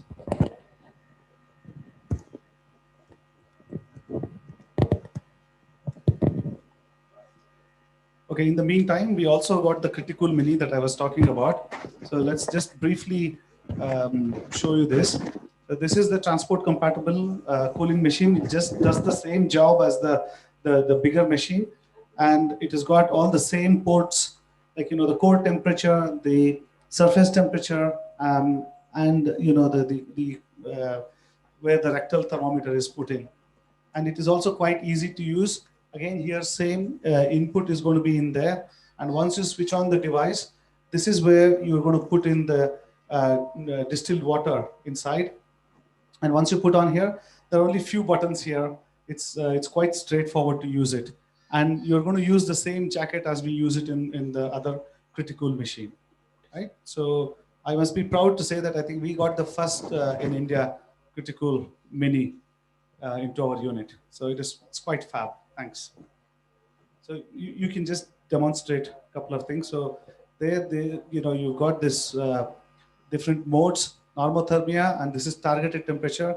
So once you have the targeted temperature, it is set at 33.5 degrees. And if you say okay, then it will start doing its job, right? Once what this doesn't do is automatically go on to cooling mode after 72 hours. So you just have to go back there and manually after 72 hours, you have to say start rewarming. Then it will take it further from there. All right. And the jacket and all is the same, right? This has a battery. That is why it is transport compatible. And this is crash tested and all. All right. Thank you. So I think now over to Dr. Deepak for amplitude EEG. Yeah. Thank you.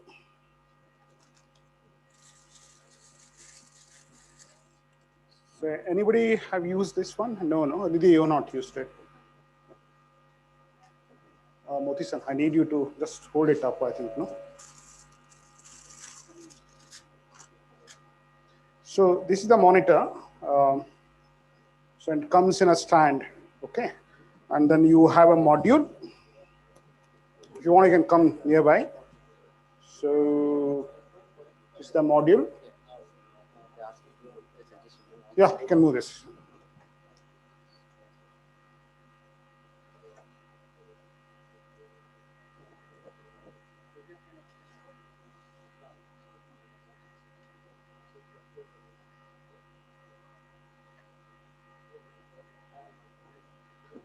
So obviously we need, so the monitor and the module, and it has connections for the electrodes, right? So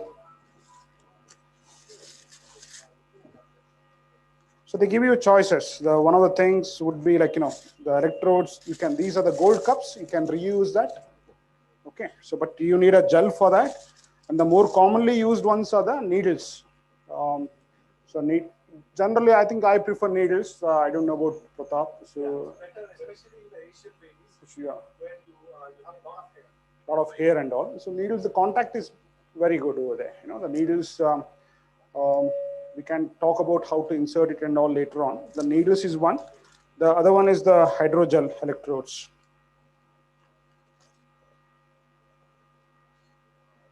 Okay, these are the electrodes. So where do we put it? So I think in my talk before, I told you that we choose C3, P3, yeah, central parietal, and C4 and P4. So how to measure would have been better if we had a dummy. But Moti-san, you want to demonstrate then how to put mark the sites? Sure. Okay. So this is the neonatal measuring tape. So basically we have markers from A to H over here and A to H over here. The first one, the lower part will be placed on the ear tragus. We select one, usually COD, we select it, and then match the same thing to the sagittal suture. Once it is matched, we have two different arrows over here. Either side of the arrows, we put a point. The same thing has to be repeated on the other side of the skull, and then we get 4 points. Yeah. So because our heads are larger, that's very good. Sagittal suture, middle point, and tragus. The corresponding letters here on the tragus and the sagittal suture, and there is a pointer here, as you was telling. On this side and this side, you put a marker, and then on that marker, we generally prefer needles, but you can also put a gel as well, or a gold cup, reusable. Not very costly. I think we can go with this one. But there is one neutral one also, which they always put hydrogel. So these are the electrodes, and one neutral electrode would be in the back generally, right? So generally they prefer the back. In the older machine, they used to put it in the front here, but generally you prefer to put it on the back. So this is the neutral one. So once these things are put properly, C3, P3, and C4 and P4, and one neutral load, and then you connect that one into the box here. So if you see here, can you see that? So the markers are there. So where to put it, it is already mentioned here. So you have to put it properly here. And once you have put the connectors here, yeah, and then you switch on the machine.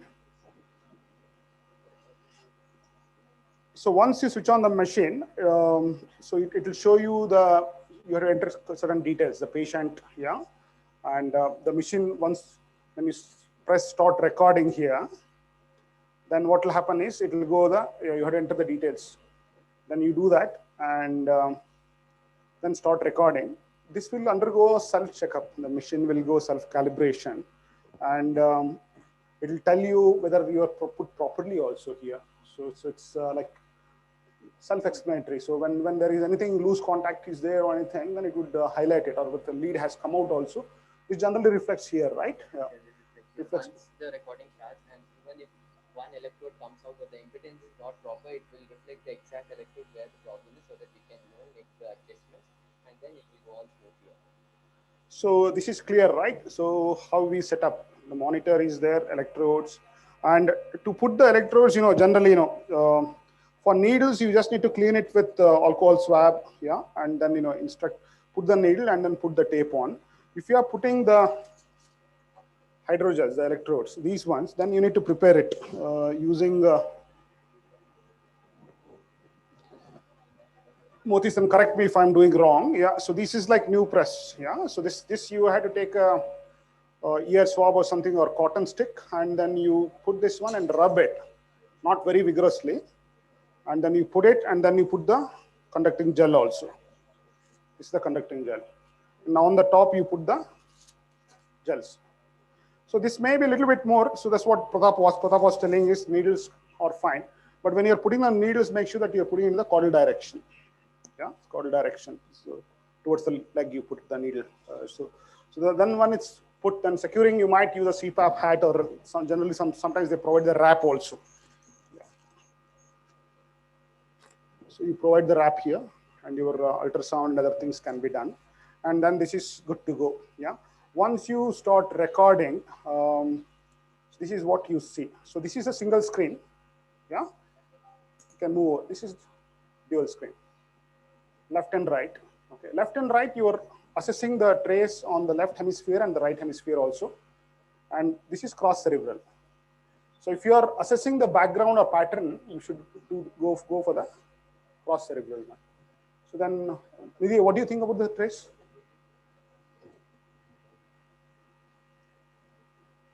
Just yeah, it looks normal. No? So the thing what I told you was the lower trace, right?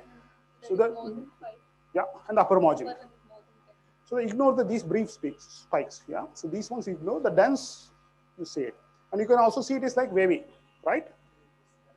It is wavy, and your connections, there are no alarms here. Okay, but this is recorded. Then can we run it?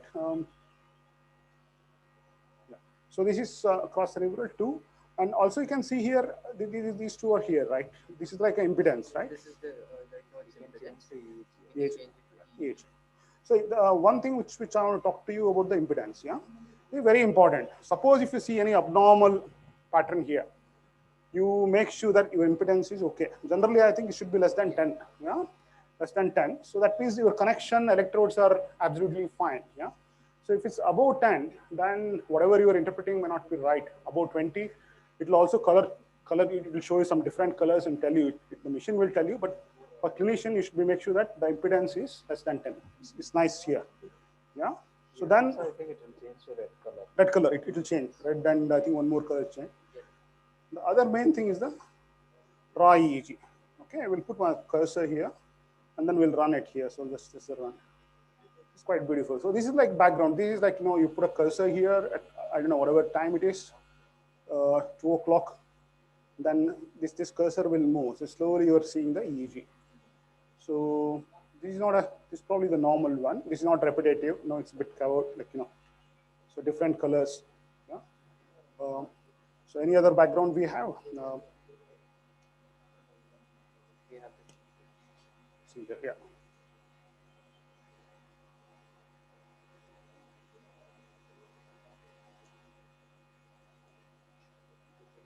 Seizure, and just show them the EEG. Yeah, run it.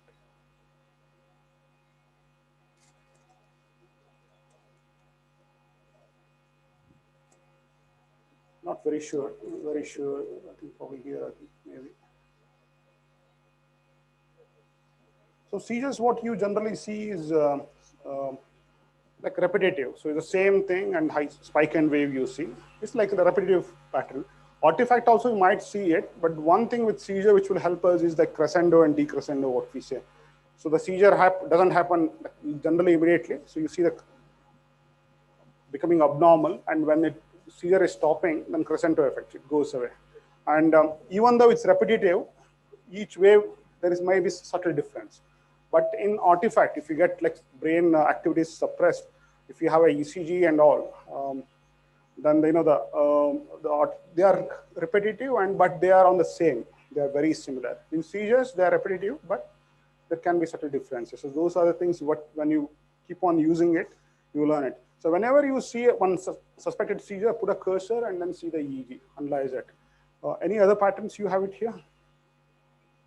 Severe abnormal or bus suppression?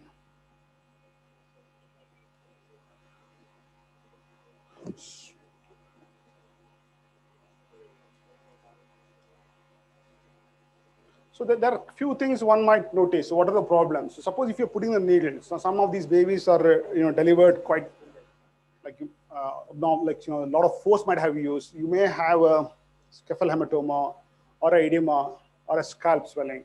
If you put a needle in there, yeah, so you have to be careful that the brain activity will be less. So you have to interpret in the context. And also, if the suppose if you are using, especially these electrodes, hydrogel, if they touch each other, then the pattern may not be accurate. Okay, so yeah, so this is something. It's continuous only. It's not. So the main factor what we were so this also looks normal. So suppose if the dense one is below 5 here, yeah, this is a normal one. It's below 5 if you have, and the upper margin is about 10. It's a wide one. Yeah, 5 and 10 is the ones which you need to remember. The wide one is moderately abnormal. If there is a brain swelling, the brain activity is a bit less. So you get moderate encephalopathy, you get the wide one. Okay. The next one is what I told you, the burst suppression. Burst suppression generally is thin dense, and then you have spikes. The other one is the isoelectric flat one. Okay. This part, can you see this? No? This part continuously, all spikes are less than 5. Oh no, so yeah, the seizure, what happens is, this is the wide one, no? It becomes, the band becomes narrow. Band becomes narrow and then it becomes elevated. So you have a band here, it becomes suddenly narrow here. Okay. So I don't know whether we have. Actually, the baseline goes up. Seizures, just have a look into the seizure one. I'll have a look whether we can see one. Seizure one.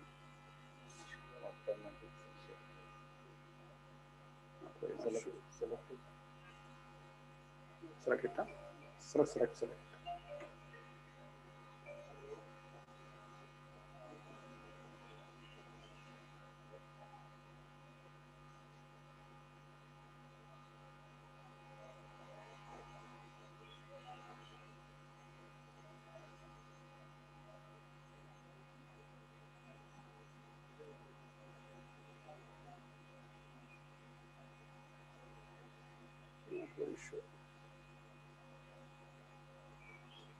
Yeah, maybe analogy here somewhere. It becomes like bandwidth.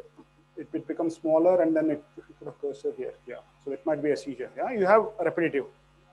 Okay, so we'll run this one. So what you see in the EEG? Yeah, high voltage, more than 50, and it's repetitive. Okay, so here I'm put the cursor. So this part is suspicious. You put a seizure, and then if you have a repetitive high volume. And then generally what happens is it goes up, the band becomes more. Then when you treat medication, it comes down. It's like a temple tube. There will be nothing here. It would have risen up, and then this is how it goes. So the broad band suddenly becoming narrow and going up. Generally, the lower border goes up more. Okay. And usually, this one screen is 3 hours. Okay. This is continuous, right? Wherever you put it, it will start showing you about time. You should say switch on. No? Yeah. But this whole thing is about 3 hours. 3 hours. Okay, that is why it will give you the pattern. So mainly is a pattern. recognition. Okay, so how you pattern. So first you make sure that your pattern, what is the pattern? Is normal pattern or abnormal pattern? And if it's abnormal pattern, then is the baby having a seizure? If it's having a seizure, is it a seizure or an artifact? Okay, any questions? Then if somebody is doing any procedures, like, you're doing an ultrasound, then you can put the markers. You can say you give an anti-epileptic, whether seizure is overtly seen or not. This can be complemented with video recording at the time of seizure for the baby. The baby is having apnea. You can put this marker at the same time here. The baby is having seizure, I think it's there, query seizure. You put that. And these are automated also. This will tell you, this machine will tell you, right? It will tell you whether automatic seizure background pattern, it will tell you whether it's a continuous normal or discontinuous normal voltage, low voltage. So these things will be told by the machine, but I guess you had to pay a bit more extra to the guys. Okay, to get that software. Yeah, I'm not joking, I think, right? Everything they have free-built, but when so tell us, what is the cost of the EEG machine? The quoting price of this is 18 lakhs. It's just 18 lakhs. Okay. Just 18 lakhs for.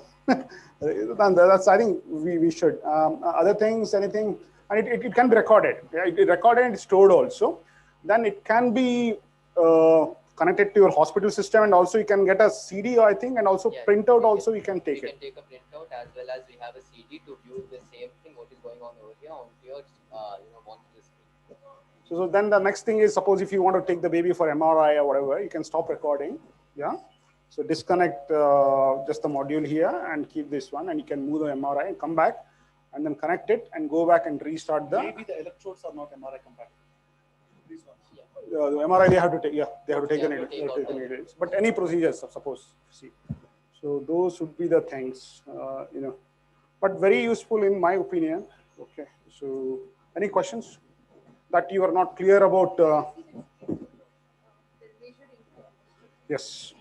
Have a look. If we had a mannequin, it would have been much easier. But these guys will come and teach you how to put it. And see the tragus, Amma? Tragus is there, right?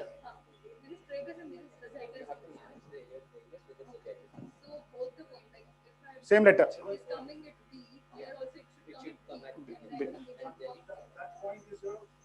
Focus. So suppose it might be C and C also, because some babies have size of the head is different. Okay. That's it, I think. And the marking is very important.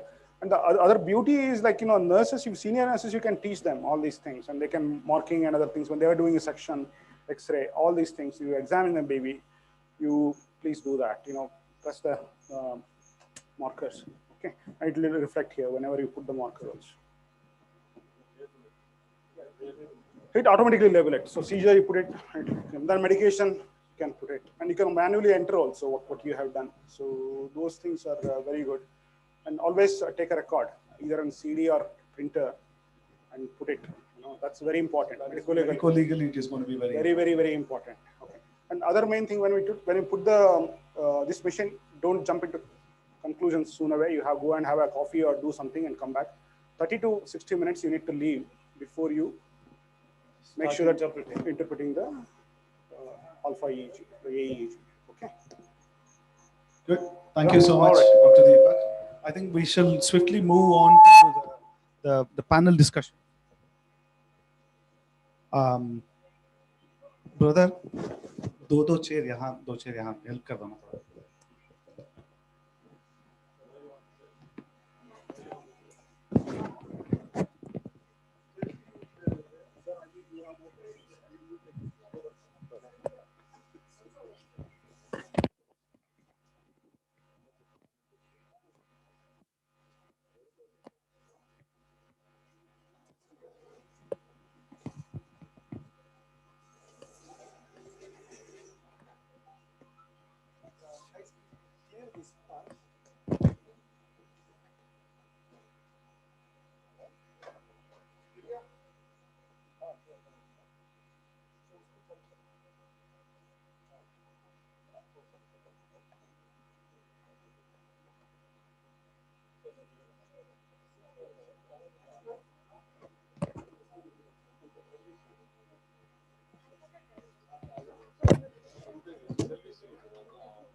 Yeah, he may come. I don't know why he's-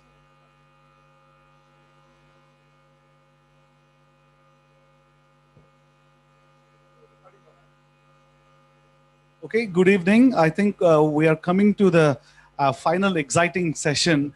Always is going to be a panel discussion. And I'm going to moderate this panel discussion. And we have our speaker.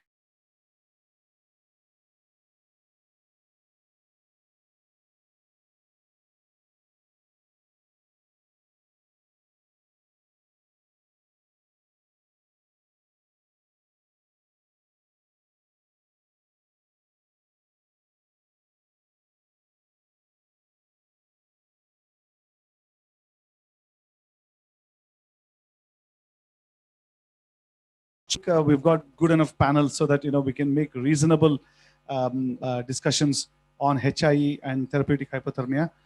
What the way that I've planned this is as if a baby is being referred from a peripheral place, and then what are the difficulties that people will face, and the baby comes to you. How does it come? Then from there, it's a little bit of journey of that baby, and then medico-legally, how do we take about it?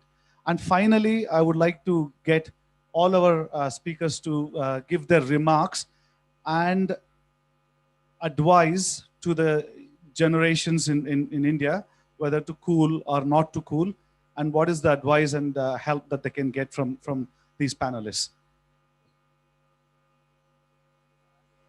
Okay, we had a little glitch with the electricity, so I would start the question. I think the first question I wanted to ask was for Dr. Suresh Gowda.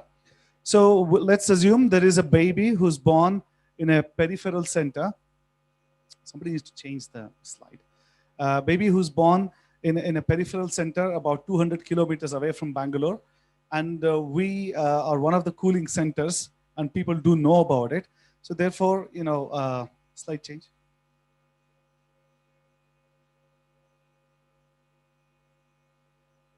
Okay, these were the panels. Yeah.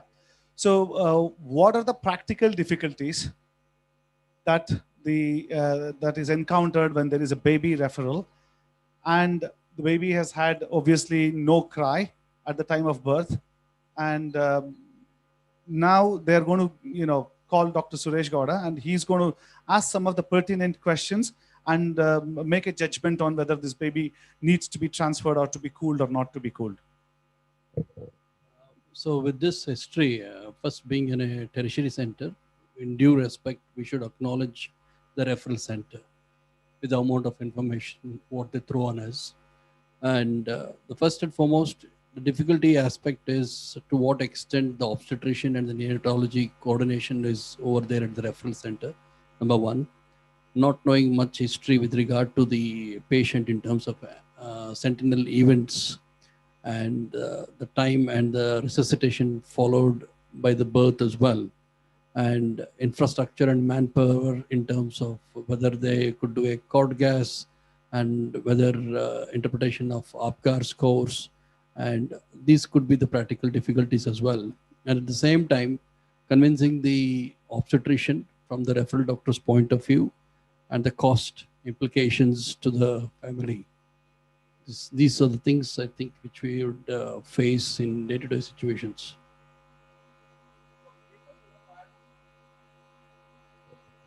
Yeah, I think we would need details on the baby's weight, gestational age, because that's an important criteria to start cooling. Some of the times we don't get that much of information, and whether there was any good antenatal checkups, anything contributing. The letter, usually the referral letter, is very brief and doesn't provide much details, and the parents also would not know such history about the baby. So that at times it becomes difficult, where we just have to rely on the basic information which is provided and then decide whether to start cooling or not. Thank you. Divya, can you change the slide?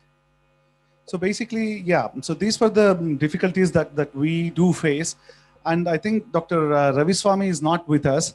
I think maybe Dr. Chandrakumar, could you take that, or do you want Prakash to take it? So because we don't know the gestation, because we don't know majority of the things in here, how the difficulties that they faced in the Helix trial, and how they came up with the questions on how to assess. Does anyone want to take this? I think that what the Helix protocol mentions is everybody has undergone a formal training in assessing the babies for Sarnath staging, and then they were staged to moderate and severe.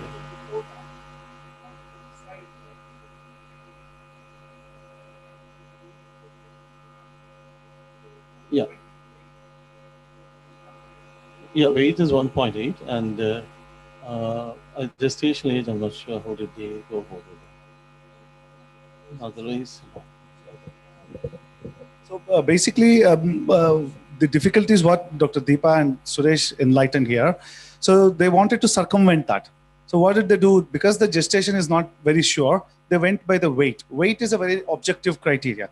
So more than 1.8 kgs, that would counter even the IUGR babies, is what their thinking was. And then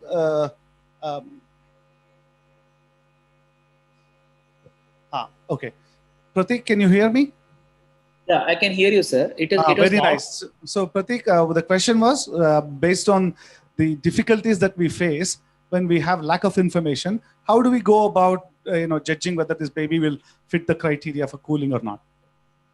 This is you are asking with respect to Helix trial, sir. I mean, Correct. what difficulty faced, sir? First thing you mentioned was regarding the weight. It was not alone the weight. It was weight and gestational age. Means the baby should have been more than 36 weeks, and also the weight should have been more than 1.8 kg. Second thing is what other difficulties what we faced was with respect to the, during the Sarnath and Sarnath staging, in the modified NACHD staging, especially initial days we had difficulties while assessing the, in the posture and tone. Those two components were a bit difficult for us because it was more subjective in nature. Thank you, Dr. Pratik. I think, yeah, so we all understand in the scenario where we come from, the background in India, and majority of these babies are born in low socioeconomic strata.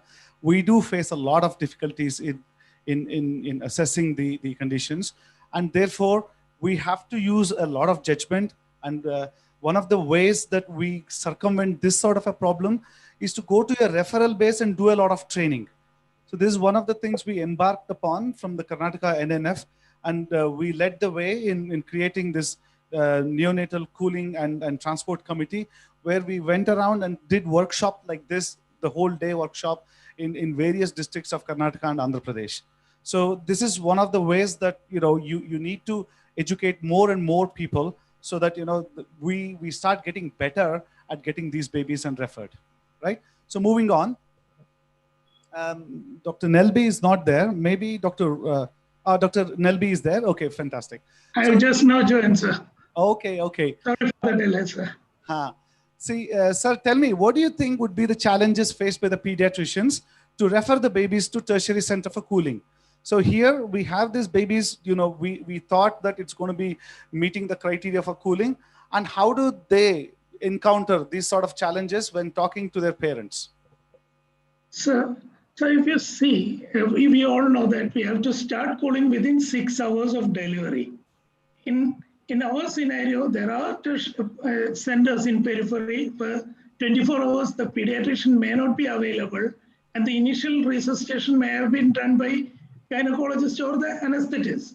So a proper assessment may not happen at that point of time. We may lose that time, precious time, for starting cooling. Another thing is proper stabilization has to take place before transporting the baby. This hypoxic baby may be severely sick. So the pediatrician may not want to take a chance before stabilizing to shift the baby, a sick baby, to a tertiary center. And next thing is, we all have to accept that our transport facilities in Kerala or in India as such is not very great. So this transport becomes a big issue for us. And asphyxia, as we know, has got a lot of medico-legal implications. So the gynecologist may not be very happy to accept that the baby is asphyxiated. So we may have to convince the gynecologist and the parents that the baby is asphyxiated. You have to shift to a higher center to get a better referral, better treatment. And of course, there is lack of knowledge among the pediatricians regarding the importance of cooling. And this newer trial, the HELIX trial, some terminologies has come up that in India, it may not be very great to cool in low socioeconomic countries. That may add to more controversies to the cooling part. And another thing is, if you see in monetary issue, this cooling may not be the cost may be high. And another thing is, if you see a small town, there may be 3 or 4 NICUs with ventilators and other setup, but the importance of cooling has not been dispersed into the NICUs, and there may not be a facility for cooling, and these babies may have to travel a long distance before starting this cooling, and we may be losing time, sir. I think these are the points which I had to highlight. If anything else you had to add, tell me, sir. No, sir, absolutely brilliant. I think you highlighted each and every point. So you started with saying denial from the obstetrician, denial from the parents, not having the money, and not having adequate transport facility. And also you highlighted the point that maybe majority of the deliveries are not attended by the pediatricians and attended mainly, resuscitated by the anesthetists and the obstetricians. So thank you very much. I think that was very, very insightful. So we'll move on, and to circumvent this sort of a problem, Dr. Nelby has highlighted. So parents now has agreed, Dr. Deepa, for this baby to be transferred, and they are asking you to come and retrieve the baby. So meanwhile, what would you advise the referring center? So they have done all the hard work in convincing these parents as well as the obstetricians to shift the baby. So until your team reaches there, so we took an example of a baby who's about 200 kilometers away, or maybe 3 to 4 hours away. So what are the things that you're going to advise them, and what are the challenges that you face during the transport? So I assume that the baby is already fitting into this cooling criteria. So in that case, we would advise the referral center to start passively cooling the baby. So whether it is using some fans or ice packs near the baby, switching off the warmer, and then every half an hour checking the axillary temperature with the thermometer. That is what we need to do in the interim period till the team arrives for retrieval. Also, things like getting an IV line secured, at least a peripheral IV cannula.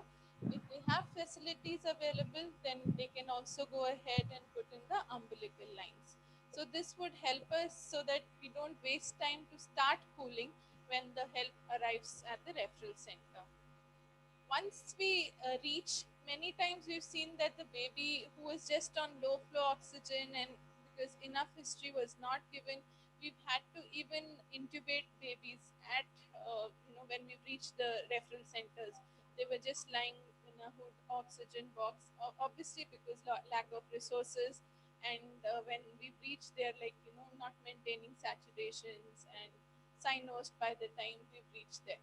So in those cases, yes, the team who reaches has to first stabilize and not just pick up the baby and take it back into the ambulance. So we need to make sure your airway, breathing, circulation, everything is stabilized, and even look out for things like seizures on the way while you're traveling. Get an IV line for IV fluids on the way. Check your sugars. There may be issues with hypoglycemia on the way. There may be low blood pressure that we've observed, and we've had to give a bolus. So these are some of the things that is important while the baby is being transferred. So sorry, your questions, please go on.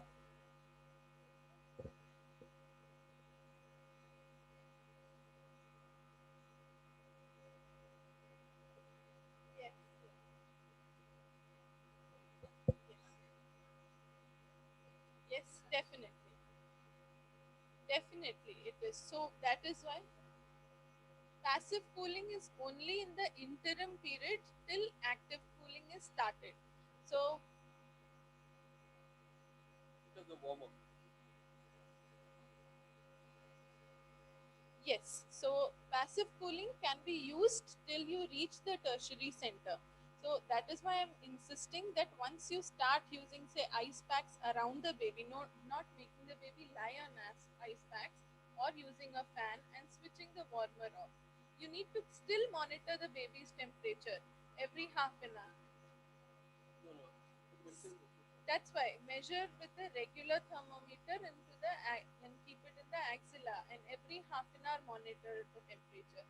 If suppose the baby is getting overcooled, reaching 33.5, 33, in that case you may put a blanket on the baby also, so that you don't overcool the baby. So that has to be done till we reach. If the transport team has, if you only need to transport the baby, then on the way you can put the baby in the incubator, keep the side ports open. That's also one way where you can, and also you can set the incubator temperature at a lower level and then move for the transfer. So these are the ways, which is just for those, if you don't start cooling within 6 hours, then it's not good. So this will help you for long distance transfers. Say if it's within Bangalore, within half an hour, we're not really worried. But long distance, because like Dr. Pratap mentioned, this case is like 200 kilometers away. So by the time your team reaches there, it's already, you're going to miss the 3 to 4 hours of time. Yeah, 1 second. Go on. I may slightly differ on your. So usually the passive cooling in a center where they've not been used to cooling, probably I would be very skeptical about doing it. Because, asking them, especially switching off the warmer is okay, because probably if the environment is okay, they may go down to 35 or so.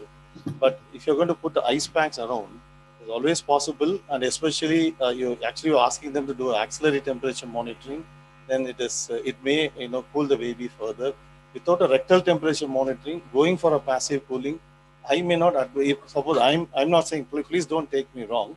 No, I'm just saying, in your place, if I am asked to, I'm going to be the person going to design, I may just say that, probably we'll have to either, make a, tie up and train that center for, do, cooling for temporary time. And they have to allocate a nurse. We don't know all the human resources they can do. And then probably we can start with that. But otherwise, either for the first time, probably telling the center to do passive cooling, I'm probably not for it. That's So, sir, we tried this. So the issue is the rectal temperature probe only comes with the cardiac monitors. It's not compatible with your regular pulse ox. So most of these units don't have the port to put the rectal probe itself. So this is when we had to think of it. And some warm, humid places, say somewhere in Andhra Pradesh and all, where we get the babies. So there, even if you switch off the warmers, we've seen the temperature on arrival is 36 or so. So that is where we had to use something to, even sometimes cold saline bags or so around the baby, not putting the baby on it, because even just with the environmental temperature being so hot, there around 40, 42 degrees in summer, your ICU temperature would be very high. So in that case, we've had to use this.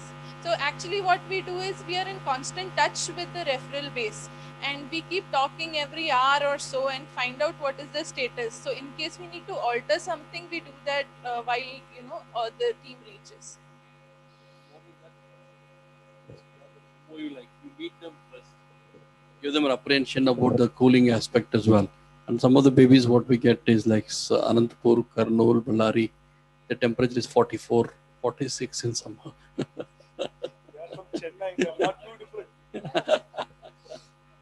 So this very well debated couple of points, I think absolutely right. In any center, if you have not already taught them how to do, don't ask them to passively cool. They're going to panic and they're going to do more harm than good. Number two, I think teaching and training goes a long way in us even trying to do this sort of a therapy in India and boast about it. And overall, in our case, we have already done active cooling during the transport in 50 cases. We're going to present this day after tomorrow, and we have had absolutely no issues so far. The only reason is we go there to the periphery, we train them on our own. And then, the referral base is already set with almost 40, 50 centers, what we know about. So I think the point well taken, and yeah, the temperatures are very high. The other point is allowing them to become hyperthermic is also going to be detrimental during this stage. So we have to keep into account all these things and do a balancing act. And there is no substitute to teaching and training is what we have already said. So thank you, Dr. Deepa, Dr. Prakash, for your wonderful gesture. So now, Dr. Prateek, you work in a center which is a referral center for almost about 40, 50 districts across Karnataka, Tamil Nadu, and Andhra Pradesh. So what we realize is you cannot touch base with everybody and then you cannot do active cooling as of now. But then you do get these weird and wonderful referrals, ambulance people coming and dumping the babies onto you, right? So in one of those circumstances, imagine there is this baby who's brought in a private ambulance without a doctor or a nurse, and the baby is in just a little bit of oxygen, and a very brief letter that the baby is going to be referred to Bangalore or higher center for further management. So, and I'm 100% sure you do keep seeing these sort of babies. How do you evaluate and assess for cooling these sort of babies, not just for cooling, but also for the intensive care, if this sort of babies pitch up into your emergency room? We definitely encounter such babies. Nearly 30 to 40% of our HAE babies are brought in the state which you referred just now. First thing I would like to do is I would like to obtain a detailed birth history, including the details of resuscitation, Apgar score, and other things. And if they have sent a referral letter, as you mentioned, I would like to see if they have done any cord gas, Apgar scores, if they have given any positive pressure ventilation, what was the duration of positive pressure ventilation, did the baby require chest compression or not, I'd like to see. Another thing is, as soon as the baby comes, the initial stabilization is more important. That is the maintenance of temperature, maintenance of proper airway, breathing and circulation. As the previous speaker told, I would like to insert a line and maintain the proper blood pressures and also maintain the normal perfusion. One important thing which I would like to stress is I would not like to make this baby hyperthermic or hyperoxic because hyperthermia is more detrimental. I would like to keep the radiant warmer switched off. And most of these babies will have low temperature. I mean, naturally, there is a natural mechanism by which the asphyxia babies cool themselves. That is called anapyrexia. So passive cooling is actually maybe more dangerous, especially in the babies who have IUGR, because there is risk of overcooling in these babies. And this was also seen in the NACHE trial and many other trials. Since in our population contains more number of IUGR babies, passive cooling should not be advocated unless the unit is very experienced with that and they are trained in doing that. And another thing is everything should be maintained in a normal range till we assess the baby for neurological examination. And I would definitely like to weigh the baby, and gestational age assessment should be done properly, since most of the times we don't have proper gestational age in the referral slip. Ideally, we'd like to see the LMP first trimester scan or the last menstrual period. And neonatal neurological examination I would like to do for these cases within 6 hours. And also if facility is available in an aEEG, and accordingly score the baby for cooling if at all is eligible to. Fantastic. Thank you so much, Dr. Pratik, and it was quite elaborate. And moving on, we think that you've suggested that this baby needs to be cooled, and somehow Dr. Rojo is also working in your unit.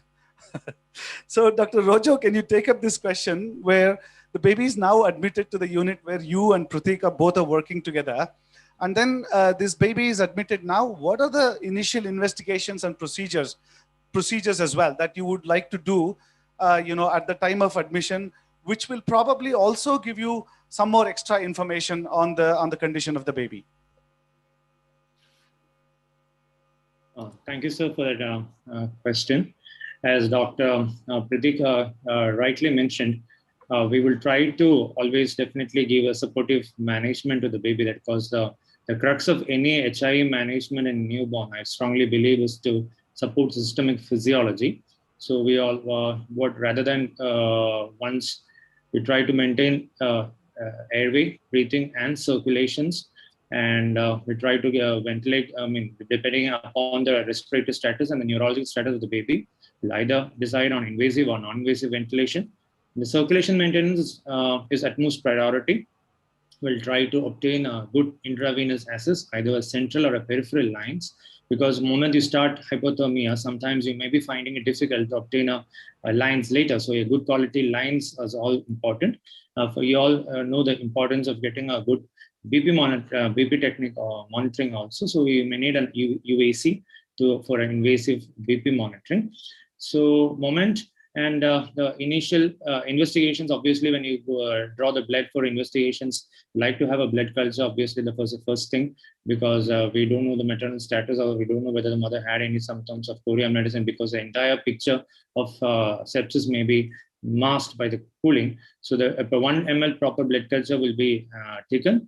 I would like to take draw a baseline blood counts, because to know whether babies what exactly, because we all know the reason 1-2 complications we've been reported with the cooling was, one is thrombocytopenia and sinus bradycardia. So to see whether there is any contraindications, means to see what is the baseline value. I will also see a holistic, since it is a asphyxia is not just related to the brain, it can affect almost any organs in the body, to see whether there are other organs being affected. So I just like to have a baseline LFT value, and baseline RFT, even though it's a reflection of the maternal value, still have a baseline RFT, and we'll have electrolytes, as well as if anything is suggestive of any bleeding problem, I'd like to have a bleeding coagulation parameters also. And depending upon the other etiology, say if you're suspecting as an difficult instrumental delivery or something, and to know whether there's any major contraindications to the cooling, I would like to do a neurosonogram and see if there's any grade 3 or grade 4 IVH, in which case there may not be any, cooling may not be that much feasible or that much being productive also.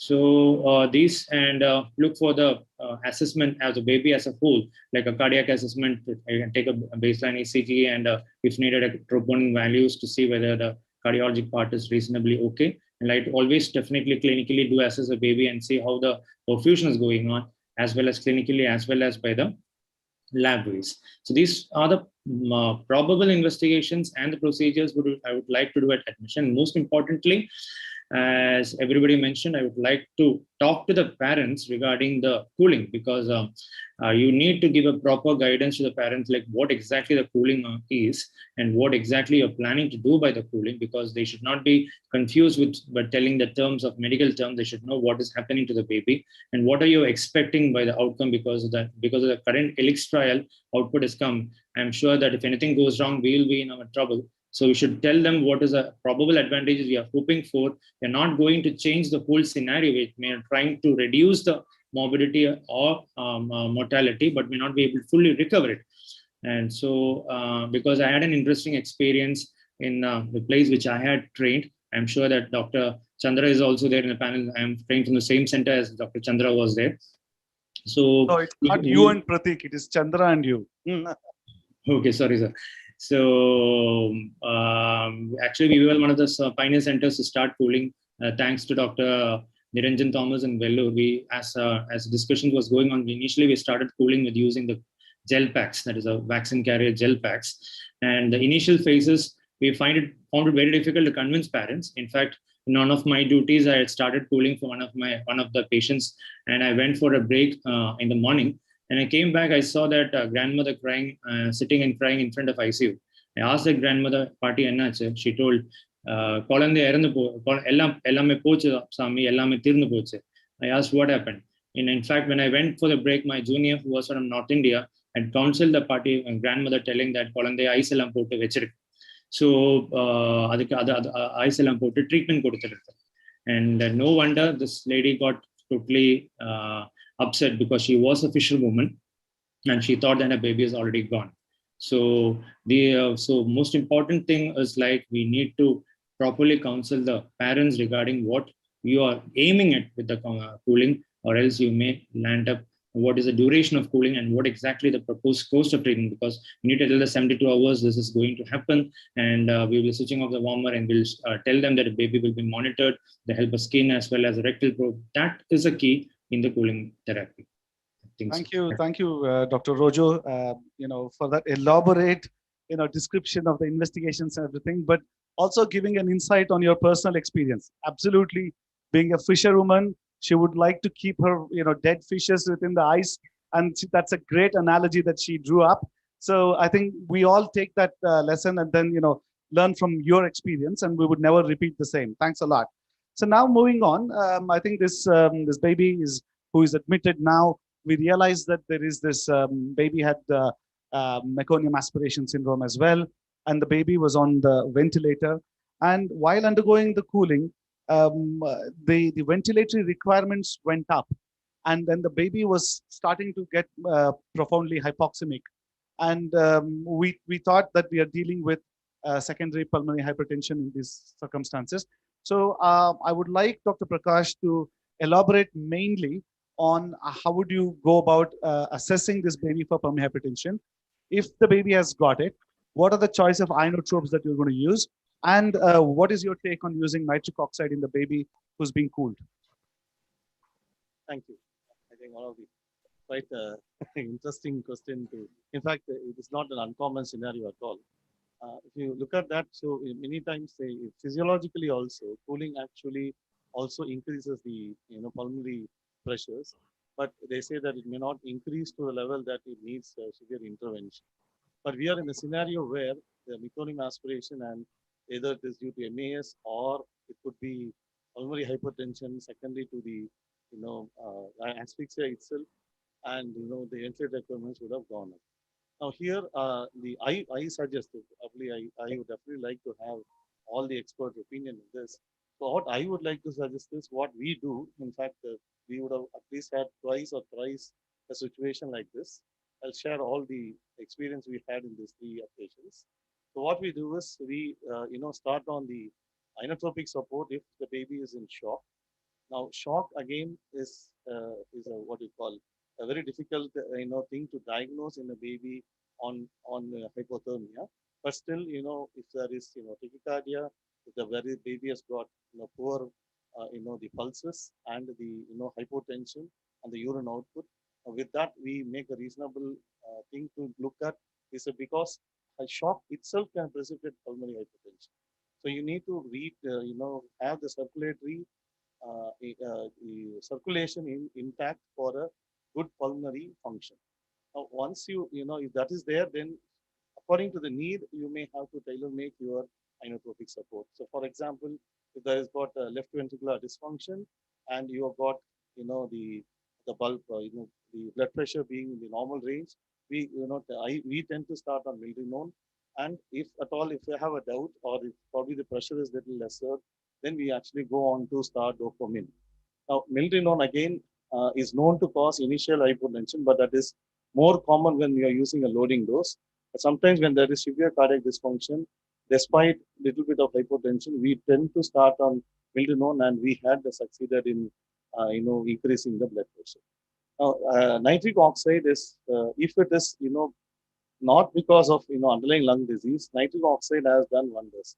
Out of these three babies, two babies responded like magic. I have to say, immediately when we started, we had beautiful, good response, and we didn't have to stop cooling in these babies. But one baby, despite all measures, including starting your inotropic support, including your the nitric oxide therapy, it did not improve.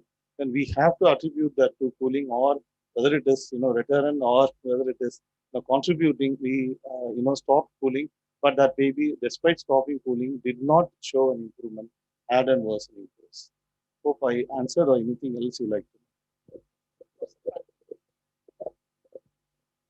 know. Surfactant in meconium aspiration, if the lung changes are there, surfactant does not cause harm, but does it cause good? That is what I mean. Probably the counseling, what we do is sometimes the FIO requirement is very high, and we did everything, and then lungs are also abnormal. Towards MAS, then we tell them that we can give a trial of surfactant. I don't know. My experience with surfactant in MAS is, and I've never seen a baby who dramatically improved. Probably marginal improvement, I would say. But there are literature which says we can try surfactant. But I did not. I think it reduces the air leak and also need for ECMO. If you have a ODS picture, parenchymal lung disease, definitely. But I think it probably works when your oxygenation index is around 15 to 20. You probably have to use it a bit early in the course. That would be what I would say. The other thing is it depends where you work, right? If you work in a center where you have nitric oxide, please use it. But suppose you are stuck or ECMO, and if you have a connection near center who can offer ECMO, then probably you should continue cooling, and then cooling on ECMO is much easier anyway, so that you can continue. But if you're on center struck where you don't have ECMO or nitric oxide, then don't know. If you have pulmonary hypertension, what would you do? You're given the milrinone and sildenafil, and still you're not winning. So I think you probably have to stop cooling. I think that time. Yeah, I would like to add, with regard to the role of surfactant in. I mean, my unit is an extramural unit wherein we receive babies from very far, maybe 150 to 200 kilometers.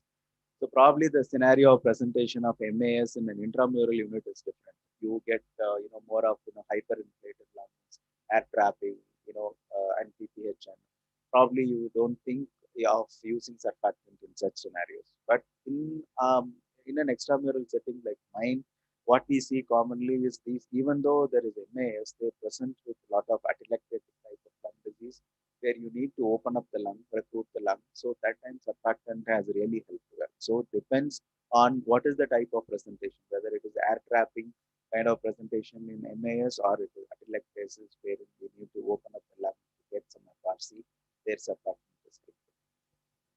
Thank you, all three of you. I think that was brilliant because you guys have enlightened us, saying that it's not just nitric to start with.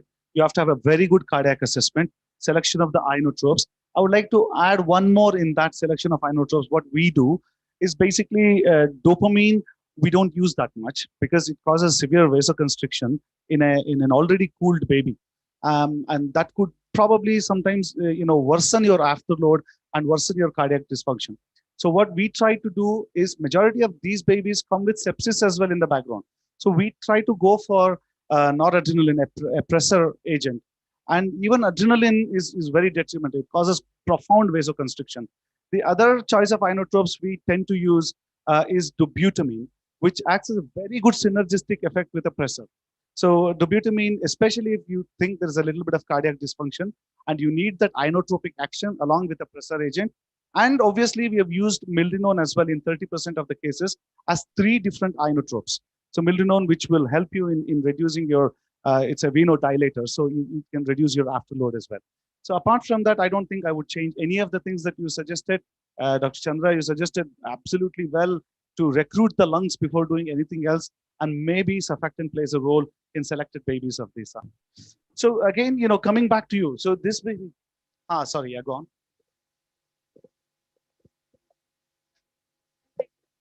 Since we are cooling the baby and core temperature is getting altered, so we all know core temperature is getting decreased. And we all know that the T half of any drug depends on temperature, pH, and everything. So if we are giving the drug to the child, should we alter the dose depending upon the temperature to or no? That's a very good question. Anyone wants to take it particularly? You want to take it? Yeah. I don't have an answer. I think there are a lot of studies have been done, but I think you can sit on please. Yeah, actually, I think for anticonvulsants, they have definitely said that this thing is prolonged, and I'm not sure is there any study which is regarding the inotropic support. And inotropic support, I'm not sure. Just adding on one point to the last one. Yeah. One more thing we had is the noradrenaline. We had when there is a right ventricular dysfunction with the shunt, having not right ventricular, the shunt having right to left, and there is lot of hypoxemia. Noradrenaline actually has helped in reducing the shunt. So one, and also vasopressin we have used. So these are other things which we are used in pulmonary. So to Anushka, to answer your question, definitely the half-life of majority of the drugs will be prolonged. So that doesn't mean that we cannot use the inotropes or anything. You have to use the inotropes and titrate it according to the response. That's number one. Where we worry about the drug having the half-life prolonged is with the antibiotics, where they can have more toxicity. Therefore, unless your kidney is working really well and your liver also helping you out with not much of a transaminitis, then we would skip the doses of aminoglycosides, for example. Amikacin, gentamicin being most commonly used drugs in India. The second point is, if you're using any of your anti-epileptic drugs, phenobarb, levetiracetam, or if you've used medications for sedation, for example, fentanyl, morphine, it tends to prolong the half-life. So therefore, even after stopping the cooling, even after you've extubated or something, the baby might be very zonked for a little longer period of time. And this has actually, in fact, shown in our group where it has prolonged the stay of the baby. Okay. Even when you go for MRI and if the baby is needing sedation, we now have gone on to, we have researched and researched and researched. Now we have started using ketamine, which is a very short-acting one, and just 0.5 to 1 milligram per kg of ketamine does the job beautifully during that period. And then the babies will wake up much earlier. We used to use midazolam and other things, which tends to prolong the half-life. So yes, what you need to understand is it will prolong the half-life. Therefore, the effect is going to remain in the body for a longer period of time. It may increase the duration of the length of the stay of the baby, right? And in the antibiotics that you're going to use, make sure your renal and the hepatic functions are good, right? All right, so moving on. So Dr. Chandra, no, previous one. So we have this baby who's been cooled, and we know that this baby has got sepsis, It's also sick. It also had meconium aspiration syndrome. And Dr. Prakash had already started inotropes and also nitric on this baby. We started noticing that this baby's, clotting is getting quite deranged. And will you actually stop cooling at this stage, or what are the other measures that you would take in this situation in order to continue your cooling despite significant coagulation defect? This scenario again is not uncommon when we cool babies, especially in our scenario. So of course, our intention is to get the cooling, on, and to complete that 72 hours of maintenance phase and to rewarm the baby. So there cannot be a straightforward yes or no answer for this question. So we have to individualize for each and every patient. So we know that cooling itself is going to cause some deranged coagulation. Of course, if sepsis is there in addition to the hypothermia which we are providing, so coagulation parameters can be deranged a lot. So, but if you can, with supportive measures like inotropes, and if required, with coagulation parameters are abnormal with some transfusions, if you can get the baby, kind of vitals maintained normally, we can maintain normal blood pressure. If the end organ dysfunction is not severe, your liver function is holding on, your kidney is working well, urine output is good, your creatinines are not very high, then yes, I mean, you will continue to cool the baby. You would not want to stop cooling. So, but on the other hand, if the baby is very sick, there is a significant cardiac dysfunction because of shock, you are not able to maintain your blood pressures with any sort of measures, there is superadded PPH and multi-organ dysfunction, kidney has started failing, then probably that is the case where you have to make a call whether this cooling is going to actually help the baby, or stopping cooling and then taking care of sepsis with so much multi-organ dysfunction around is going to save the baby. So there you have to individualize and make a call. You cannot give a blanket statement that when sepsis is there, you should not cool the baby. Absolutely right, and I think that's a perfect answer. So you basically have to tailor make it to your own baby. You cannot just make a blanket statement. So now, because Sidhu is not there, I would like to bring in Dr. Nelby, if you're there, sir, for this question. You babies with moderate to severe HIE have got highest propensity to have seizures.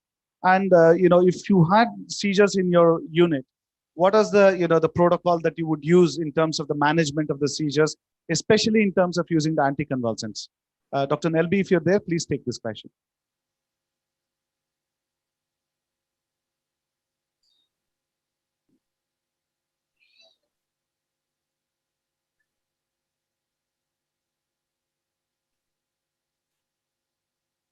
Okay, looks like Dr. Nelby might not be there. Is Dr. Rojo there?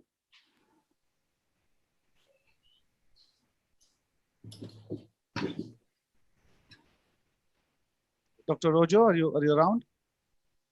Okay, maybe. Yes, sir, I'm here, sir. Dr. Rojo, yeah. Would you like to take this question on the seizures and management of seizures in your unit? And what are your favorite anticonvulsants that you're going to use based on the evidence? So, as I mentioned in my previous talk, I would still stick on to the conventional therapeutic agents, because I will my first line whenever the baby has seizures during hypothermia, my first aim is to identify whether there are any metabolic or electrolyte abnormalities. First of all, obviously there is check sugars and see, because anything goes wrong in an ICU, the first thing should be to check for hypoglycemia, because hypoglycemias can be a detrimental problem. Even hyperglycemia also can be a detrimental problem. So check whether hypoglycemia is there or not. If hypoglycemia is not there, no hypocalcemia is not there, it's not documented also. And for the first line anti-epileptic, my choice will be phenobarbital, even though a lot of people have read about a lot of levetiracetam, but as of now, recent RCT has still mentioned that phenobarbital as an upper edge in the management of newborns with HIE with seizures. So I'll try to load with 20 mg per kg of phenobarbital, and if still the baby continues to have both clinical as well as electrographic seizures, based on what is the respiratory status and the neurological status of the baby. If the baby is on ventilator support, I'll still try to load another 5 mg/kg. If still the child is seizuring, then if still seizures are persistent, it may go up another 5 mg/kg also. And that's not to the maximum of 40, it will go up to 30. That's what I do in my unit. And still the seizures are persisting, then I'll consider adding another agent like levetiracetam or go with midazolam infusions. So, and obviously we need to find out whether the cause of seizure is not just HIE or not something else, because sometimes you may be dealing with a baby who is having an encephalopathy, not because of HIE, because of some other reason, maybe a major congenital malformations, which you would have missed in the hurry-burry of seizures, hurry-burry of providing a cooling, or maybe sometimes you may be having gross hemorrhage. That would be the reason. So obviously these are the things which I would like to consider if the child continues to have seizures while undergoing therapeutic hypothermia. Thank you.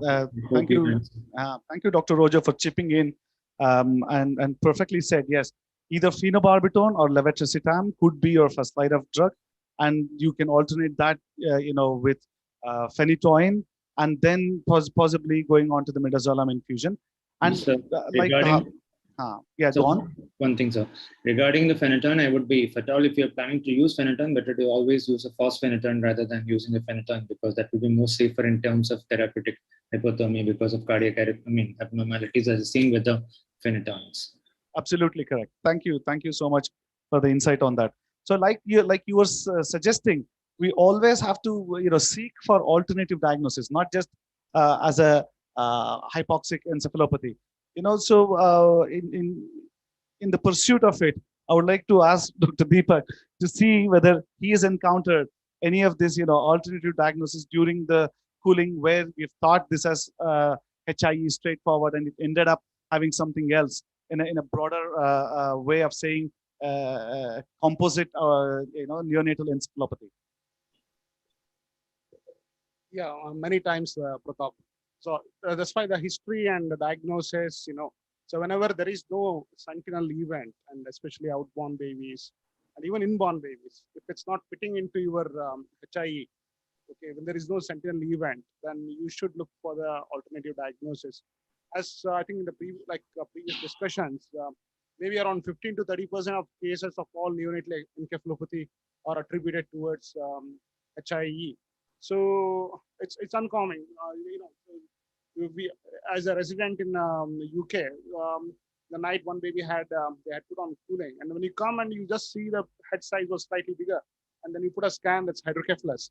The congenital malformations is one, and in our context, sepsis, meningitis, yeah, that's one thing. The other things which would be interesting is always take the history, and so especially there is a family history of neonatal seizures. And I remember one family recently, and they all tell that father also had seizures in the newborn period, and the baby also had it. But we did the MRI. We didn't cool it because the baby was absolutely fine at birth, and then 6 hours, 7 hours, then had a seizure, and we did everything. And we not got the diagnosis, but we have not done the clinical exam. It could be something genetic also. Then you go back and ask the history. And this child is doing well right now. And the other thing is very important is not to miss muscular dystrophy or neurometabolic problems, and even cardiac problems, something like tricuspid tracer. When there is a difficult transition, they may present just like HIE. So look for infection. We talked about neurometabolic problems. Yeah, metabolic things, something like non-ketotic hyperglycemia. Yeah. Sulfite oxidase deficiency, and then you can have molybdenum cofactor deficiency. These can all present like neonatal encephalopathy quite early, and mitochondrial encephalopathies as well. So have a broad diagnosis, and my suggestion would be, if you don't have a sentinel event, no cord gas, no proper thing, then probably you term this as neonatal encephalopathy, and do the investigations, and probably involve the neurologist as well if there is hypotonia persists.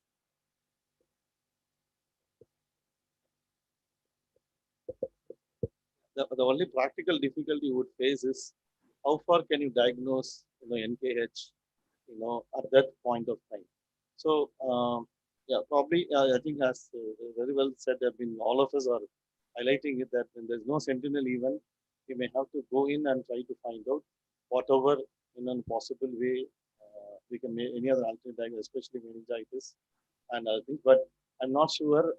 Another one is the mitochondrial, which we have seen, and almost typically behaves exactly like asphyxia. Even under the MRI also mimics like an asphyxia baby. And finally, we had a baby who was actually a mitochondrial disorder. Now, other than that, there are a lot of mimics, but the practical difficulty is to make a diagnosis within 6 hours and rule out it is because of alternative diagnosis is the main challenge which we need to do. Again, there are a lot of mimics. Like, I mean, we had recently a case of, sulfate oxidase molybdenum cofactor deficiency. So baby was almost like, presented like features of HAE. I mean, it was very difficult to differentiate. MRI also, neuroradiologist told like it could be HAE, correlate clinically, right? So, then we dug deep into the history, like we asked for any sentinel event, anything. Then they clearly told that there was no sentinel event, baby cried. Baby was apparently well for some time before, baby started worsening. So, lack of that sentinel event, made us think of an alternate diagnosis. Then we evaluated and clinical exome was sent. Then it turned out to be sulfite oxidase molybdenum cofactor deficiency. So obviously the baby presented a bit late to us, not in the window of 6 hours for cooling. So if the baby had presented a bit early in that window, probably we might have cooled that baby and we would have done the diagnosis in the retrospect only. So it's very difficult. Sometimes you may err on the side of cooling, but that is how it. We concentrate just once they're referred that this baby is for total body cooling. We concentrate in that direction. And we had one baby with a cervical spine degeneration of the cord, right? I think Deepa tell you more about it. So, yeah, so baby had HI, and once we finished cooling and tried to extubate the baby, once baby was stable, we found that even though baby was crying, active, there were no movements below the neck level. So that is when we did the MR including the neck, and this was found. Another one was similar thing where we had a congenital malformation of encephalocele, a mass which is not in the brain but like coming towards the pharynx, oropharynx. So this also required a ENT surgery. But this did not present like HIE per se, but we did. I mean, it was mainly an airway issue. But because the baby didn't cry, we did cool this baby, and later on realized, like you said, in the retrospect, that this was not actually.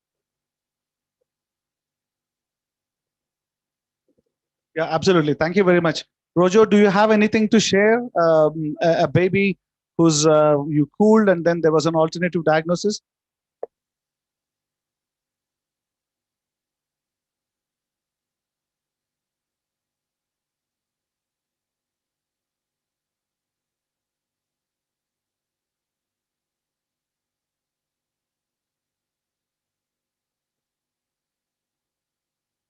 I think Hammersmith is the unit where they did, and even now the study is still going on.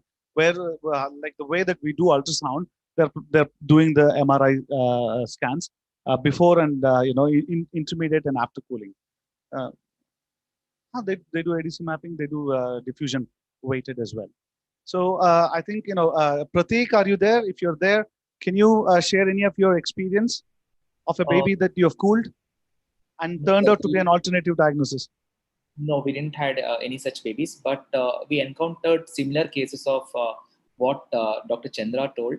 That is, the baby had. I mean, this was before the cooling era, before the cooling trial. The baby had the features of birth asphyxia on clinical examination, even though there was no definitive history of asphyxia during the labor because it was an outborn unit. We didn't get the proper history.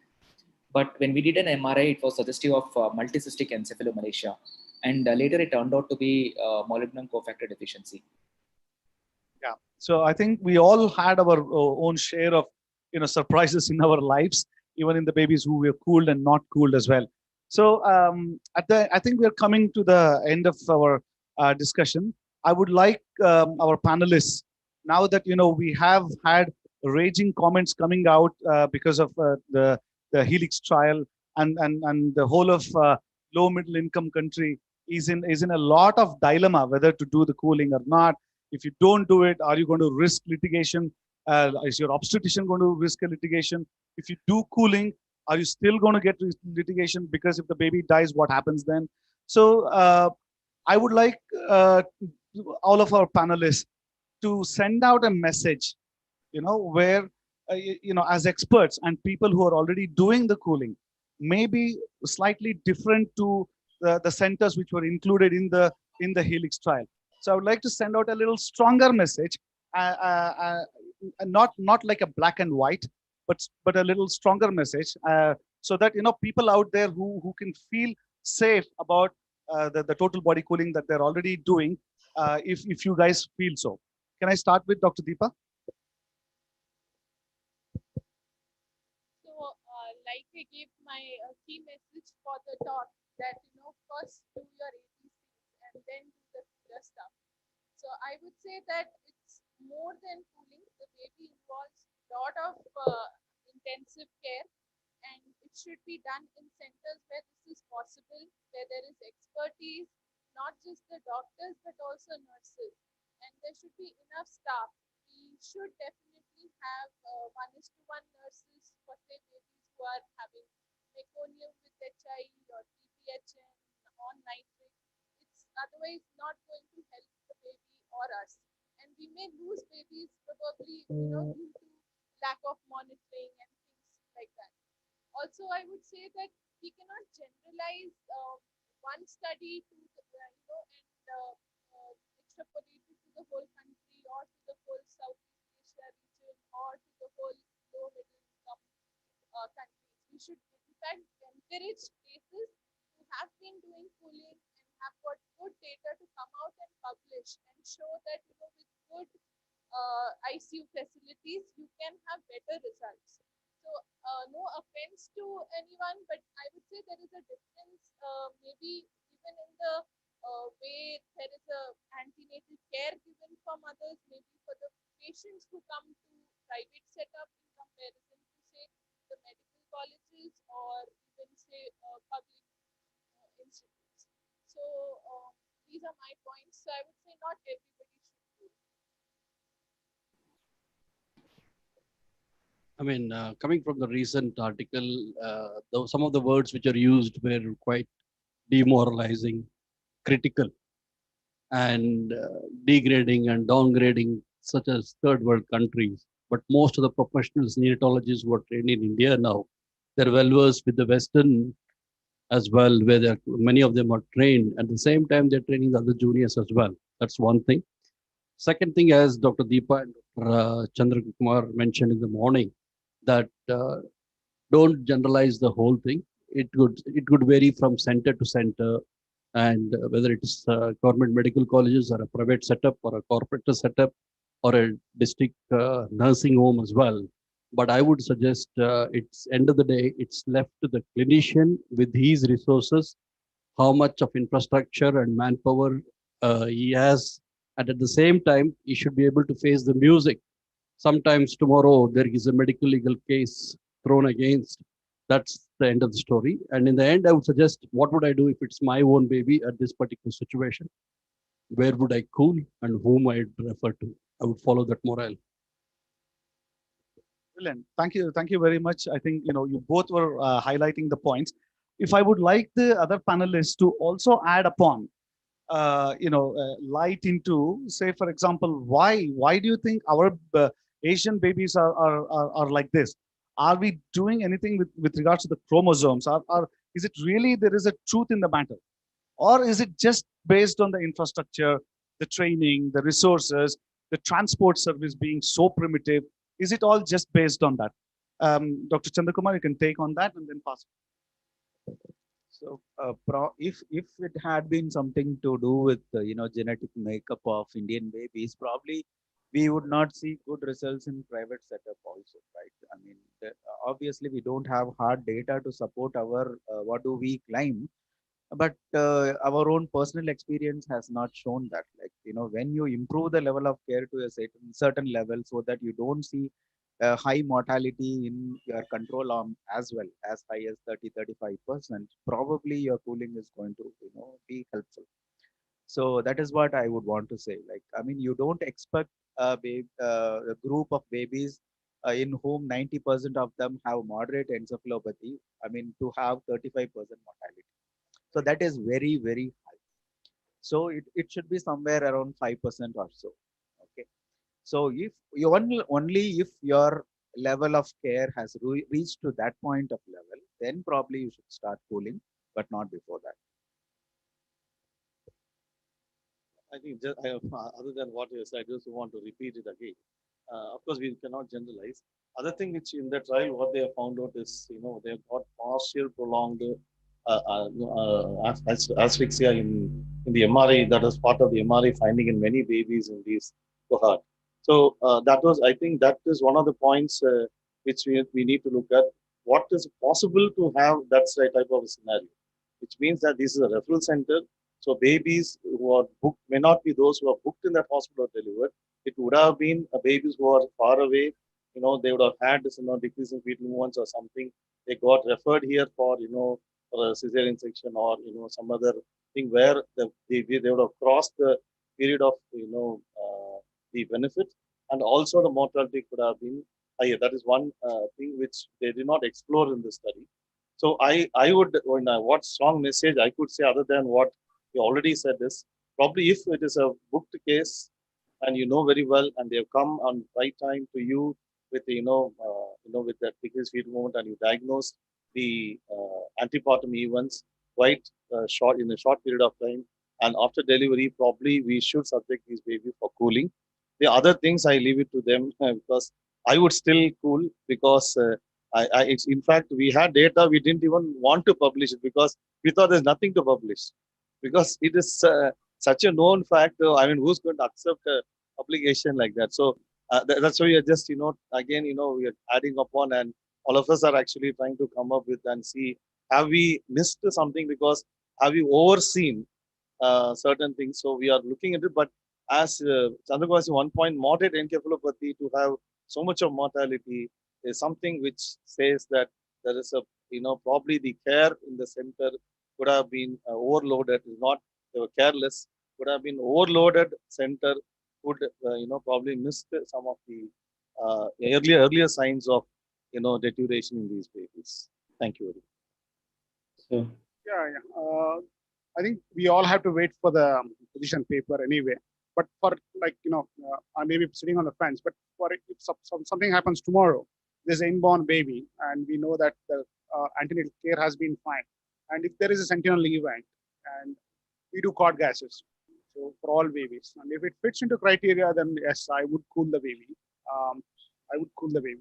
But if it's outborn, I would be hesitant, But I would probably call Pratap and then say, take on that, because I don't have the data to back up.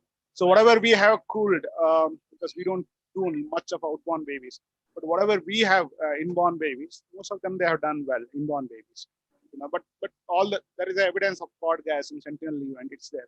But outborn babies, I don't know. I don't know how you are going to follow. More centers need to come up with the data and present it, and then take a call, I suppose. So can I add one thing, sir? Just a minute. Only one thing, that probably like MTP, beyond certain weeks, we need 2 consultants.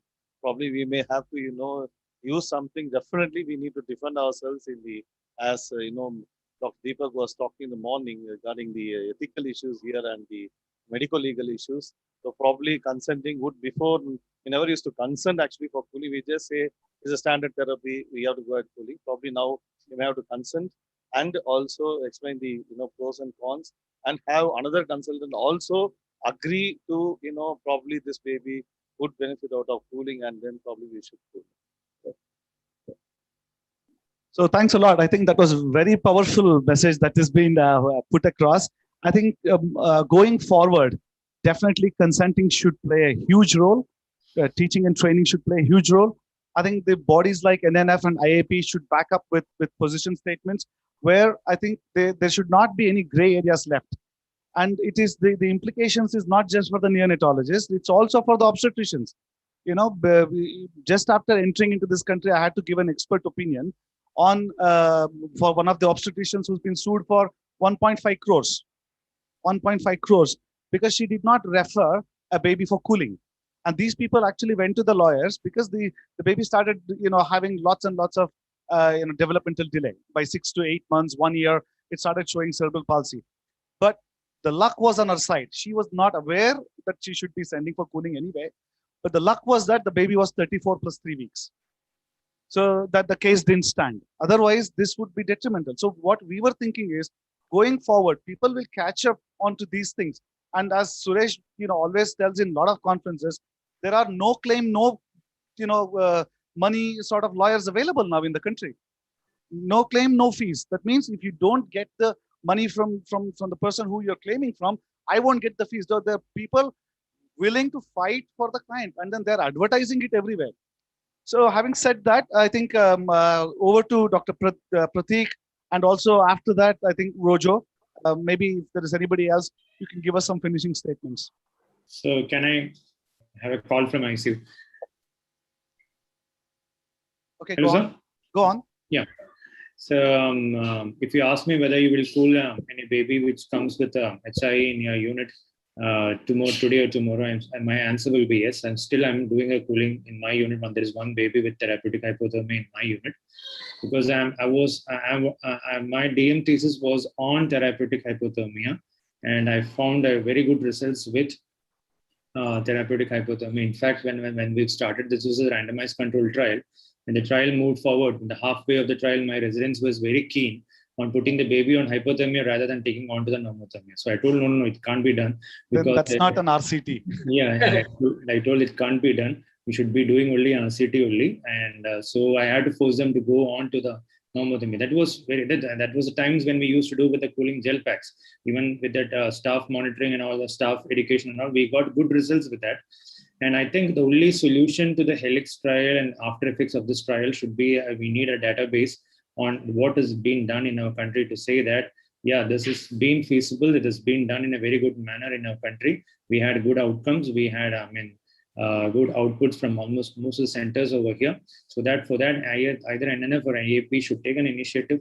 And because tomorrow, if something happens after cooling, an advocate comes and files you on a court because all happened because of your cooling, then the responsibility shifts from the obstetrics and gynecology part to our part. To justify that the cooling is safer in a country like India, we need a strong database from all the centers in our country, if they are willing to just enroll the babies into it and give which babies are being cooled, what was the output, what was the outcome, and what is the cooling method you are used. And if we have a database and come out with a paper, and I think that will be a solution to the after effects of the Helix trial. That's my opinion. I don't know. No, absolutely well said. I think the one thing that is a weakness in India, I would say, is that we don't publish our work. So that is one of the bane of the medical society in India. So what I would suggest is, even if we all put our own data and publish in various journals, and then the IAP or NNF can do a meta-analysis or a systematic review of all those, because the systematic review based on how the Helix trial went on were all very, very small numbers, and then they were probably not well conducted. 20 babies using ice packs, like you said, Rojo. So all these things probably did not add up to the numbers for a systematic review for them. So now I think this is an awakening, basically. First thing I told Dr. Deepa is we are going to do this kind of publication very soon. In this conference itself, we are putting up our data where we have cooled about. Now, as we speak, we have retrieved a baby yesterday from Anantapur, 200 kilometers from here, did an active cooling during the transport, and the baby is undergoing active cooling now in the ward. So now, basically, if we don't publish our data, I don't think we can stake any claims in any of the forums. So moving on, Pratik, I know you're waiting. That was your favorite trial, which led to a lot of controversies and disbeliefs among the people. So could you just put to a rest? Hello, sir. Is it audible? Yeah, Hello? go on. Yeah, I beg to differ with each one of you regarding the cooling, because the trial was, I mean, if you ask me whether you cool or not, the answer is definitely no, because the trial was done in our setting and the population which we get is similar. So the trial results are generalizable to our population. Second thing is, the Helix trial has not only given us the answer regarding whether we should cool or not, what it has also shown us is the pattern of brain injury in this in this subcontinent. That is, most of the babies who had perinatal asphyxia, who had moderate to severe encephalopathy, had more of white matter injury. The number of babies who had sentinel events were very less. So probably the cooling might not benefit in these babies. And the other thing is, even in the Helix trial, among the survivors, even in the babies who survived, there is no difference with respect to the neurological outcome. Even leave alone the deaths, the babies who survived, there was no difference in the neurological outcome. And another subpart of Helix trial was that the genetic studies were done. I mean, the gene expression was also seen. If you see the pattern of gene expression in the babies, I mean, from the Indian babies, it is totally different compared to the gene expression from the babies who, from the high-income countries. So there is something which is related to the genetics. I mean, in addition to the brain injuries, there is something else. Why? Because the cooling is not working here. Pratap. Yeah, great. Who's that? Ravi. Sorry. Ravi, come on. I think you've been missed the No, whole day. no, sorry, man. I've been okay. No, but see, your point about anything genetic one, I think Pratik clearly answered. Just looking into this white matter injury, because that is the one thing which is completely different from what we see in Western world. So that sentinel events, especially our babies, because of, I suspect, pure growth, I mean, maybe growth restriction or something, but they have a lot of white matter injuries. That is the only thing which is different from the Western world babies. So if we rule out that one, and you see rest of things, I agree with the other panel members that you are absolutely sure that this is a baby 3.2 kg, perfect antenatal scans, everything was fine, had a sentinel event, then yes, you have every right to go and cool, because you can defend yourself there. Rest, otherwise, if we don't see this one, then it might be very difficult to defend yourself. Brilliant. Thank you so much, Ravi. I understand what you mean by the white matter injury, where the sentinel event is not known. But when you look at the things that I presented this morning, I'm sorry you couldn't attend. So basically, 30% of babies in Canada did not have, only 30% of the baby in Canada had a sentinel event. And when you look at the publications from there, even there, those are the babies did better than those who did not have the sentinel event, precisely because you cannot do the timing of the cooling. So that's number one. Number two, I think we will publish our data very quickly, and all of our MRIs have been reviewed at Manipal. You know Dr. Wulas, so he's a neuroradiologist. So what we experienced as well is a lot of normalcy along with basal ganglia injury than the white matter injuries. So therefore, I think possibly it is not a reflective of the entire care that is being given across India, because some of the units here match the care of the Western units. I agree with where the baby is coming from, low socioeconomic background. But what the trial did not address was training those referral centers. The second point that the trial failed to tell us was, why did the babies not being retrieved? That there goes a lot of time that where the babies can become more and more sicker. So if you can answer that, then I'll pass on to Dr. Prakash.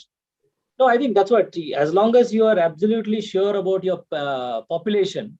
For example, in the Helix, the main thing was, if you see, the population was all outborn. So if you say, for example, as Deepak told, if it's inborn population, I can go ahead. I think that is where you will stand right. Whereas outborn population, 6 hours not cooled, and all these other problems, then perhaps to cool those babies, then you might find difficult to stand. Otherwise, if you match most of the things as what Western world does, I don't see you should have a problem. You should still go ahead and cool. I would cool if a baby is born in Manipal, inborn, and I know all the things. I'm very happy to cool. But I'm not sure a baby comes from a low socioeconomic status. I don't know this baby at all. I'll think twice before I cool. Dr. Ravi, this is Prakash here. Hi, Prakash. Hi. Yeah, hi. Actually, many congratulations for that Helix trial. Hey, Now, thanks. now the thing is, I see, we also do MRI for all the babies, I think. Even Yeah. So we actually did not find too much of a white matter injury. Now, how do you connect this white matter injury to the increased mortality? I can understand there is no neurodevelopmental difference in the neurodevelopmental outcome because probably it is partial prolonged where it escaped the window of cooling. But how do we explain the increased mortality, in cooling? That is, and especially with so much of high moderate encephalopathy there in both the groups. No, so I think you're getting it confused. So white matter injury did not cause the increased mortality. These babies, perhaps, I think, were really sicker at birth or the 6 hours of duration. And perhaps clearly you're in a unit where you can't provide 1:1 or 1:2 nursing. These are the things which contributed for the death. I wouldn't say it's the white matter injury which contributed. What we are telling is that the cooling works for those babies who have got a gray matter injury. So in that might be the reason. Whereas in our babies, perhaps the cooling did not work in such babies who had a white matter injury as well. But the reason for death was not because of the white matter injury at all. It could be sepsis or the delayed arrival or poor care and all those things. That will be the reason. Yeah, I think the babies were referred early on and Deepa, hold the mic a little bit near to you. Sorry. yeah, sorry.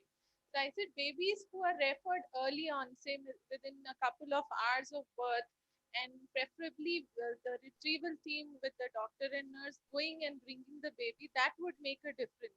If say the babies come at 5 or 6 hours of life and just in an ambulance with the driver, I think those babies we need to kind of maybe have second thoughts about cooling.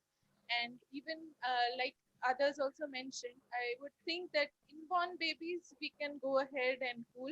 Outborn, especially where they are in this gray zone thing, we should have 2 or 3 consultants sit together and then come up for a decision to cool or not.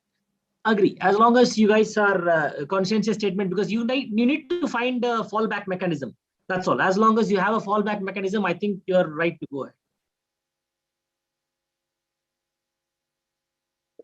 That's brilliant. Thank you very much, all the panelists. I think you guys put out, quite a lot of information out there. And in the end, I think we also realized that a very well conducted trial like Helix trial shall not be ignored. So that is one of very well designed and conducted trials in the Indian setting. I think we have to accept certain facts from there.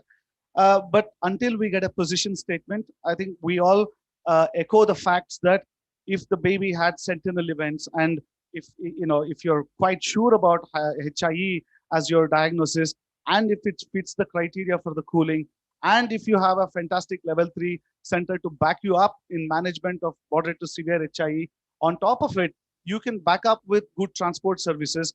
I think we should still go ahead and cool the babies and do the good work, especially because in India, we have this plethora of these babies that are born who's not going to cry.